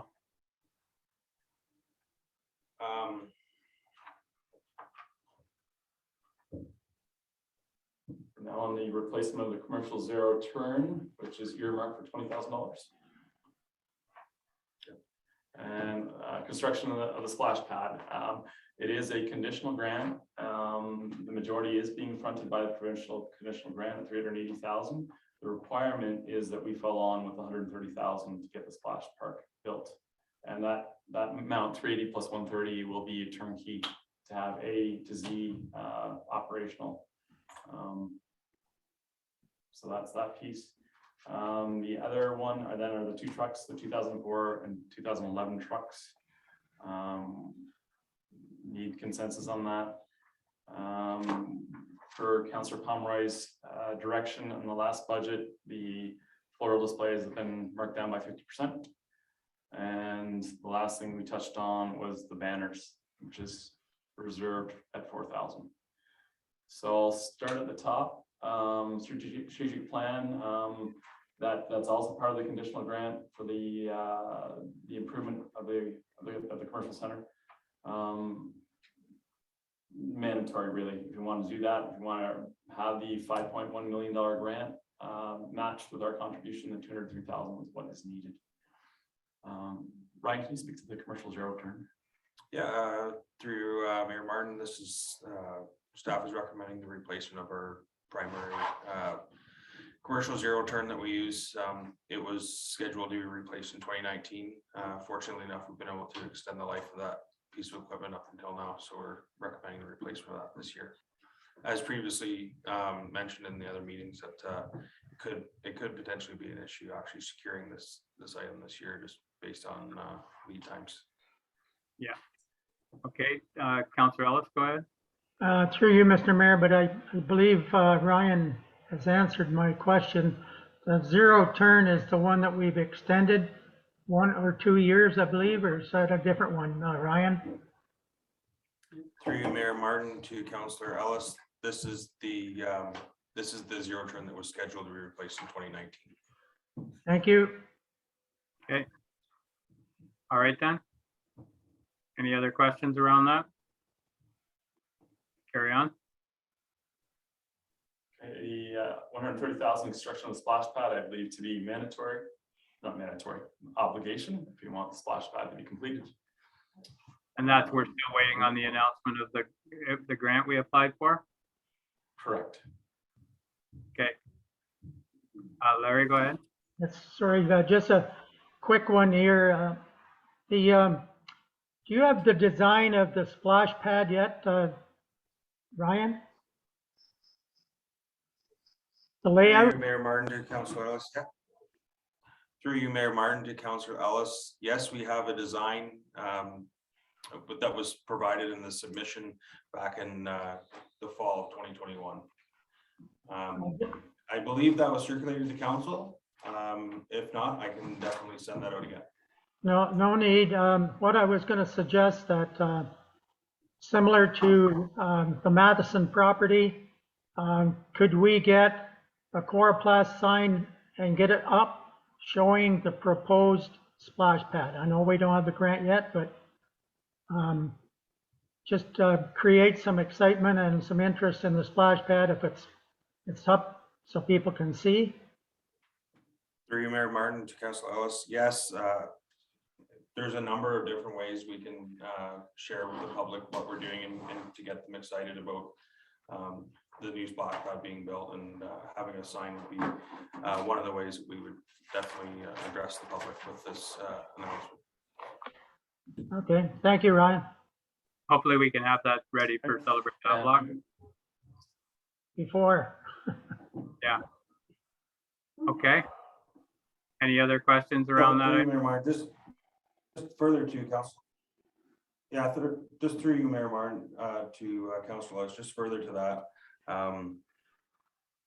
As once council has approved this item, then we can begin doing that. But until that happens, I mean, that would we couldn't go out and announce that or provide that information to the public yet without having council's full approval. What's that? Splash pad? Yeah.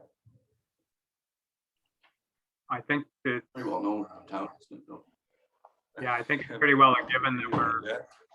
I think council's been pretty open that we're gonna do it one way or another, and hopefully the grant will help us here. So, okay. Carry on then. The next is the two. Pardon? Sorry to interrupt him, please. We're moving into now the two trucks that have been earmarked for the last couple of years. We took the time to run through the 2004 operation and maintenance cost for that now 18-year-old truck, and it totaled $10,874 last year in repairs. 2011 is not as taxing. I'll pause and let people deliberate on these two items. Okay. Let's open up to council. Larry, go ahead. Through you, Mr. Mayor. Our Parks and Recreation Department has never, ever ordered new vehicles. It's always been a place where vehicles throughout the fleet, once they were replaced, the vehicle was offered, if it was usable or still good, was offered to the Parks and Recreation Department. So I'm not in favor of ordering either one of these vehicles new. We heard earlier in the presentation from the Planning Department, he has a vehicle that is one of the route vehicles or fleet vehicles that are dedicated to be replaced, and his vehicle that's coming out of that fleet is still usable. So the normal practice would be that vehicle would be offered to the Parks and Recreation Department. And speaking of the departments that get the handoff vehicles, the other department now is the fire department, which we already seen the chief's vehicle handed off to the deputy chief. So we have two departments now that take handoff vehicles if they're good to be used. And so I'm not in favor of ordering new vehicles here. The one vehicle, by the sounds of Ryan's report, needs to be replaced. Therefore, the truck coming out of the fleet at the planning department would fit the bill there. My comments. Okay, Ryan, go ahead. Yeah, thanks, Mayor Martin. I just want to confirm on the Parks and Recreation vehicles. 2 years ago, we did increase from taxation, from the operating budget for parks. We increased the transfer to reserves to replace the Parks and Recreation vehicles, so that we were putting $20,000 a year away for those replacement of those vehicles. And it was decided at that time through this council that we weren't going to keep just putting vehicles down through the fleet if the vehicles weren't good enough for one department and they were costing a lot of money to maintain and operate and keep safely on the road. Then it was just basically just deferring the maintenance and operating expense to another department. So, I mean, if council decides to do something like that, which they can, we would definitely have to go back and look at how much we're putting into the maintenance budget to maintain those vehicles if we're just going to keep handing vehicles down. And just to reconfirm, we already increased what we were taking from the operating budget to put into reserves to replace these vehicles. So the money should technically already almost be there for one vehicle at least. Well, again, the money that has been set aside, I was not aware. I can go back and look at our previous budgets, but I was not aware that we were planning to purchase new vehicles and you were setting money aside. I think there's many, many areas where that money that's been set aside could be used. And again, when we have vehicles, and it's been proven in the past, we've done it for years here, where a vehicle comes out of a fleet and still has life in it. Yeah, you may spend a little money in it, but it's worked in the past, and I think it will continue to work in the future.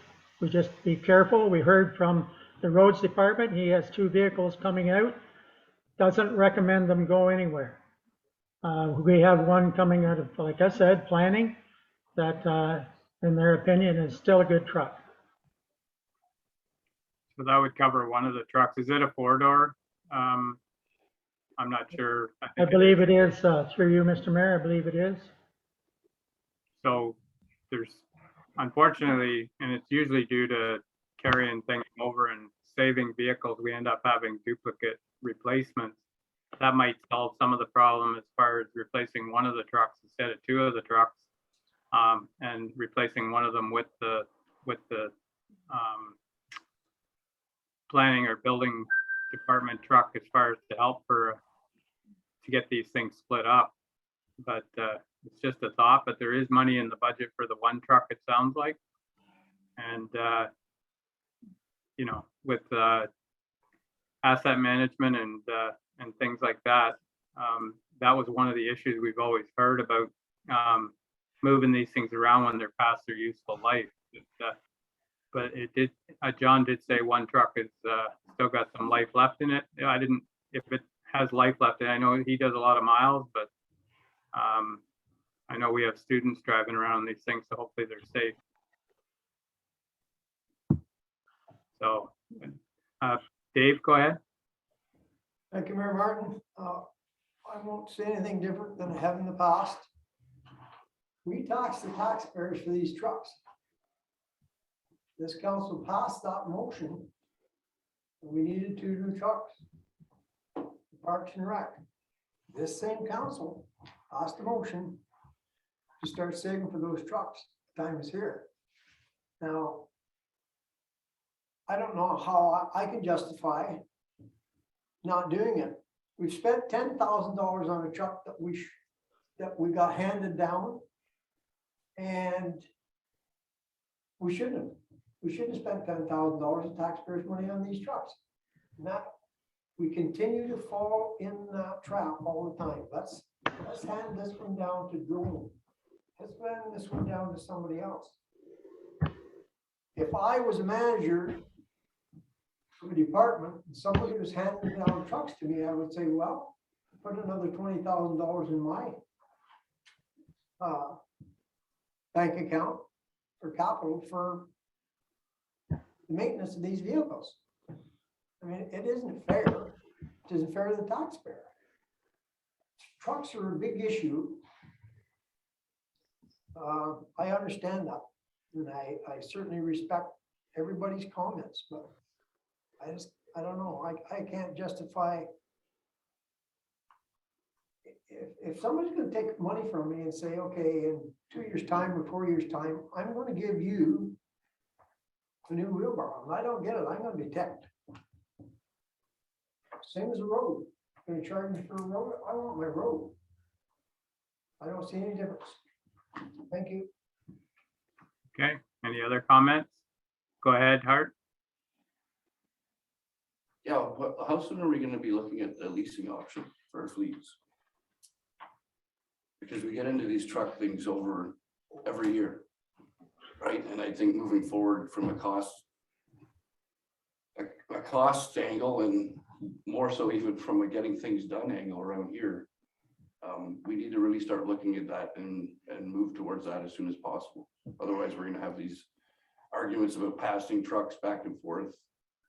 That way, to me, there's certain departments there that don't need a truck. They might, maybe you could have a small SUV or something like that instead of like a pickup truck, but I don't know. I understand the point that some are making in that 2 brand new trucks for one department in 1 year is a big ask. We have tax for it, I get that, but I mean, it's $100,000, right? So, but we need trucks at the same time. Our manager's telling us they need a truck. So whether it's, I would like, on that, David, how soon could we get into something like that? Or Through you, Mayor Martin, the easiest way in the path of least resistance is to get on board the county's decision, which is not far away. Trina, the head of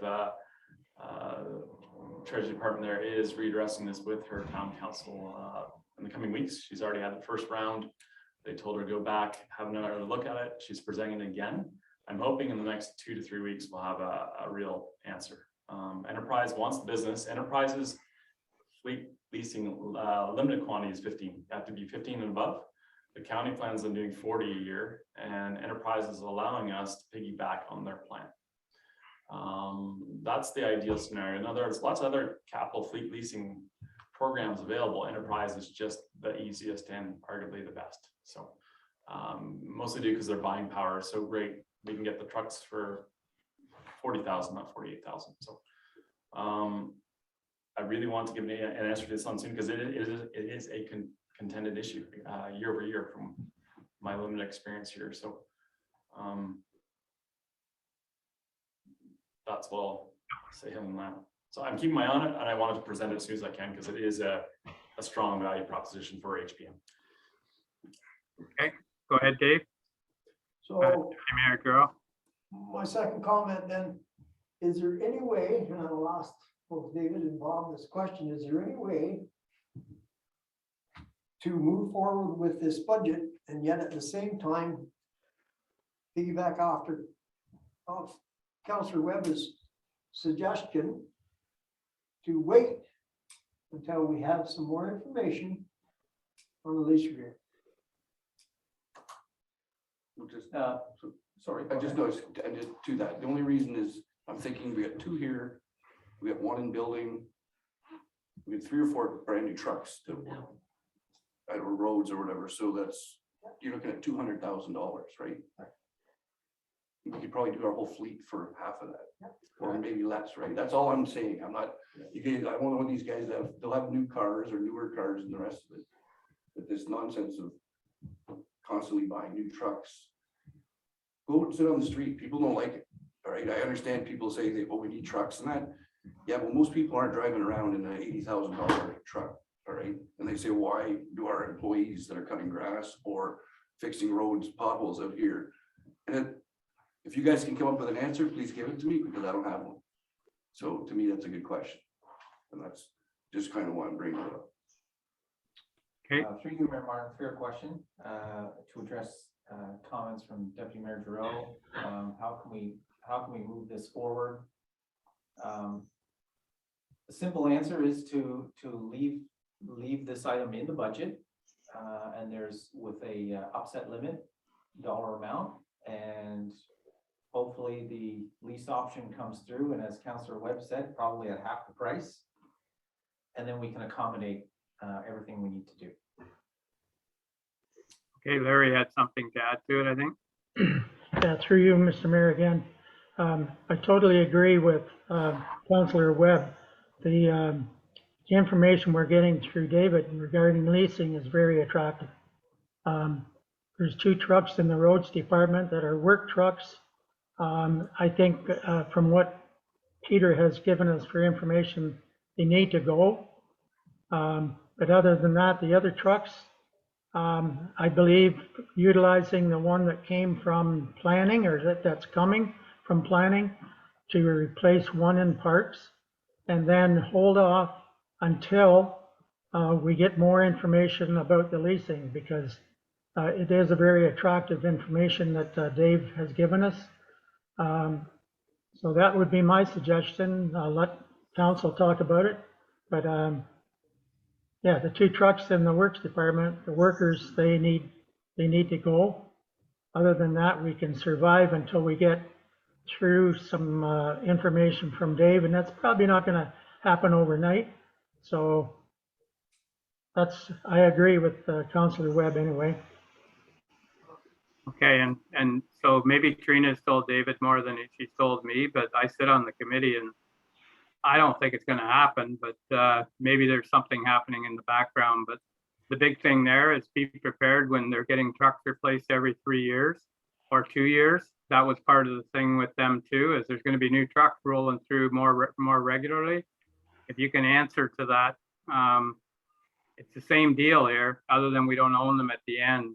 And that was the skepticism of the council at the county, is they didn't believe in leasing, and that's why it's been held up, and they told them to go back and see what they can do. So I don't think there's going to be a quick answer here, but we are running out of time at the county, and maybe they'll bring something forward here in the next couple of meetings. But the last meeting I was in, it didn't sound like it was going to fly, but maybe there's something new coming forward here soon. So, but that's the thing, be prepared. This is the same sort of thing. There's going to be new trucks coming through every 2 or 3 years, and people won't know if you're leasing them or owning them, and you're going to still get the criticism. And it sounds good, but that was what people were worried about. If it sounds too good to be true, it probably is. This is a business enterprise that's doing this, and they have to make money somewhere. They're relying on the resale of these trucks every couple of years, so they can kind of hold their value. One of the suggestions at the county was that maybe we should be doing the same thing, dealing them a little quicker so we can get the money back, because we all know I've got a 2019 and I was told last week I can get what I paid for it 3 years ago. So that's the way the economy is right now. So anybody else? Go ahead, Barry. Yeah, I cannot justify paying $100,000 for 2 trucks for the park. I don't care what anyone says. Yeah. Maybe it's in the budget, but it can be taken out. Like, that's council's discretion. And I like the leasing idea. It's not going to cost that much. But to spend $100,000 on a vehicle that goes as far north as Kosh Lake or out to Cordova, no. Okay. I can't see it. It's So we do need to. well, don't come up with riding a bicycle, because you've said that, and No, I'm going to say the money though that we put in and we've taxed people for needs to go back into the budget here somewhere. well, it can, we can subsidize trucks, but spend $100,000 on those, but when it comes to the water budget, you didn't have any money to throw into it, or sewers. Yeah. Okay. Okay. How can you justify $100,000 for to go the distance that those trucks go? That's a long way, Barry. It's longer than your trip around town seeing what everyone's doing. This is a trip Yeah. up to Kosh Lake to cut the grass and to do business. This is a business Yeah. thing. It's not, this isn't just personal vehicles. This is to give people tools. And I'm not saying the two vehicles. I totally understand where Larry was coming from here with the, we have tax for one, it sounds like, and it's in there. So the one, I could see where at least one truck, but to give the hand-me-downs to here, I don't know why the park or the building department needs two trucks either, but we didn't talk about that. We said that they need them, but the one's been sitting behind Midtown for the whole winter. No, So I didn't, Jim. Look at the mileage. You don't even look at the reports. I do. No, I you do, don't. and look at the, maybe we need to start tracking mileage here too, because it's, one truck is going pretty regular. I do know we have a seasonal vehicle here though, that in the parks that doesn't move in the winter.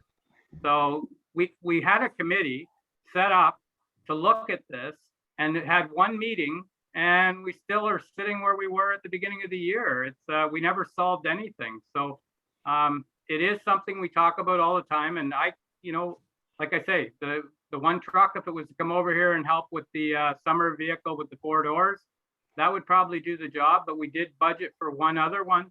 I don't know why we wouldn't be doing it. It's a tool to do the job, and these aren't elaborate trucks. They're not something you or I would buy, but they're something that get the job done without being in the shop and spending thousands of dollars. So Larry, go ahead. Well, I'm just going to comment one more time, and it's around what we're talking about here is how this municipality, the councillors that are running it, are going to be perceived when they see 2 new trucks sitting, whether it's in parks or whether it's up at the fire station. And anybody that's sitting at this table and thinking about coming back to be re-elected, I'm telling you, these council meetings are watched much, much more than you would believe. And I'm already hearing it. They would rather take that 100,000 that the parks have got parked for buying 2 new trucks than put it to use for the general public. That's what I hear. And I have to agree with them. As Councillor Pomeroy just said, we run back to Cordova once a week. We run to Kosh once a week for cutting grass and water flowers. Well, it doesn't take a $40,000 truck to do it. And with what the municipality's gone through here in the last 2 years, I think we're going to have a hard time selling any new trucks for those 2 departments. It's understandable. Roads, they work the hell out of them. That's all Okay, I have to say. And so the other side of the line item is the maintenance on them. And I know myself, I had a 10-year-old plow truck. I got a newer truck. I put it into service. I have no maintenance charges on that other than oil changes and the minimum maintenance on them. But I was spending $10,000 a year to get it safetied every year.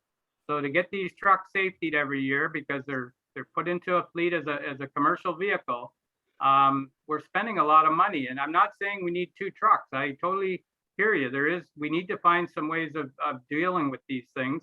But I don't know why this department is any different than any other department. They're still doing a lot of miles, and they're all over the country with one of the trucks that is the main vehicle. So we're looking at something here that if you want to do one vehicle is one thing, 2 vehicles, I totally understand what you're saying. Is there a need? But so many of these are clashing together because we keep saving them for years, and then we say, why are we buying 2 this year? Well, that's because you saved it for 2 other years, trying to get as much out of it as you can. But we're not even looking at the resale on these things, on what they're worth. That 2011 sitting there, I don't know what it's worth right now, but if it's got a plow harness on it and everything, it's probably worth 20 grand. And we're looking at 40 grand for a new one. Just take a look at it that way. There's a half price here right now on one of them vehicles. So, but we can drive them into the ground and take them to the wreckers if that's the way we're going to deal with things, or we can go and lease and pay whatever it is a year on payments and get a new truck every 2 or 3 years. Would be a nice thing. So it's a way of doing business. There's different ways of doing business. If you want to pay for maintenance and stuff, that's that's the way it can be done, but there's two vehicles here, and I'm not saying we need both of them, but one was taxed for, and there is an opportunity to buy one. So, and the other one, there is one in the planning or the building department that might work for that. I think that's more of the discussion we need to have, because I don't want to see wasted money. I just want to see that we're, spending wisely. So not cheaply, wisely. So I don't know if Bob, what was your suggestion there to get through this part of it? Because we're going to get into the same thing on the next item, on the next category. So how do we deal with these trucks? We can wait for this leasing program to come into play, and hopefully it happens in the next year and get this thing done. So in the meantime, just keep driving what we got and keep fixing them. Through you on the screen here. Well, through you, Mayor Martin, I'll answer your question, and you have other councillors, or I believe our treasurer also wants to make comment. So the question was, I believe, from Deputy Mayor Giroux, how do we move forward while considering the lease option? So my suggestion is to put an upset limit in there. And if we get to the lease option, we're probably going to spend less than what we've put in there. But we just wait and see what happens with the lease option, give it a timeline. And if it doesn't materialize, then we have an upset limit to what we can spend on a truck or two trucks or whatever council decides. So would we do that in all the departments for the new vehicles? That's totally We've council's already option. passed, because we've already passed some, and we've got another one coming in the next category. So maybe all the vehicles should be put on frozen until we decide what we're doing with the leasing program. I think that's a good idea. That's a good idea, Jim. All right. Through you, Mayor Martin, I think staff, we are defaulting to that position anyhow. So the trucks that have been approved, we're not going forward with those until we know for sure what's happening with the leasing option. David has a question. Just quickly, go ahead. to remember, the prices for two new trucks, arguably $96,000, given this strange economy, the supply and demand issues we have. Leasing these trucks isn't $96,000, it'd be $9,600 for the two trucks on a 12-month year-over-year term. So we're going down by 90%. It likely might be more palatable, and that's a question for council, and I don't want to open this can of worms further. Rationally, you take a step back, that's easier to stomach, I believe. Thank you, Dave. Okay. So looking for a motion here on how we deal with the trucks and put a number in play there. And like I say, we'll do it with all the departments so we can carry on with the rest of the budgets, and let's get done today. So what's your thoughts here? What's the number that needs to be in there? Yeah. Oh, Through you, Mayor Martin, it's obvious that it's not palatable through council for two new trucks for the Parks and Rec. So I would suggest one. And if I need in the same motion, that all the other trucks that we are considering to buy, even though they've been already approved, that we wait at least 90 days or something till we get an answer whether Peterborough County is going to move forward or not. And if they're not, at that time, we would have our treasurer investigate leasing on our own. Okay. All right, so that's the motion. That way there would be no asset management. You're out of it. Okay, did you get that, Bob? It might be better if we just. Yes, I have it, sir. Yep. Get tied to the county. Okay. Councillor Ellis, go ahead, and then I'll get a seconder to the motion. You're muted. Just a little clarity in the motion from Deputy Mayor Giroux. So we're saying that the two work trucks that are needed, mostly, we're going to put on hold and put one in the Parks Department. Is that the motion? And the building department, And the building. all of them. Not gonna buy any till we find out what we're gonna do. Upward limit of one truck, whatever, I don't have the figures, it's 46,000, whatever it is, that would be the upper limit. we're not gonna go ahead with any trucks until we figure out whether we're going to own or lease through the county or on our own. That's my motion. Bob, did you get that wrote down that you can read it back? Yes, through you, Mayor Martin. So the motion moved by Deputy Mayor Giroux is that an upset limit of $48,000 be placed in the Parks and Recreation budget, which represents the possible purchase of one vehicle. And all other approved vehicles in all other departments, those decisions be put on hold until we make a decision on the lease option. Okay. Is there a seconder to that motion? Is that Barry? Are you seconding that? No, I got a question. You're gonna put $48,000 in the park budget, but you're not gonna put any designated figure into the roads department where they really need it. No, As through of you, now, Mayor Martin, those numbers have already been approved. They're already- They're They're already approved. approved. All right. So is the building department. That's right. So is the building department. So I need a seconder to that motion. Yep, got her. Okay, seconded by Councilor Councilor Pomeroy or Councilor Webb. Okay, I'm gonna call a question here. Is everybody straight on that? Yeah. All in favor? And that's carried. Okay,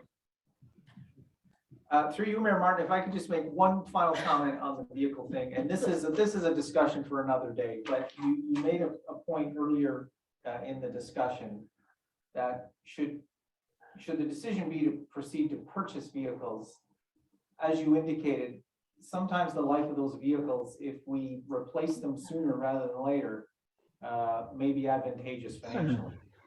So perhaps the replacement schedule will definitely need to be reviewed. it needs to be reviewed. Okay, so the last thing we have on here is the fire for today. Are we done that one there? I guess we got to finish through this thing here. I thought we dealt with a lot of the stuff on the at the previous meeting as far as the rest of the capital, Brian. Finished, right? Are you done? Oh, no, sorry, no, we're not done yet. No, we're just. Started. Here. Thanks a lot. I thought a lot of the stuff we talked about at the last meeting as far as the capital. Okay. So no, thank you for everyone's attention there. There are other release options out there. I can quickly move on. We'll park that. We're now on to parks capital expense. And aside from the property here, the other ones are still open and need to be addressed. There are carryovers here, but Ryan, if you could quickly run through this list and get us on the same page. Yeah, so through Mayor Martin, the only one that we need to focus on is the property at the corner of Oak and George. It's the second last column. If you could just highlight that, Dave. Everything else was completed in the last 2 rounds of capital operations. So that's the only carried forward project from that list that needs to be held over. And price, do you think price still holds at 25,000? No, we had increased that. I thought it was 35,000 based on the design.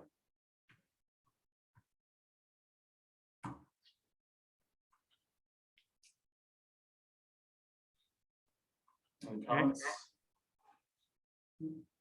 What's council's thoughts there on that? So did we already earmark the 25,000? It's already in the budget? So Yes. we're gonna add another 10? 10 would be the carryover, yeah. Yeah. That difference, yeah. I'll do now. Go ahead, Councilor Ellis. Muted. Sorry, but could I get David to repeat? I couldn't hear the comments about the George and Oak Street property. Sure. So that out of that list sorry, I zoomed off here. Out of that list, the only thing that isn't done is the mentioned park at Oak and George. It was budgeted in 21 for 25,000. The price is now at 35,000. Therefore, the cost to do this is 10,000 when you factor in the carryover. How did we arrive at 35,000? So through Mayor Martin, based on the design that we had done, our professional engineers that did the design thought that to complete the park with what we wanted in it, they thought that with the inflation of prices that we should increase that for this year. Thank you, Brian. Okay. And when does the tender close on that, Ryan? I believe it's April 21st. All right then. Okay, what's council's thoughts there? I think it needs to be done to get this finished.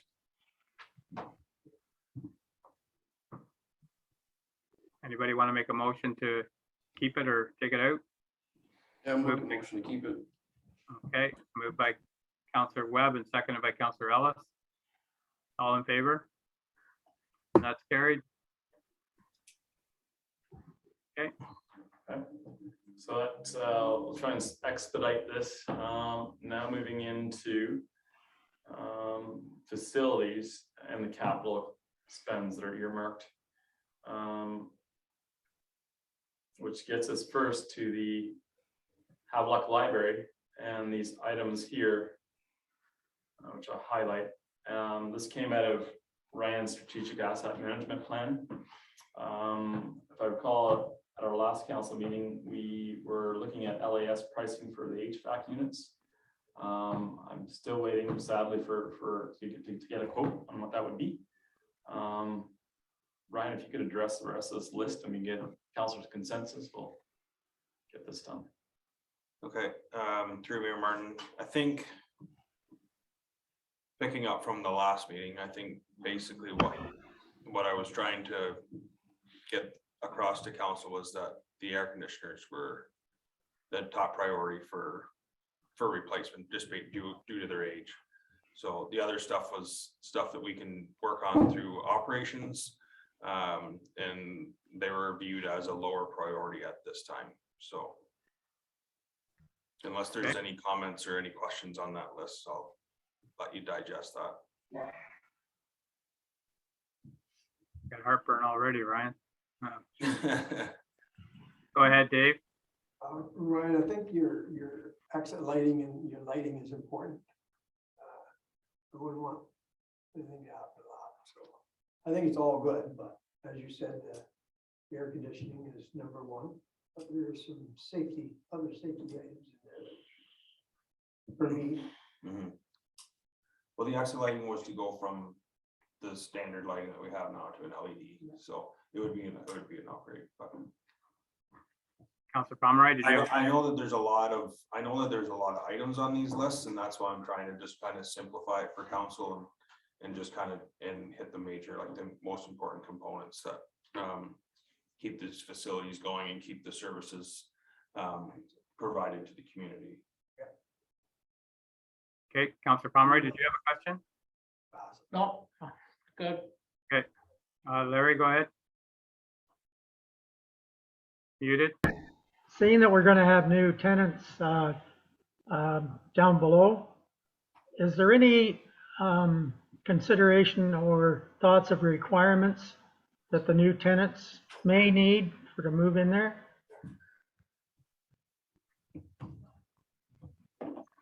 Who's the new tenants? I don't know, their lease is up in April. I talked about, we look around with. I believe our historical society is geared up to move there. That's what I heard. So I'll just answer the question. So through you, Mayor Martin, to Councillor Ellison, through this budget, there is no funds allocated to do any restoration or retrofits to the space in the basement. There's nothing included in this budget. Thank you, Ryan. So if I may ask another question, was this brought to council? Like, It was discussed. I don't know if it's official, but that was the thought there. I don't think we ever passed it. I know there was a conversation, but to say that our new tenants is a little far-stretched. Yeah, through you, Mayor Martin, that has not been approved by council. Okay.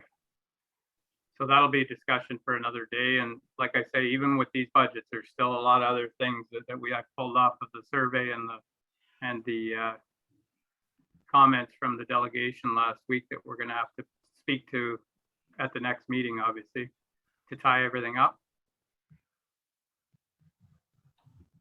So that being said, we have, I guess you can carry on here, Ryan. Sure. Okay, we're now getting into Cordova. Okay, so same thing here. There's 2 air conditioners due for replacement this year that are top priority. So we already touched on that multiple times. So I think some of the comments around these where if you wait till they go, it's gonna be a lot more expensive than to do the preventative. Yeah. Okay. Any questions? Go ahead, Barry. So it sounds like we gonna get a price from LAS. yeah, LAS Yeah. on all these air conditioners and have them installed. And further to that, we'll also look for quotes from local contractors as well to see if they're competitive in pricing. Yep.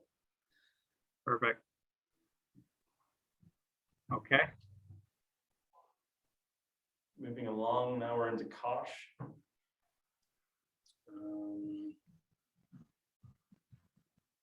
So there really wasn't a whole lot of issues that were needing to be addressed. I mean, that's what's based on, that's what's outlined in the facility condition assessment. So I wasn't really recommending that we had to do any of this stuff like immediately. It's stuff that we can address through the operations budget. Okay. As it becomes an issue, I was thinking, you know. okay. So you gonna go for a window shaker there too, or? We have one, so if it fails, I mean, it's a minor purchase to go and just replace that, so. We're now on to the municipal building CapEx, with the highlighted 2022 numbers. Yeah, so same thing, 2 air conditioners, they're a must-have this year. We have had historical issues with the lower portion of the concrete walls at the facility here. We have experienced leaking in the basement, things like that nature. So there's a $45,000 allowance there to get the foundation repaired. And I don't know, that could be more. That would just be us to kind of investigate and see what's going on and repair what we can, but it could be less too. So it's hard to say without having somebody investigate that.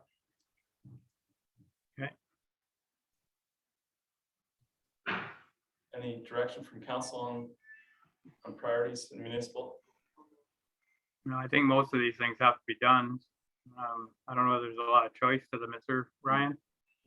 No, I mean, like the air conditioners for sure, that's something that's going to become an issue this year. So that's top of the list.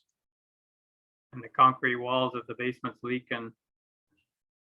I mean, there's been a few different ways we've been able to address it, and we've dealt with it on a couple of occasions, an emergency situation where we're cleaning up some water. It's something, if council wishes, we can further investigate. I think that was one of the things that, like, this has come up quite a few times over the last few years, and we haven't really determined what the future of this future use of the facility is. And I think that's why they were, the council at the time was not really interested in dealing with that, without having that knowledge. So. Okay, well, it's something that needs to be done. It's documented now that we know about it, so it's not something we can hide later. Now we're on to Stone Hall capital expenses per asset management plan. So the air conditioner was actually just replaced there 2 years ago, but this year, the pressure point would be the roofing. So it's something, we don't have any visible leaks at this time. It's something that we definitely want to continue to monitor and plan for in the near futures. It's on for this year's budget, but I think it's probably something that we could get another year out of. One of my concerns with that building is if we ever go to separate the shop from it, there's a lot of things that tie them together, and we need to start looking at separating them if we're ever gonna move on with a new facility. And you want to keep the town hall separate from the works yard, we need to start thinking about water and septic. So there's nothing in there right now, but it's something to think about for another day. You can't sell you wouldn't be able to sell the shop if you right now because we need it for the septic and the water. So it better be, we just got to start looking at that for future. So Councillor Ellis, go ahead. Muted. It's a long day. Through you, Mr. Mayor, to Ryan, if we're sure we're not going to replace the metal roof on the stone hall, if you took that $39,000 out of there, that would bring your numbers down at the percentage. Through Mayor Martin, to Councillor Ellis, this was proposed to come from the reserve, so this doesn't affect the overall increase or decrease of the budget itself. Okay, thank you, Ryan. Okay. Moving down into town hall on the capital list that have been shortlisted. There's a long list, but these are immediate proposed to council. So we've been over this a number of times. The 60,000 represents the entire roof replacement for the asphalt shingles, and the 40,000 represents the replacement of the accessible ramp. Those are the two major components that need to be completed to get the facility opened back up to the public for use. Keep in mind, we don't have a design yet, so we're not able to really drill down exactly what the cost will be for the accessible ramp. However, that is what is anticipated. But once we get that information, it'll be brought forward to council. So Ryan, will that 40,000 cover the engineering as well? Yeah, through Mayor Martin, yes, that will, yeah. The engineering will be like a lot less than that, Okay. like maybe 5,000 or something like that. Okay. So hopefully we can get moving with that soon, or we're gonna miss the building season for that. So by the time you get the drawings and everything. So. Okay. So just keep in mind, Jim, we need approval so staff can be directed to proceed with that work. And That was my question is, are we going to proceed with the engineers drafting up the ramp and getting on with the program, or? And that can be done. We can do a pre-approval here that as long as we're not gonna back out of this thing, it would get these things moving, because it's the same in the roads department. We needed to get things moving or we're gonna miss the season. So, and so anyways, that can be done. Pre-approve some of these projects to get them in the books. We also have to get in contact with an engineer or whatever, or have we already done that? Through Mayor Martin, I've been in contact with one of the local engineers that we do use. He's currently not able to help us out for another month or two. So, but we would, if council wished to proceed with this immediately, we would look around for other services. Okay. Councillor Ellis, go ahead. And I would make that motion to proceed immediately, so give Ryan some direction there. Okay, so I have a mover that we pre-approve this and get this thing on the books. Is there a seconder for that? Seconded by Councillor Webb. And any comments around that? I'll call a question, all in favor? And that's carried, so go right. Okay, so just one last point on on the former town hall. There's a long list of items to be completed at this facility. And this $100,000 is the very minimum that you can spend this year to get this place up and running. So something that council is certainly going to want to have interest in the future, and identifying what we do and what we do with this facility, the future needs of this facility, how we want to use this space, and how we can make it the best for our community, and keeping it safe. So the other thing that's just, it's not in here, it's a small item, that was raised at the last meeting by Deputy Mayor Giroux, was the extension of the balcony height. So I believe the number was 2,500. So if we just want to, I think we all kind of had a lengthy conversation on that, and we agreed that that was something that was important, that if we get the building back up and running and open to the public, that we want to see that work completed as well. Okay. Deputy Mayor Giroux, go ahead. I would make a recommendation that we approve that $2,500 for that also. And with the theme, staying with the theme, Ryan's already expressed that he could try his best to stay with the theme of the old town hall.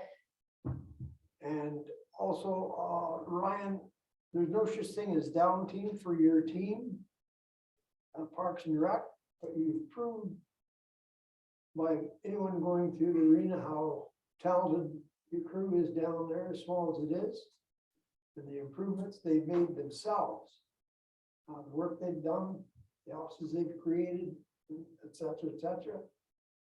Is there any is it a possibility that we could do some of the work ourselves in the town halls, is what I'm saying? Through Mayor Martin, to Deputy Mayor Giroux, absolutely, we will utilize staff time as efficiently as possible, that time allows. It's certainly something that our staff is capable of completing. So if we're able to do that in-house, we will. And as to your point about the aesthetics, we'll make it as aesthetically appeasing and blend in with the environment that's existing there. So. Thank you for that. So I got that motion anyway in there, but. Moving on, we're getting close to the bottom here. Sorry, do we have a seconder for that motion? Sorry. I have a seconder for Deputy Mayor Giroux's motion, seconded by Councillor Ellis. All those people remember that balcony, Dave. Larry, All in favor? All in favor of the motion? And that's carried. Thank you. I think we're getting towards the bottom here, gentlemen. Last one is here for completion. It is the medical center, which you'll see has been zeroed out for the budget, and the sale of that building will be cycled back into the reserves when it officially happens. So that money, does that get cycled back into the medical reserve, or where is that going? Direction for council on that one. How much? On all these on these farmer contributions, is that what you're saying? Yeah, is that gonna go towards the new medical center fund, or is that just gonna roll back into whatever? And I'm just as a question. Yeah. So. What's your thoughts, council? Probably should go in towards the medical center, but I don't know. It's that's just off the top of my head, but that's something to think about. How much is it, David, that rolls in every year, or what? I know we had phone systems, we had everything. Yeah, right now we have a balance of 255,000. If we factor in the sale of the building at 567,000, then we're upwards close to 800,000. That will be in that reserve. Okay, that would be a good start. Might get the whole dug. So, okay, what's council's thoughts there? We should help staff out on this here. Deputy Mayor Giroux, go ahead. I'd like to speak to this, Mr. Mayor. Yes, I believe we should go into the definitely the medical center building. That being said, I know that yourself and myself will be working diligently to find the new doctors through the new program out of Peterborough County. This is not going to be a quick turnaround for any stretch of the imagination, but we do have that in reserves, and we need it in that reserve for when we go looking, or when we get close to the doctors, and we'll have no holdups, no hiccups. We'll know we have that. And who knows, we may get it great. Okay, That's where I'd like to see it go. all right then. Okay, is there any other, you need anything else there then, Dave? We need to have a motion that we just keep that in there. Did you move that then, Dave?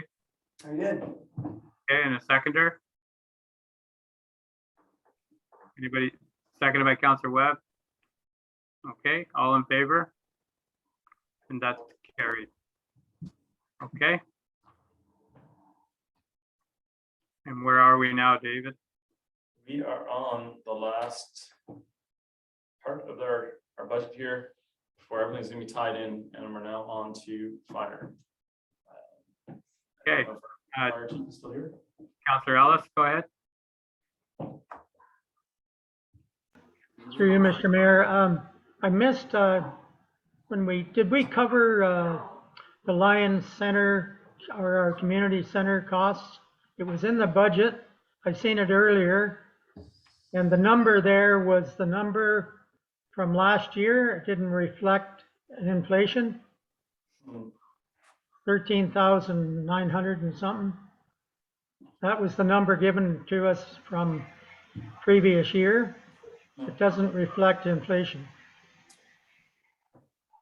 Duly noted, through your Mayor Martin. I'll do this quick update here as we're going, so it's not overlooked.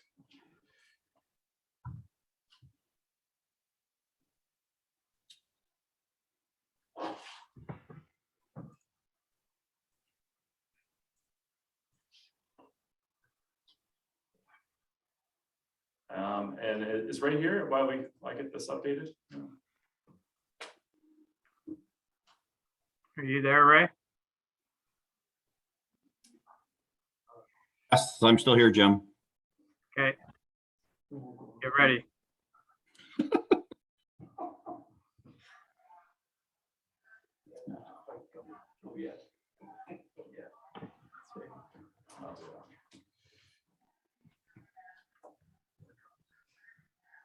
Anyways, okay, it's noted. I'll get that taken care of. Right about now, Ray lets his pager go off and he runs out and that's it.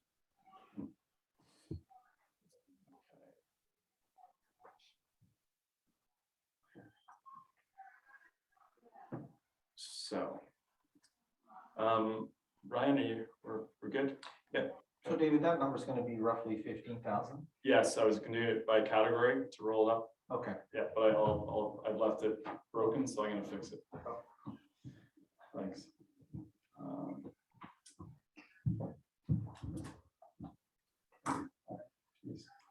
Okay.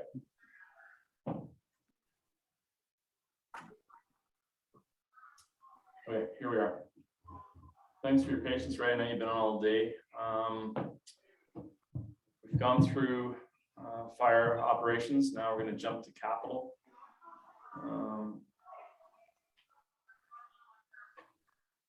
And yes, there's another truck to discuss. If everyone has patience for that, I think we have direction on that now.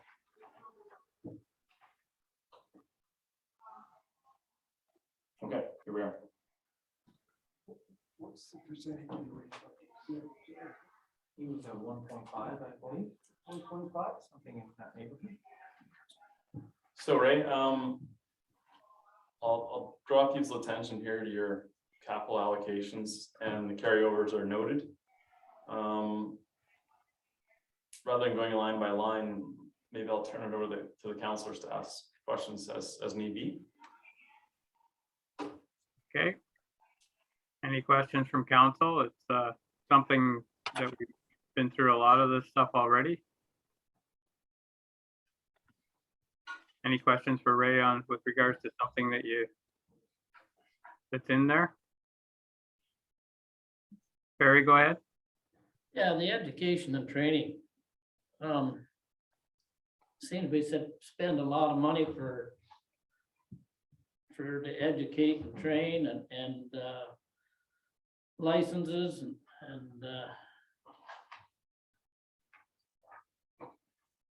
you know, recruit courses.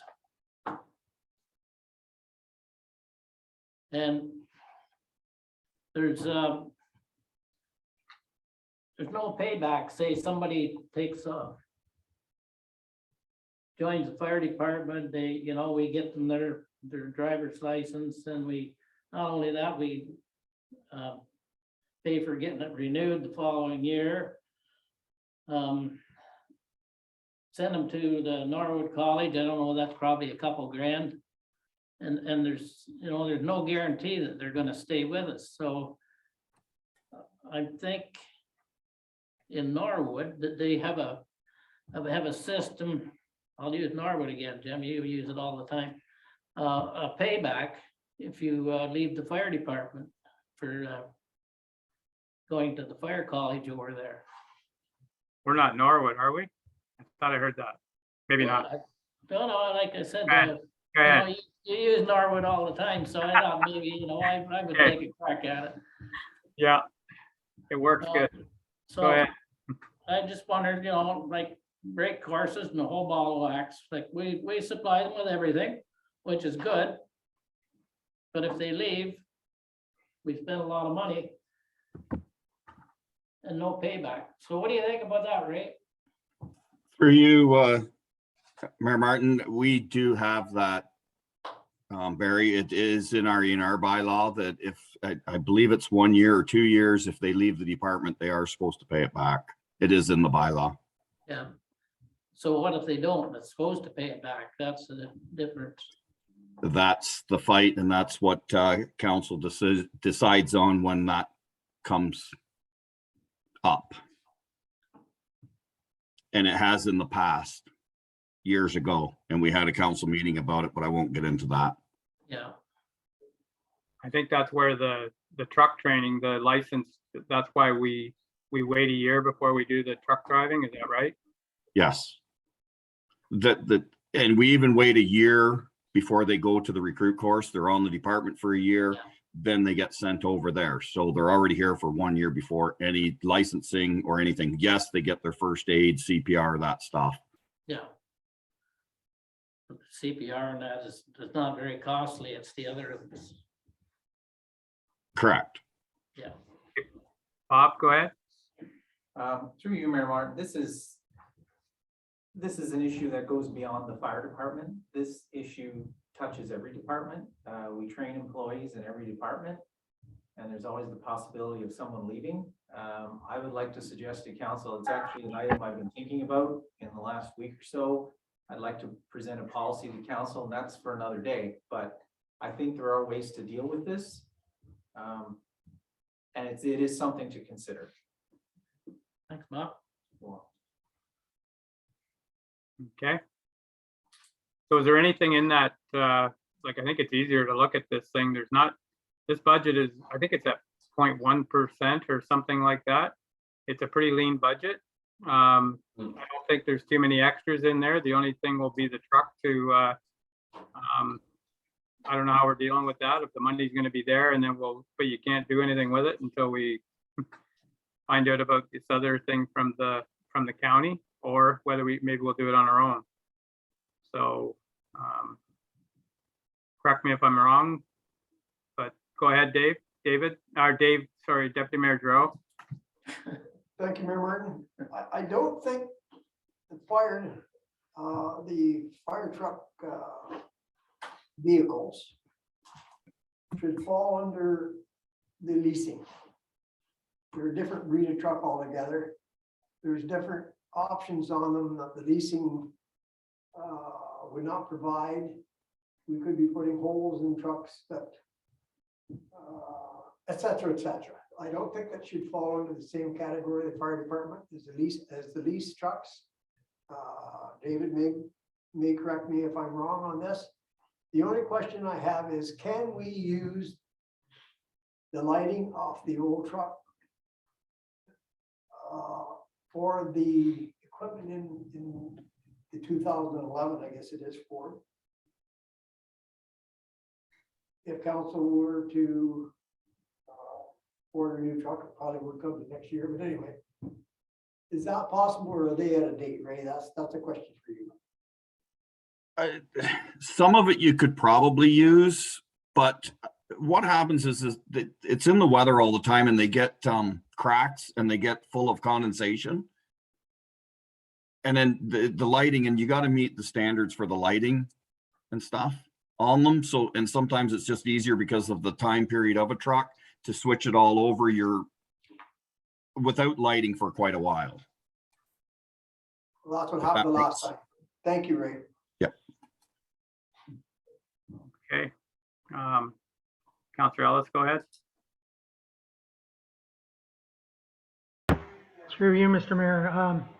Dave asked is pretty much the same question that I was going to ask as well. I was trying to get a feel, Ray. I know I emailed you a couple of times. Apologize for not getting time away to come and see you, just busy times here at home. But I was trying to get a feel of how many kilometers would go on the deputy's vehicle, regardless whether it's new or it's yours that was handed down. I was just trying to get a feel of the amount of mileage, as well as what all new has been done to the present vehicle he's driving. So the 2013 F-150 that the deputy chief's using, I didn't write the mileage down when he started in May of 2021, but the truck was the annual safety check in March of 2021, so a couple of months before he started. And to date, right now, March of 2022, the truck has gone a little over 8,600 kilometers. Pretty minimal. And the cost of so basically he started in May, so the first expense of the truck was in July of 2021 down through, there was $3,300 in material or repairs on the truck. New Which tires? one was, sorry? Was that new tires? Was that part of it, Ray? There was new tires put on it and we had a major brake failure in the back of it that had to be fixed. Okay, good. So you're confident that that truck would last for another year? Oh, for sure it would. Yeah, very good. Thank you. That's all I was trying to get, Ray. Yeah. Thank you. But nothing can be predicted, right? That's true. Especially when you're driving a Ford.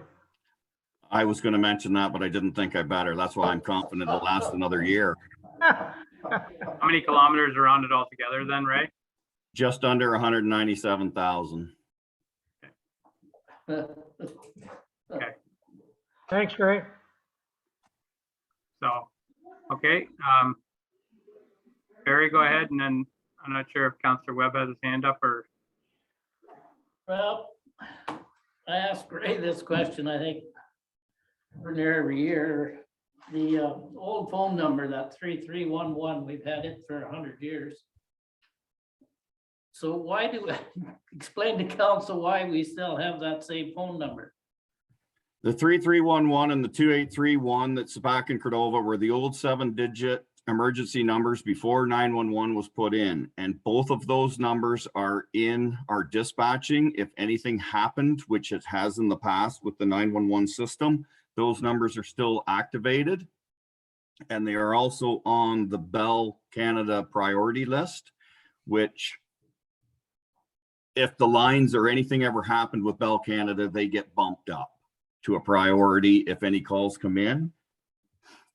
And there's answering machines at both halls with that number on them, and we have used them. Okay. Any other questions? So what's council's thoughts here? It's as Deputy Mayor Giroux said, this might be a different thing as far as leasing. I'm not sure how it works with emergency vehicles. Because I would think some of the county trucks have holes drilled in them and stuff too, but that's a good point to bring forward if it fits into the program. But anyways, Councillor Ellis, go ahead. Yeah, that was one of my thoughts as well. When we get to the point to order a new truck for the fire department, it would be a buy, not a lease because there's like Ray has indicated, there's a lot of things that go added to the truck once it's purchased. And so just a last comment, I was wondering, Ray, just a ballpark figure, what the cost is to facilitate a new truck for the fire department. Is this a pickup truck or would this be like a pumper tanker? No, the truck we're talking The about pickup for the truck? deputy fire chief. I'm estimating between the 40, 44, 48,000 time you put the lights and everything, the sirens, LEDs, everything in it, radio. Okay, good, thanks. Yep. Okay. Any other questions for Ray on that? Okay, what's council's thoughts on here then? So right now, is the truck in there then, David? Just took the truck out just for information's sake, which drops the budget down to -5. If we undo that, it drops back in and now we're at 2.33. All right then. Okay, so where's council want to go? Go ahead, Councillor Ellis. Just one last quick comment to Ray. Congratulations on a good budget, Ray. You really set the bar for next year. Yeah, And so thanks, Larry. I would make a motion that we approve what we have in front of us, withholding the truck to next year. Okay, so the motion is in there to hold the truck till next year or whatever next council decides. Well, And we can't, can we do that? Well, I know we can do it, but I mean, can we Deputy give Mayor the Carroll? direction for council to buy it next year, can we? No, So- no, he can bring it forward next year and see what comes of Okay. it. He can get a Ford next year. The only truck on the road. Better on gas mileage, aluminum bodies, they never rust. So was there anything else with regards to the fire chief's budget here? Okay, so I'll take a motion that we move it forward minus the truck. Larry's already done that. Yeah, motion from Councillor Ellis. Okay, and seconder. Yeah, Councillor Webb. All right. Okay, all in favor of that motion? And that's carried. Okay, so that's it for the list here. Like I say, it's been a long day and I really think that once you get this all together, David, we need to bring out the survey and the comments from the delegation and see if there's anything that needs plugged in here or if there's any way of dealing with it. The one thing on some of them things in the survey, a lot of things we've done already and they're probably incorporated in here and we can speak to it at that time. But if there's anything else, there might be some things that we'll be able to do, you know, even partway through the year with the council initiative, if we've got that in there still. And I think there's still some things that I'm not sure everything's in here. So I think moving forward, we'll Jim. Yeah. I thought we were doing this today. Like, I thought we were getting all this done today. I didn't realize it'd be so long. If council Well, I didn't wants, either, but I mean, it's not gonna get any shorter if we just put it off till next week. I don't. these if council meetings are wants getting to, started. we can carry on. I'm fine with that. I think we need to take a break here because and we can carry on to finish this if you like. Councillor Ellis, go ahead. I don't mind break, but I'm just like. Motion for a 5-minute break, Mr. Mayor. And then we can carry on. Okay, if council's okay that, we'll take a 5-minute break and 10 minutes. I had a meeting at 5 o'clock that just got canceled, so that's perfect. Okay, What are we doing here? 10-minute break? Okay. to take a look at, to take a look at the survey that came in, and like I say, there's a lot of duplication in there, so I found it easiest to go through the 9 categories that were there and just see if there was anything worth talking about. And then Jeff Menzies sent his email to Bob with a summary of what he talked about. And some of his stuff there is in the survey too. So, and some of it's stuff we've already talked about as a council. So to move forward here today to finish this up, to see if anything needs plugged into this budget. I don't know if you have the list there, the survey list there, David. Trying to dig it up. Give it 1 minute. Got it here. Okay.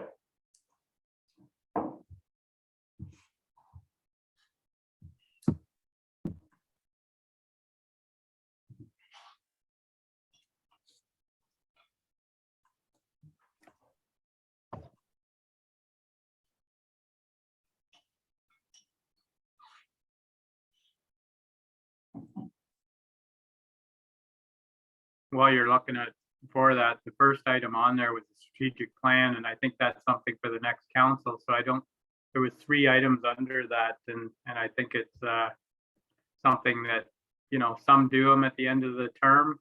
I think where we are in the term, it would probably be better just to leave it. I think it would be money wasted. So just my thought.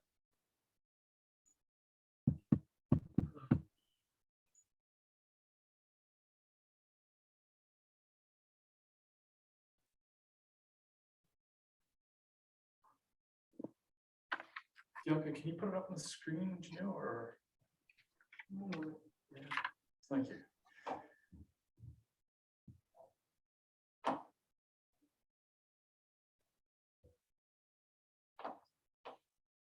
Don't know why, but this feels like Friday night. No, it doesn't. Holding me up for the weekend. Be having more fun. You're holding me up for the weekend. Yeah, there you go. I've got it here now. It's easier. Yeah. Thanks. Thanks.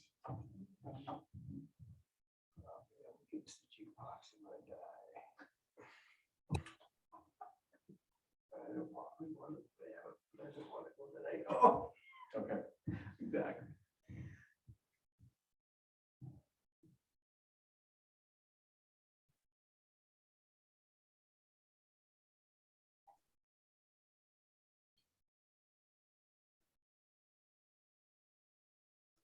Okay, found it. Sorry about that. Okay, I think we're good now.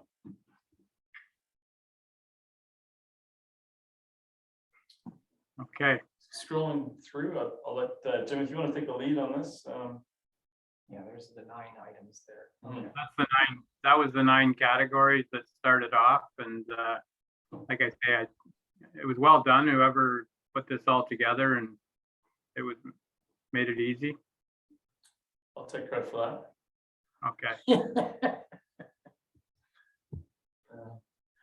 So moving along now, so section 1, if you will, or the HPM strategic plan, we had 3 comments there. Through your Mayor Martin, if it makes sense, we can exhaust this list and then correlate it into the current budget. Economic development, we have 4 comments. I'll pause for people to get a sense what they were. So maybe David, if I just slow you down there. So number 1, let's just deal with number 1. Sure. Mayor Martin has addressed that. We want to just summarize that. I think it's council's preference to leave this to the next term. Yeah. I think it's something that should be planned on. So I don't know whether you need money in the budget for that, Bob, you know, it'll still be in this calendar year. Although it's near the end, so that'll be up to you. Yep, through you, Mayor Martin. Typically, we would allocate an amount in the opinion, in the event that we bring in a consultant to assist us with that process. Yeah, and we've seen how it worked when we didn't. So there's some people that specialize in things like that. So I think there should be a number there if you want to have it for this term, or it'll be at the end of, or it'll be at the start of the next calendar year. I don't know whether the new council, normally you do that before you get into your term. You just kind of, it gives you kind of the roadmap, but what's council's thoughts here? We're soon gonna have to start working on next year's budget, Jim. So, 3,000. 3 to 5,000. yeah, Put $5,000 in it. you should probably have a number like that, 3 to 5,000, I think was a reasonable number. Okay.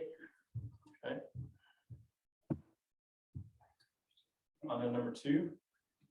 So, and I'll just, like, I did come in and see David yesterday, and I think we've dealt with it. We've got a new hire coming in economic development, and we've got the CIP in there. So I think we have invested in the economic development portion of the budget, and that I would personally say it's already taken care of. There's some other things in there, but I think we did pretty well in this budget with that. What's council's thoughts? Great. Okay, the next one. So I think that's okay then, Bob, but I don't know, Councillor Ellis, go ahead.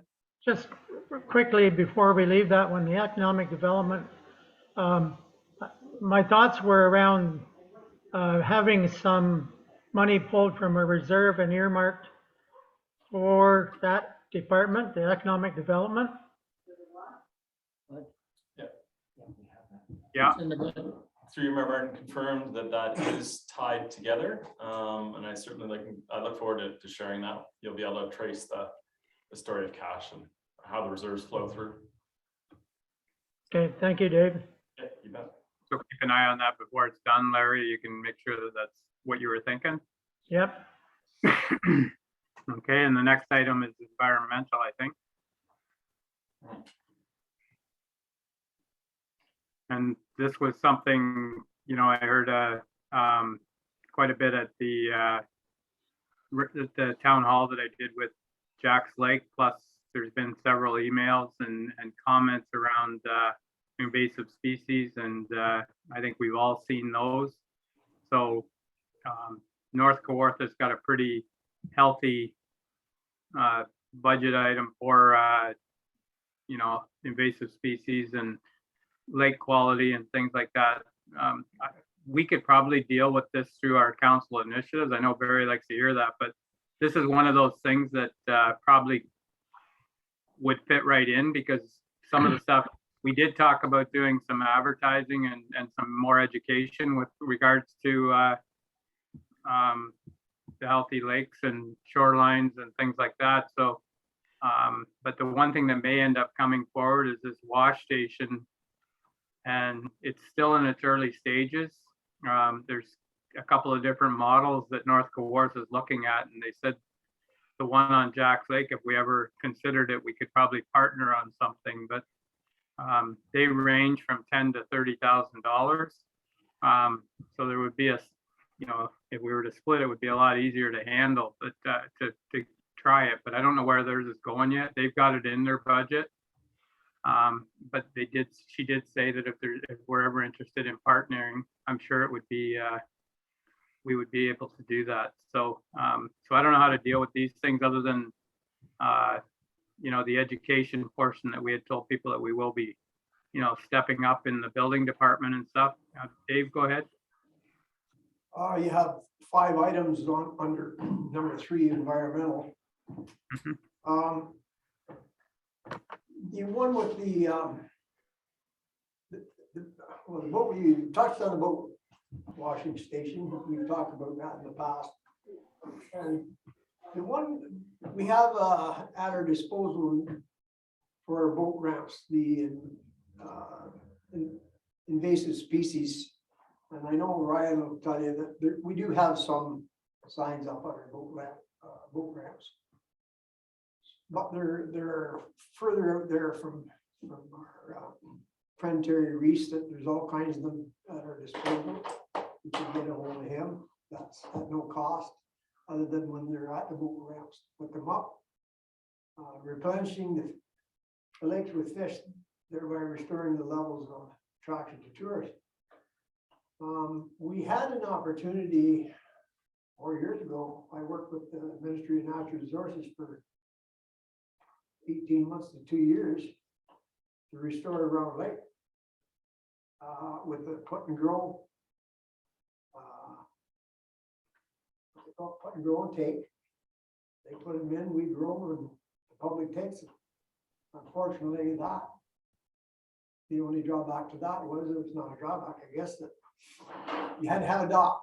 That was one of the stipulations, so Round Lake decided that they wanted to take that on, but I guess they didn't want docks, and that didn't go anywhere, so.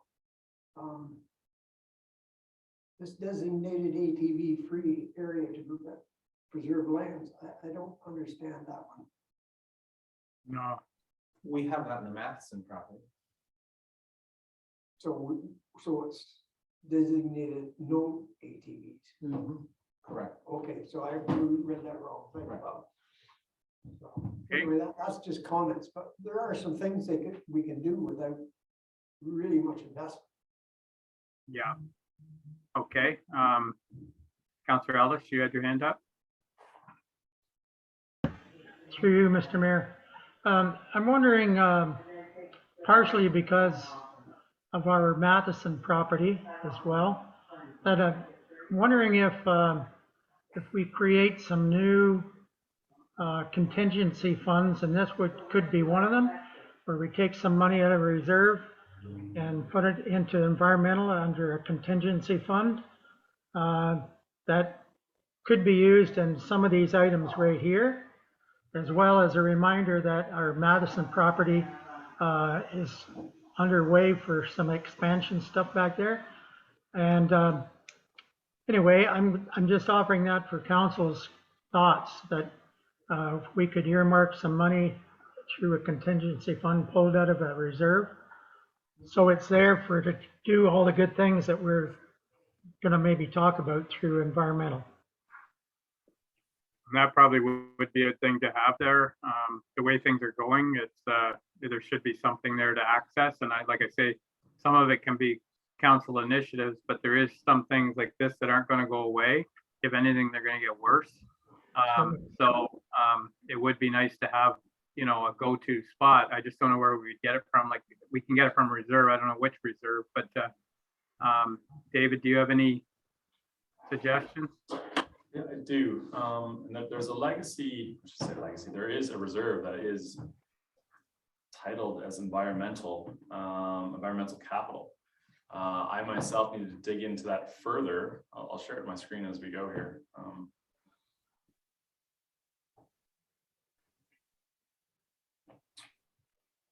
It's coming up just a second. So I'll highlight it here. If anyone knows the history on this particular reserve. Wow. Yeah. Already there. Yeah. Holy jumping.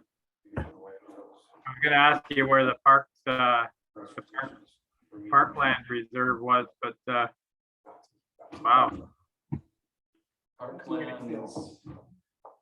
Parkland is a reserve fund, a more restricted fund dedicated. Yeah. So you're going to find it down below here. Because I meant to ask that earlier. That's where that 10,000 could have came from to help us with the park that we were doing, because it is limited what we can use it for. But anyways, that's something to think about for later. But that other one that you're talking about there, it looks like we have environmental, but I think we need to do some homework and find out what that was put in there for, because this is exactly what we're talking about. There's reserves here. So it could be positive. I'll definitely firm that up and let you know. Yeah. Okay. Any other questions around that one? Like I say, the environmental, there's things we can deal with, and it looks like there's money there, so that's perfect.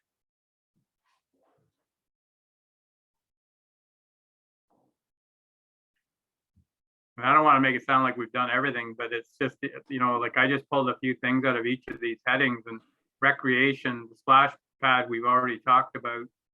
And, as far as build a gym or a wellness facility for the community, I think when we start doing the strategic plan for the addition at the arena, some of that stuff could probably come into there, if I'm not mistaken, Ryan, for the meeting room or whatever. I don't know how strict that is, but some of these other things, you know, I don't know if they're a budget item or things that people will wish list from people, but anybody got any comments around that? Okay. So Ryan, I don't know, is that, I think we can get into that part about whether it's a gym or what that addition is going to look like in the future. Yeah, we can certainly get down the road, I mean, through that grant opportunity, there's a possibility we could look at doing something at the community center. Potentially it is a gym or wellness center. At this point, it hasn't been yet determined what that space is to be used for.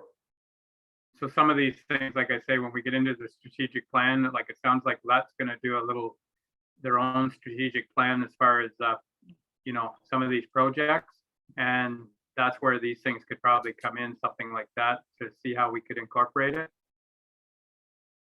Yes, and through you, Mayor Martin, in discussions with LET, typically part of their process is public consultation.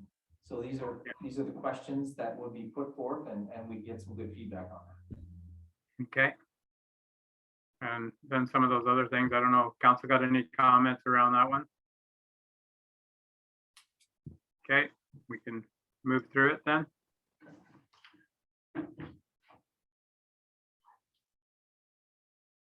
There again, the building with the town hall, we already have a plan in place. I don't think we can do everything in these things, but I think we have picked some things out of here that should make people happy, and it look, you know, we're addressing some of the things. But is there anything in there that council wants to talk about? Okay. Move on then, David.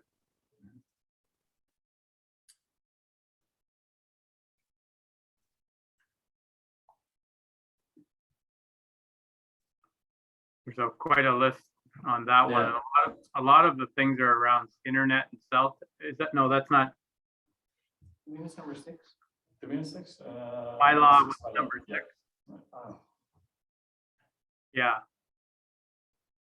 So some of those things aren't in our, we don't deal with buying all the derelict buildings and those types of things, but enforcement, we dealt with that as far as keeping number up there to hopefully take care of some of the bylaw things. And like I said earlier, that AMPS thing that we're waiting for, I think that is exactly what we need, so we can actually ticket people, and hopefully that's in place before the summer starts. But that's another thing that's in progress with the county and the city. So with bylaw there, I think I think once again, we've talked about it in the budget, and I think we've kept a higher number there to be prepared. And I think some of the stuff around short-term rentals and things like that, we're going to have to be ready for it. So I think we've already taken care of it. What's council's thoughts? Anything there? Okay. And next is this is a huge one. So a lot of it's around cell towers and internet, which is something that the county, you know, it might not be Havelock-Belmont-Methuen, but it's Havelock-Belmont-Methuen at the county level that's dealing with a lot of these things. And we've already seen a new tower go up in the last couple of weeks on Anderson Road. And I'm sure there's supposed to be one going at the county forest.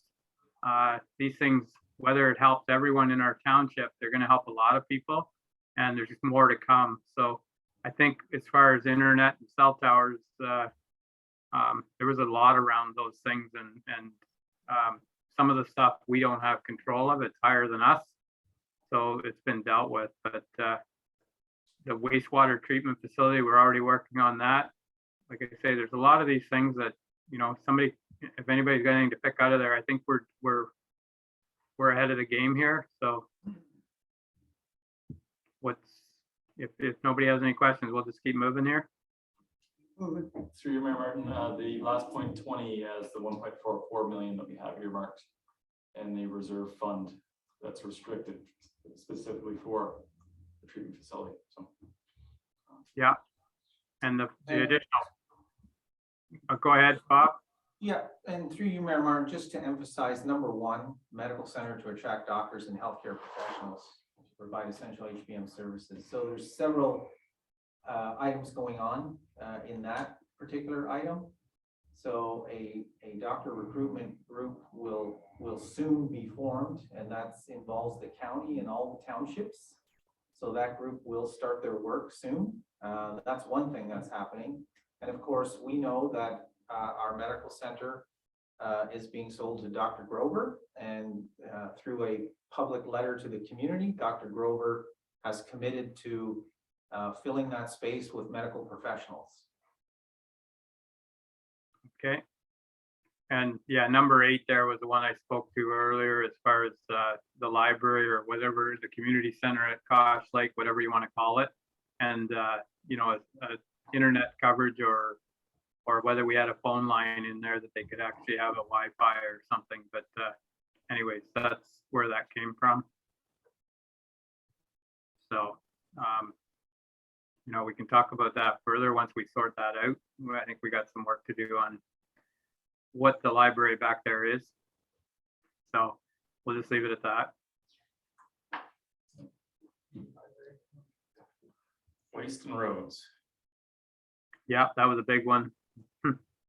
And the waste there, I don't think it's a budget item, but once again, I heard loud and clear back at Jack's Lake, and I've been getting emails and phone calls asking about the garbage pickup thing that we talked about. And the RFP doesn't cost us anything, so it's not really a budget item. We can bring it up later, but people still would like to see that go out and see what the cost is to do it.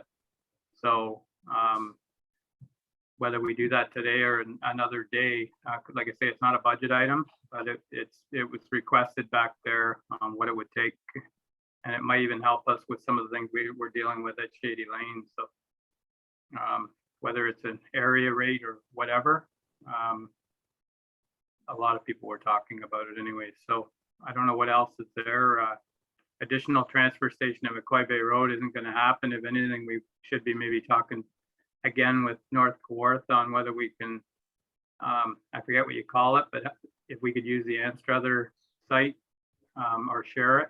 I know it's a complicated thing and not very easy to work with the Ministry of Environment, but it might be something to look at for future.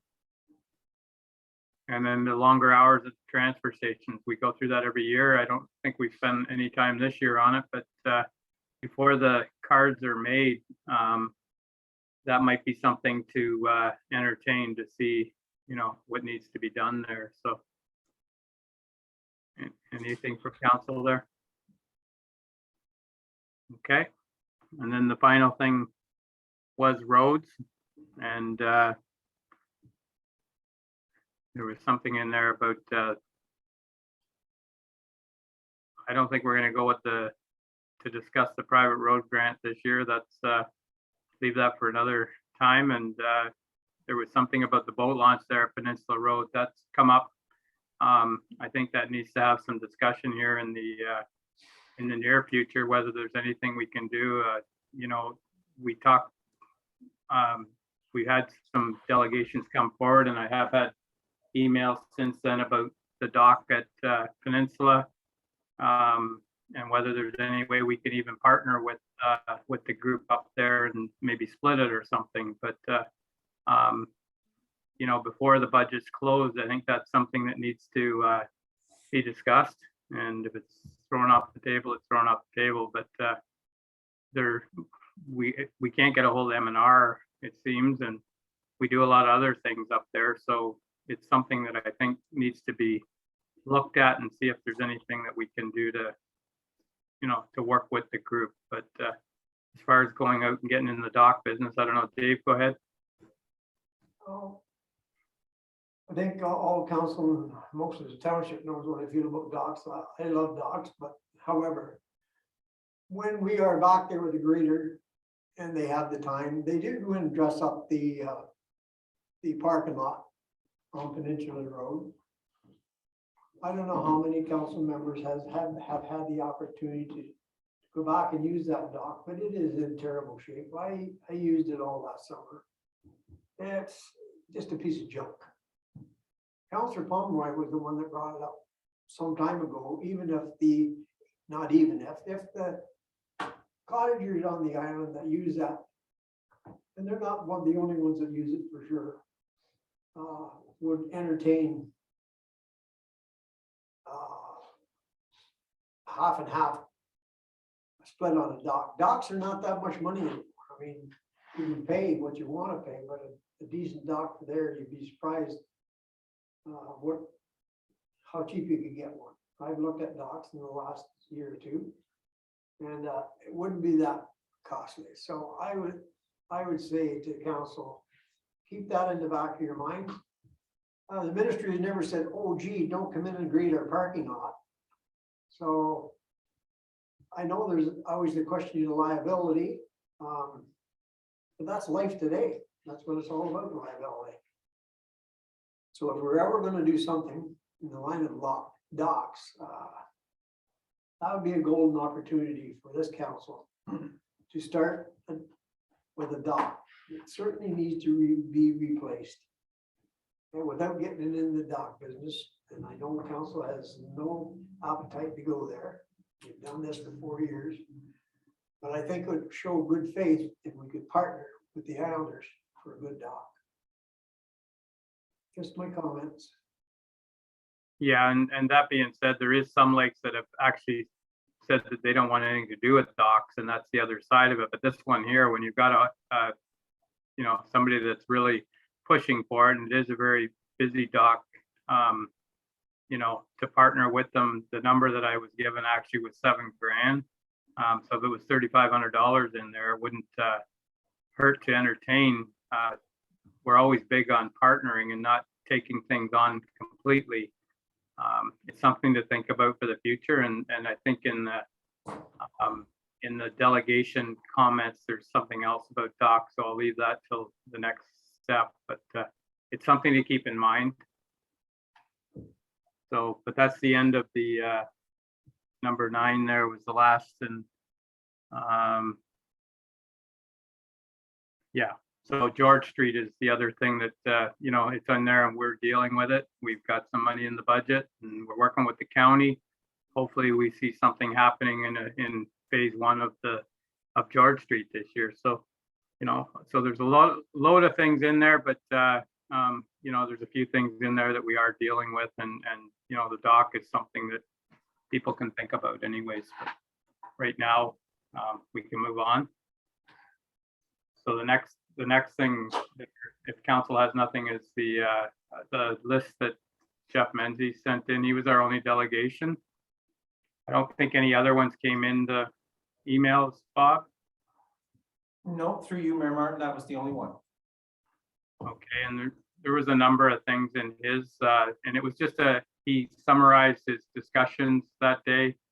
And once again, some of the things were dealt with in this survey. Some of them are a little different, but that being said, it's, there was, he talked about the Matheson property in his email, and we already have the committee dealing with that. The one thing he mentioned around docks was Mile of Memories and the swimming area. And I've said that before, that it's too bad there wasn't a dock splitting the beach from the boat launch to try and keep it divided. I think that's what he's referring to there, is coming up with a different way of dealing with it. But it's a unique situation back there, and it's worked for a lot of years. But there is things, when we're talking docks, I've always thought that if you had a one-sided dock that people could park on, it would keep the swimmers away from the vehicles backing in. But the tennis court, we did some work last year on it with, as far as putting the pickleball lines in, and he's talking about multi-purpose, and he referred to Roseneath, and that is quite a setup down there. But I know years ago with the trip and things like that, we used to talk about multi-purposing the tennis courts. One of the big things was, if you put basketball nets inside the tennis court, you're going to get feuds between the tennis players and the basketball players. So we talked about if there was ever a possibility someday of putting a couple of pads outside the fence and putting some basketball nets there for the kids. that's something to look at, and I'm thinking that could be handled in a different way. It doesn't have to be in the budget today personally, I don't think, but he talked about the outdoor rink. We have an outdoor rink in Cordova too, and I think people forget that you know, it got a lot of use this year. I was up there a few times and there was always people on there, and something I seen online last night was we got a grant for that. I know it's going to be announced later, but they were sharing it online last night and I couldn't share it to the office, but I think Ray knows about it there. It just came in yesterday, and you know, it's $1,000. I mean, maybe there's something can happen up there. It was pretty exciting. There was 3 places that were nominated, and we should thank them up there for keeping it in mind and applying for it. So, yeah, and the other things we had in here were the ball diamonds, and I think that's going to have to be discussion before this budget's done. A lot's been going on this week with baseball. We don't have enough diamonds. We have more kids than, which is a great thing. It's a great problem, but right now we're kind of stuck with not enough diamonds, so they're having to go to outside of maybe Norwood and Marmora. So we do have a plan in place with the recreation master plan, and I don't know, I think there should have been something in this budget to start that process. The one suggested site for a diamond was over at the old soccer practice field, and I think, you know, it'll have to be a public meeting, I would think, to finish that. But basically that's what the public meeting said when we did the recreation master plan, was that they wanted twin diamonds. Whether that's the place or not, that'll be a discussion with the baseball people. But if there was something in there, if that is the place, and there was something in there to start the layout and get the grounds prepared, it's getting really busy. There's between the 2 nights for adults and then at least 3 nights for the kids. The hours just don't work. They can't squeeze 3 games in on each night. So it's something that's going to have to start. We're going to have to start being proactive and getting something done there. The plan is there. We just got to start it off and get it rolling. So how we deal with it in this budget, I'll leave it up to you guys, but I think something needs to be in here before we finalize this thing and that would cover the item that Jeff had suggested about fixing up the one at the arena. That will be for discussion for another day, but I think if we could get some diamonds going here, they'll be full. So anyways, I'll leave it at that. That's so Jeff's got quite a few things on here, and I think some of the things we've covered, like I say, with the Matheson property and some of the other things. And you know, if you guys come up with anything, I think we need to take a look at them and you know, incorporate some things into here. Go ahead, Dave. Through you, Mayor Martin, I think one of the things on that list was very important. I think it's been brought up many times, maybe not many times, but a few times for this council and the previous council, that there are some pretty hefty ball players that can knock that ball over that fence. And so we're gonna have a splash pad. We need a net up there, because I've seen the ball come over more than one time. And when we hit a child or an adult, doesn't matter, it's not good. And I'm not talking about the money involved in suing or anything like that. I'm talking about we should be, you know, we don't want to see anybody get hit. And that's something that's important. And I stressed that before many times. We've never had a net up there. And as we move forward with our park, it's a necessity. It has been a necessity for some time. So whether we take the money out of here or there, it has no bearing to me. We need a net up there before ball season starts. Is it gonna be ruled as a ground double, or that's the ball will be a double, or is it a home run? Once it goes over that fence, She's a home run. you don't get your ball back because the kids keep. Yeah. Ryan, you George. have a sense of how much a net like that costs? Through you, Mayor Martin, I can look into netting. We've done similar projects in the past. It will depend on whether we can use the existing poles that are there now, whether they're sufficient or not. Like I've been into some situations before where there are old hydro poles for lighting, and the engineers won't allow you to hang netting off them. So it's something that we'll have to look into, how we move through that process.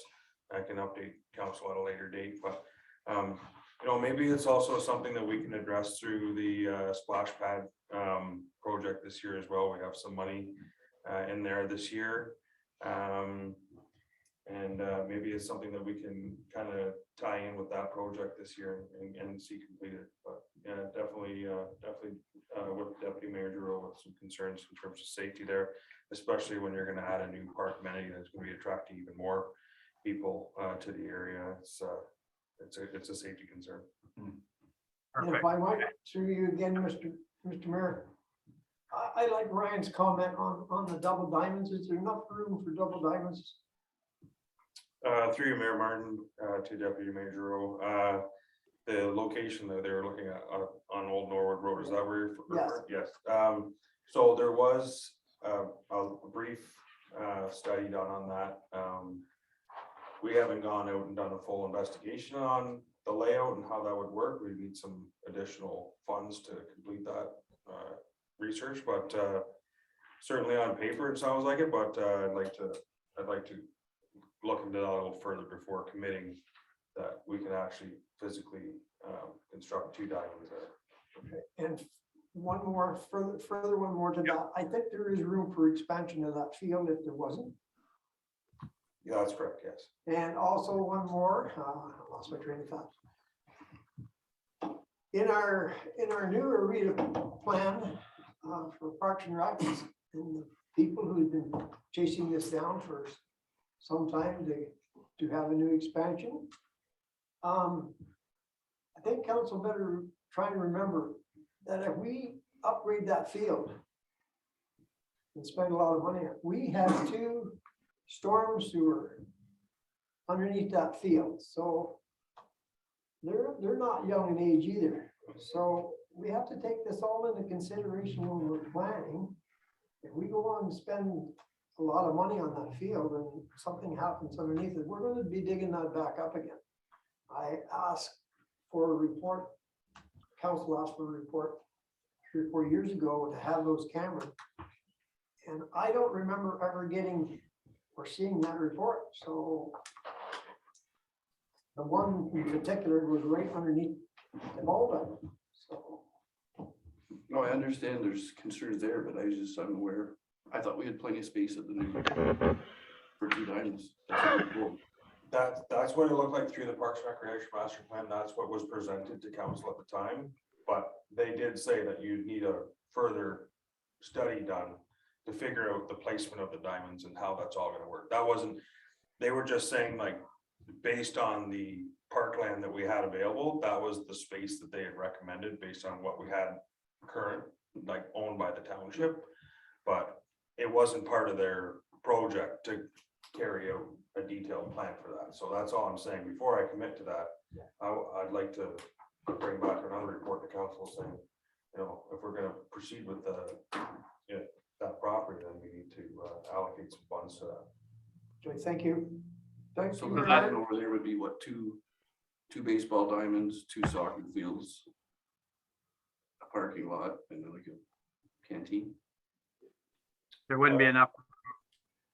Through you, Mayor Martin, I think at this time it was just supposed to be to reallocate the baseball field there and then add a second field with a canteen. I don't know, maybe a playground, but I don't remember us having the soccer fields moved over there at that time. A lit soccer field, because we don't have a lit soccer field. I'm just trying to recall what I was told about why it was going over on Old Norwood Road, right? Because we had the hydro and the rest of it, so. Well, if I may, I don't recall that. I know we talked about lighting the soccer field we had. And once again, it fell off of that because. But I thought as part of it, we were moving everything over to Old Norwood Road. I didn't understand that. I thought it was just our park here was going, not the soccer field. Am I correct? Or- That's what I remember being presented to council in that presentation from Sierra Planning.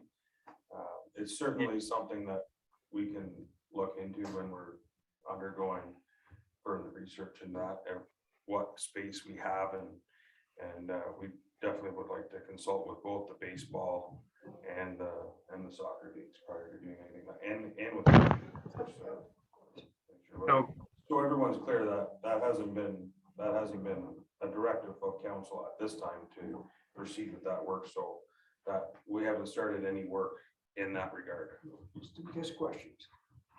Okay, so Councillor Ellis, you have a question. I just wanted to say, like, what you're talking about there, Hart, I think we have about, I'm not sure what it is. John and I were looking at it. It's probably about 30 acres or so, like it's a land that you couldn't build on, but the other part of was hopefully going to be a subdivision or something like that. It was supposed to be for the long-term care, and we moved it up on the hill. So that's prime building land and that's something we need to talk about. And I think it'll probably be a part of the strategic plan for the future, but we need to get something going on that property that we have there. There is some opportunity, but the two diamonds, I think before this budget's done, whether it's drawing from the Parkland Reserve, we need to get some seed money in there to finish that investigation and see if there's some way of getting it started towards the fall. Would be good to start some of the work that needs to be done if it can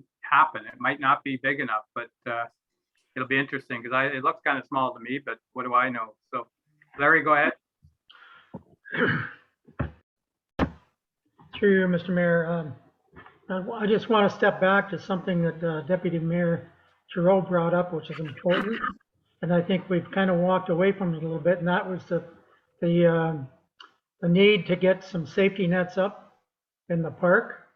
As we know, with the splash pad going in there, it's going to increase the crowd flow there. And I think we probably should give Ryan direction to go ahead and proceed to get that started, because first thing you know, the baseballs will be flying, and we need to get the nets up there. So again, I think we need to give that direction to Ryan to proceed. Yeah. So do you want to make that a motion then? I can, if Deputy Mayor Giroux, it was his idea, let him go ahead and make that motion. I'd gladly Make the second. motion. So did you make that motion, Dave, and Larry second it? Yep, that's fine with me. Okay. Okay. Any other comments around the netting? Barry, go ahead. Yeah, I'm all for netting, but I think we're opening a can of worms here. See where we're not gonna be able to use the existing poles. Gonna have to take them down, then you're getting the lighting. I don't know, you're just gonna have to do some inquiries, Ryan. And Yeah, let him do it. That's what he So the needs to do. And I'm finished. Yep, the motion was to investigate that, and council would like to see that done and see where we're at. So, okay, I'll call the question and all in favor, Yeah. and that's carried. Okay, so, and the last thing that Jeff had on his thing is that he believes the reserves need to be restructured and reevaluated. I think that goes along with what we're talking about as far as a policy, a reserve policy, and we are investigating. I think this whole budget has been around reserves and how they've been used. So I think that's being dealt with already through David. So I think everything's been addressed on there, like maybe not 100%, but we've touched on everything on every item here, I think. So, so is there anything else from council here? Go ahead, Larry. Just, I'm trying to understand what our direction is to Ryan regarding the park up at the top end with the basketball and soccer nets and so on. What's our game plan there? So Ryan has direction for that. Status quo. Yeah, I think it's as it is right now. If we need to do something later, we could probably, we can look into it anyways. I mean, I think it's, I don't know. Ryan, do you have any suggestions there that you would require if there, what do you think of that idea? Like, we haven't really talked about it. It was just something that somebody's asking for here, and it was something in the past, but do you see any advantages of adding some basketball nets or something up there at the tennis court, Ryan? Through you, Mayor Martin, we can certainly look at doing that. I know in other municipalities, you take your existing infrastructure and you make it multi-use, so that, you know, you try and make it as versatile as you can. So we can certainly look at adding basketball nets in there. Yeah, absolutely. Well, Okay, so that was the whole theme, more things for the young generation to do. And utilizing something we already have and make it multi-use is just being smart. yeah, okay. Like I say, the biggest thing I heard when we were talking about years ago was the clashing of the two groups, but I'm sure it can work out, and it would make sense to make more use of it. So before we finalize this, then Ryan, maybe you could give an idea, like, you know, what you would need in there, and we can talk about it to get this thing done at the next meeting. So through Mayor Martin, are you just talking about one basketball net? Oh, no, I don't know. Oh, and a lot of the situations where I've been in before, usually it's just a half court, and when you use a tennis court, it's usually just one on one end. Exactly. Okay. Yeah. So. Okay. Looked into it years ago, and you can go sideways on it too. You can put a basket on each Yeah. side. Yeah, you could. Okay, that's minimal, I think, as far as costs, unless you get into lines. So, okay, so what do you need from that then? Do you need any motions there, Bob, or? Through you, Mayor Martin, if council wishes to give Ryan direction to investigate the basketball court, So, then a motion would be appropriate. okay, Councillor Ellis moved that we look at the multi-use of the tennis court. Is there a seconder for that? Yep. Okay, and Barry seconded it. So any other questions or comments around that? All in favor? And that's carried. Okay, that's all we have here. So I think, David, you can do your magic with what you have there, and we'll and there's just a few little things to tidy it up and get it ready to present. So David, do you have any sense for council of a number, of a tax rate number? Given our ability to offset everything discussed today in capital, while keeping our reserve balances healthy and above every other municipality in terms of averages, the tax rate will be between 2.5 and 2.7. And there's open to more flexibility there too, if need be. Okay, so we always like that. We always like that more flexibility, David. So when you get putting this together for the final numbers, you might even be able to do better. We very much can, and in the next iteration, when I have that number, we can play around with the numbers and a live feed, and you can make it 1.2 if you want. Great, okay, sounds good. Okay. You got my vote. The reserve. Dave told me today that he saves his sharpest pencil till the end. Huh. Okay, You So, bet. All right. The goal is to bring a final budget for approval at our next regular council. okay, The bylaw. Just saying. okay. And we've done that before where if there's, that's the meeting that will just come up and we should be able to, if there's any little things that need added in, it was done and it can be passed, so. Okay, Okay. all right. So is there anything else from council? I think it was a long day. I'm glad Dave Smith canceled his meeting here, so I don't have another one in an hour. So we'll look for a motion here for the confirming bylaw for today's meeting. Moved by Deputy Mayor Giroux and seconded by Councillor Webb. All in favor? And that's carried. And then we'll look for a motion to adjourn. And I see Barry's hand up and I seen Larry's hand fly earlier. So all in favor? And that's carried.